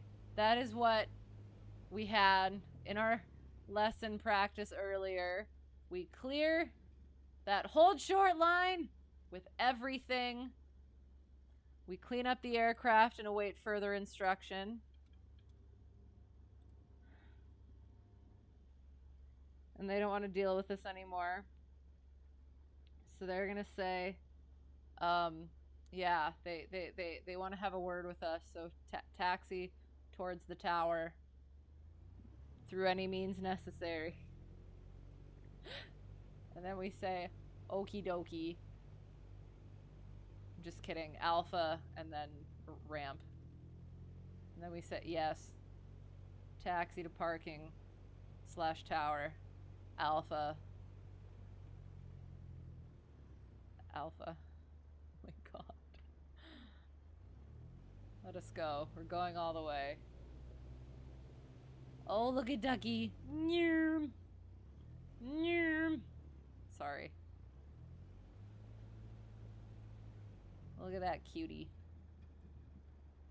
Oh, God. And then, since we're already in trouble, let us, God dang it, whip a cookie. Hello! Where's my coffee? Help. Help.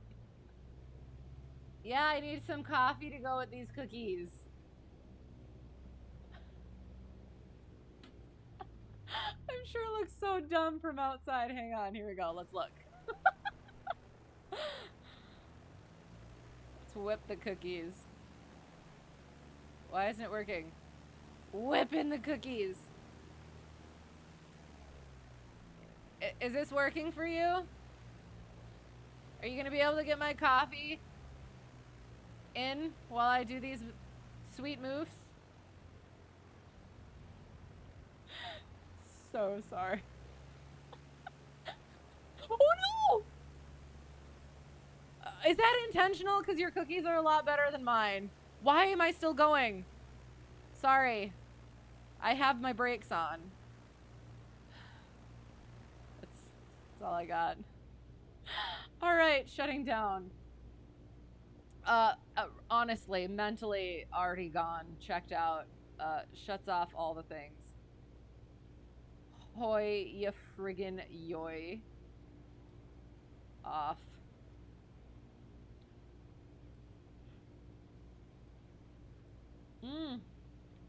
All the things. Cut that mixture. Yo. You were kind of yo-yoing, so that's kind of perfect. For the love of God. Continue. We're making it. We're making it. Oops.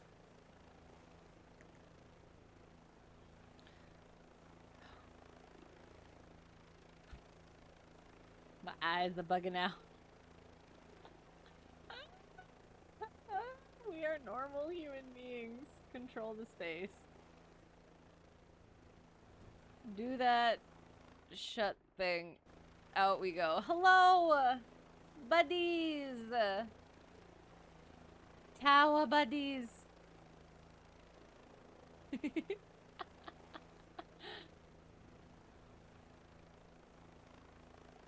Me and the boys. Oh gosh, I'm watching that show right now. The Boys. It isn't. It's a lot. You were waiting for me to stop to light up. Am I right? But I kept moving. I know. I'm sorry. I had my feet on the brakes, and I was still going. I'm sorry. Hello. How are you? Happy to have you here.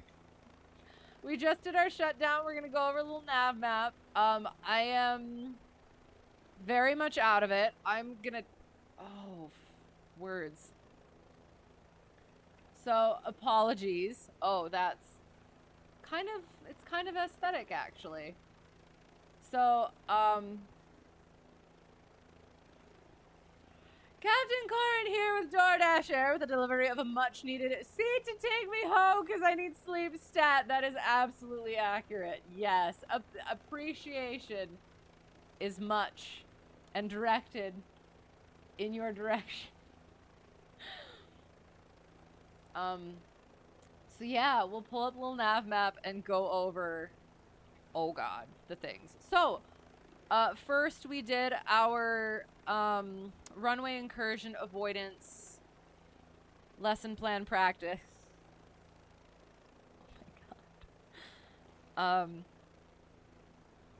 And that went, I think it went pretty well. Got quite a few tips and advice from you guys, and I appreciate that so much. Looking forward to going over it with my instructor. So that went, I think, okay. We'll find out, I guess. That looks like an almost perfect bird right here. Do you see that? That's awesome. It's like a weird pigeon. I don't know about the rest. Oh my god. Oi, oi, oi. Oh no. Sorry. Coffee, you kidding? We'd be stuck awake for hours. Okay, fair. Okay, fair. Yes, that's fair. Runway Incursion Avoidance practice. Gotta give that to the controllers at KSFO. Oh gosh, what did they do recently? I mean, no, they can't learn anything from me. There's no learning here, no teaching here. They can practice it for themselves and from competent, reliable sources. But otherwise, whatever is necessary. Okay, yeah. So that went okay. Look at these dumb patterns. Why?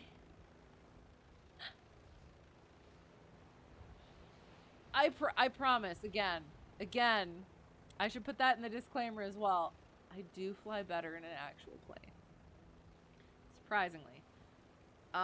Yeah.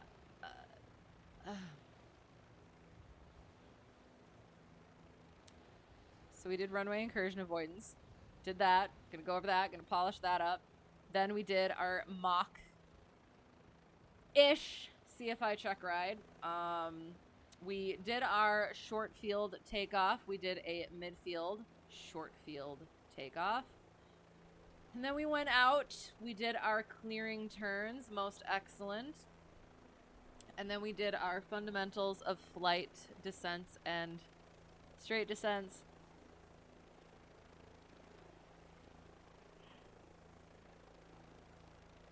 And descents with a turn. Sorry. That was there. And then we did...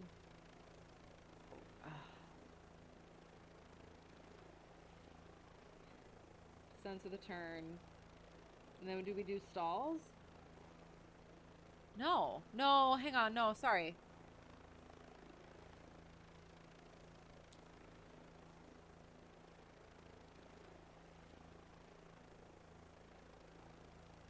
I thought we did stalls first. So power on, stall, cross-controlled stall. And then... I don't know. We'll just keep going, see what happens. We did our chandelles over here. At some point over here. Is that unusual attitudes? Words I can't say because I'm a lady if I know. Yeah. Chandels. Went over here, we got steep turns. I think here's the unusual attitudes. Yeah, that sounds right. Here we were... Oh, we did our... engine fire. Descent. Emergency descent. And then we landed at the Voice of America transmitting station.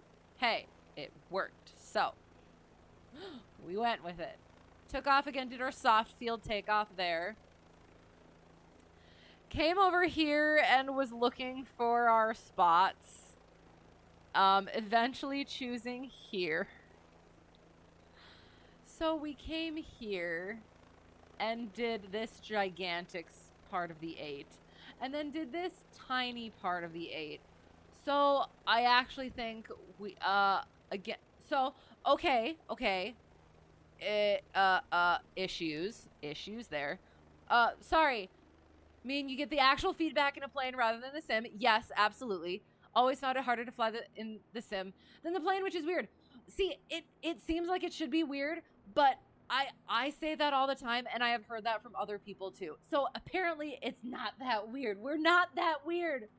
And it's not that bad of a thing. It's not that abnormal of a thing that I'm terrible at flying in the sim. So yes, it is. It's definitely that feedback thing, as well as I do think that it's a visual thing. Even with the track IR is excellent and amazing, but there is still a different visual.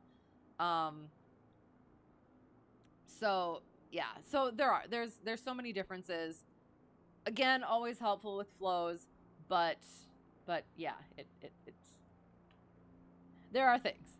So true, flight sim is actually harder in some ways than real flying. Yes, would agree. So I will say,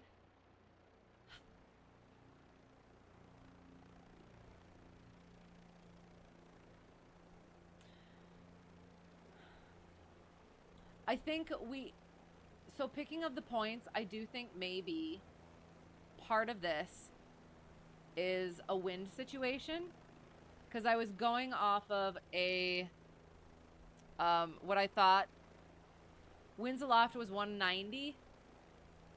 So I was like, okay, southerly wind, but that low to the ground.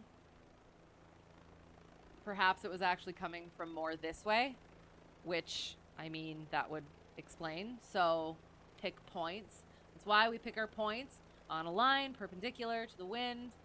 But that's a learning experience. So then we came here and we're looking. Yeah, I was trying to find rectangle. Here's our rectangle. We came over here, came into the thing, and then, god dang it, move. Or don't move. Stop moving. And then we followed a square-ish, kind of. I tried. We talked about some errors.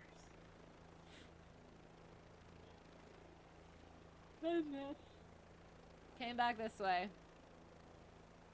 Came in for a landing. Did our slip. For some reason, I slip in the plane that I fly in real life all the time. Not all the time. But I'm perfectly fine at slips. However, apparently, I can't do them in the sim that well for some reason. Don't know what it is. It seemed like the one to the right, or the other way, where the right side was broadside. That seemed a little bit easier than the other side, so I don't know about that. Maybe try that next time. We did our go around as well, and that it went. So we did. We off-stepped.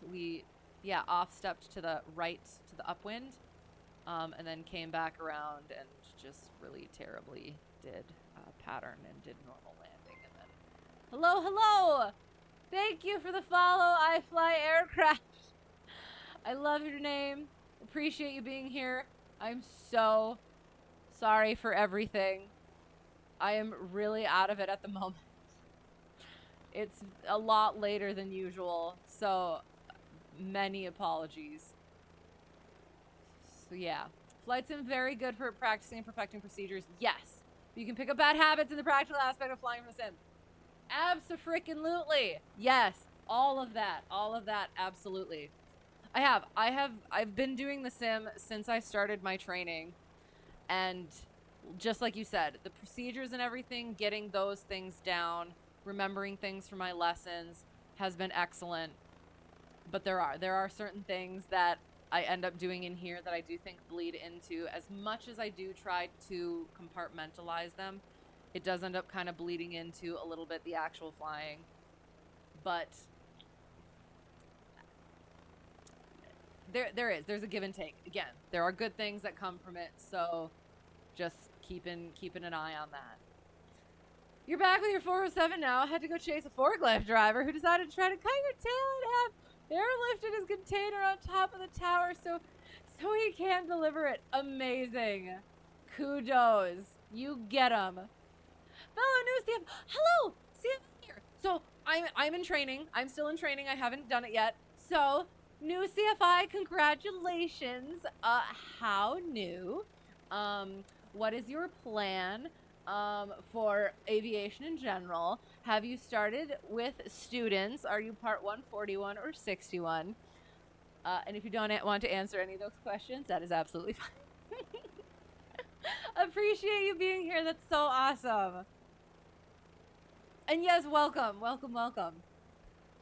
yes, I am a pilot in real life, currently working on CFI training, so disclaimer below. Yes, I'm not teaching anything. You're not learning anything. Just working on my flows and such. So yeah, that thing again. Procedures and flows. So yeah. But yes, so again, we off-stepped, did the thing, normal landing. Kind of went over a little bit of our runway incursion stuff. A little bit with the plane, so yeah. Yay! So there's that. Hello, I'm gonna try to, there, hello. I'm gonna get into the, oops. I'm gonna exit this and go to the home page. What is it? Oh my god. Main menu. That's what it's called. I'm gonna go to the main menu. So thank you for the seat to go get sleep. Much appreciated. You got it in September, just haven't been flying yet. Because you went to EMT school and just recently passed your EMT school last Friday. Amazing. That's so cool. Congratulations on that as well. And you're a part 61 with some 141 background. Excellent. Oh, so you got both. So that's nice. So yeah. So what's your kind of plan? If you don't mind me asking, and or how did you get into it and all the good things? The immediate interrogation begins. I'm sorry, I do. You don't have to answer anything that you don't wish to. I am a very curious person, and I like hearing other people's journeys. So, we're gonna leave that for a second. Took that off. Flight sim goes like that. I'll quick run through some things. Had lesson recently. Talked a little bit about it.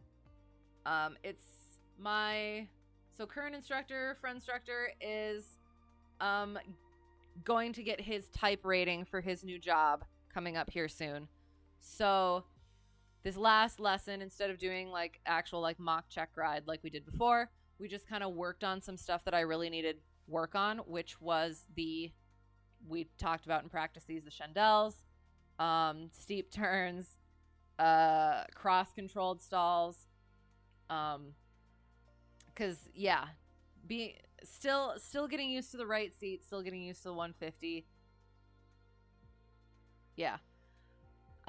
So, and it's like, if I just focus on the flying, I can usually do the flying. And if I just focus on the teaching, I can usually do the teaching, but putting them both together and it just disaster. So, yeah. Or not disaster, it's just not quite as polished as I would like it to be and how I think it needs to be for Checkride.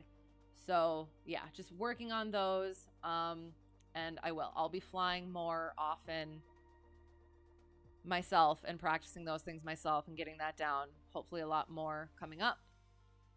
And then after that, so for the airport that I fly out of now, for Instructor is like the GPS guy for quite a few of the aircraft. So since he's going to be a lot busier coming up now, I have been kind of working on taking that over. And so we were going to go get me keys for the hangars that needed them.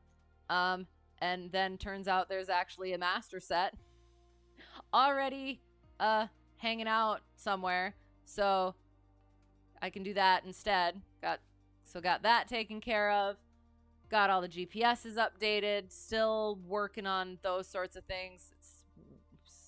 There's always some sort of a snag with that for some reason.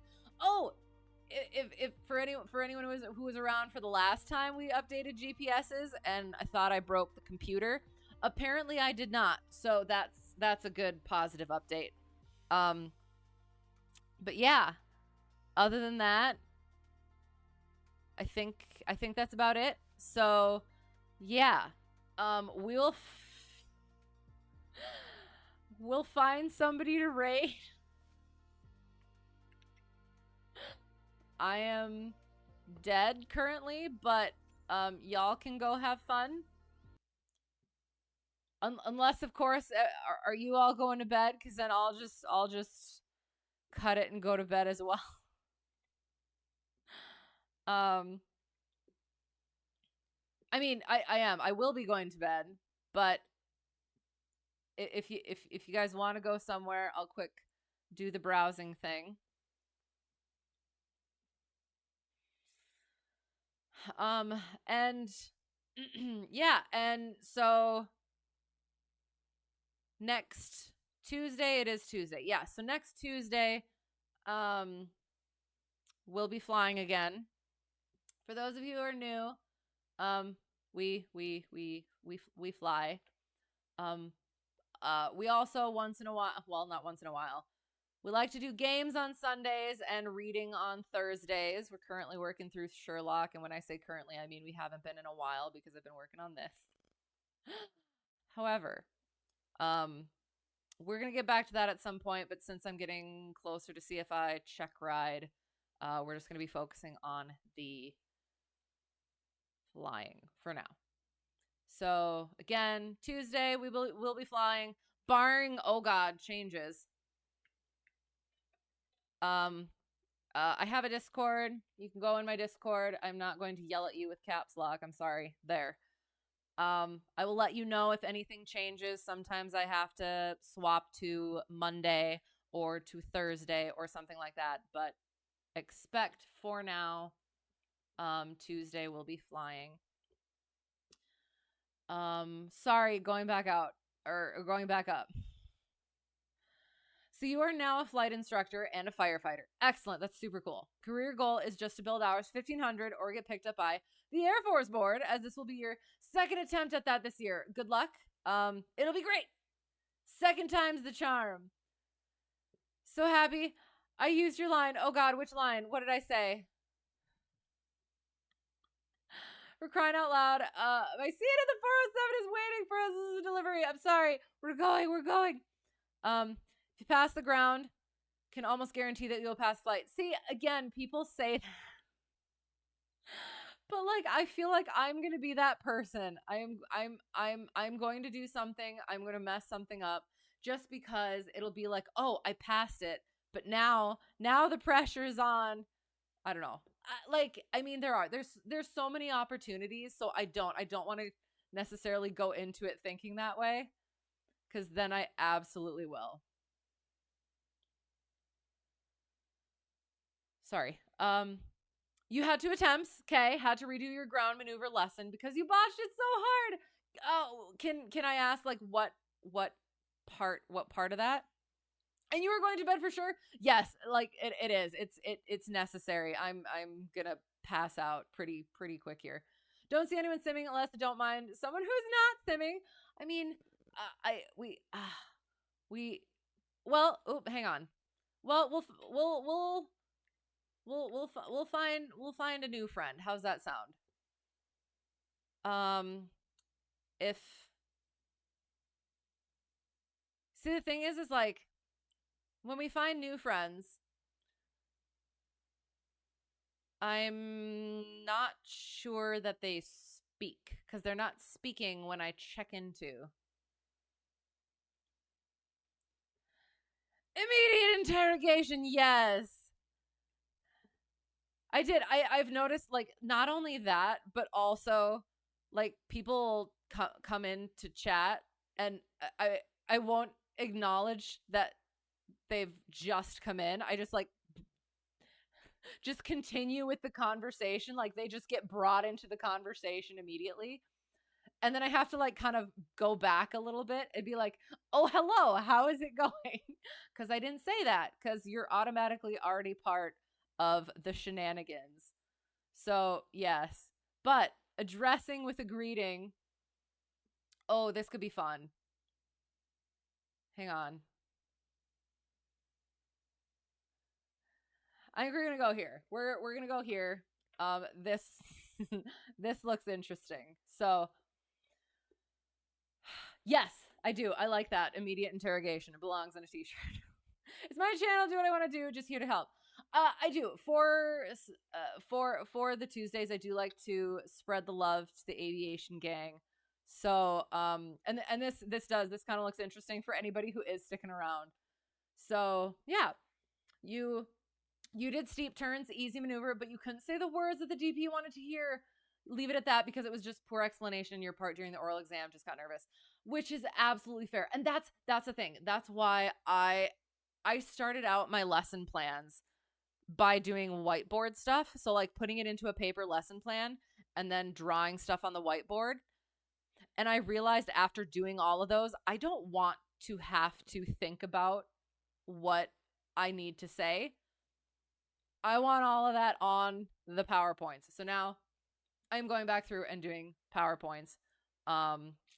So yeah, make sure he's still continuing. So yes, because I will. I'm gonna be the same way. I am such a nervous test taker, so I always feel like I have to like be that much more above the standard because I know it's gonna drop that far. So in order to actually meet the standard, I have to be that much above. Yeah, that sort of a thing. Sorry. So, finding the raid thing, doing the raid thing. And no, it's absolutely understandable.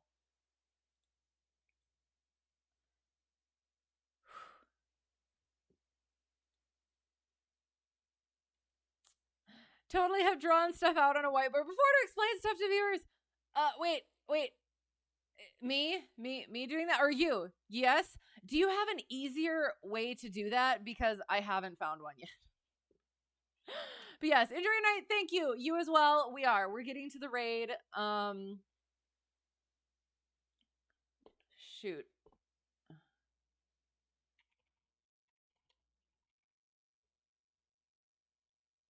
This person says they're doing VR for the first time. So that looks interesting. So,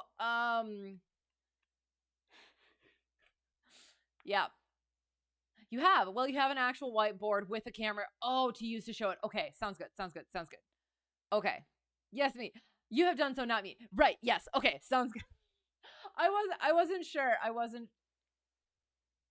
Do you see that? It's time. So yes, apologies. Yes. I could. I could maybe figure something like that out. Kind of don't want to, especially because we're doing PowerPoints now. And that seems like it's working a lot better. So at some point, maybe. Otherwise, yeah. So to whoever got lost and found their way here and found their way back and decided to stick around, thank you so much. I appreciate it so much. I apologize so much for the lateness and all of my shenanigans. Thank you for putting up with me and all the things. I had a lot of fun. Lot of things to think about. So I appreciate that as well. Thanks for flying along. Thank you.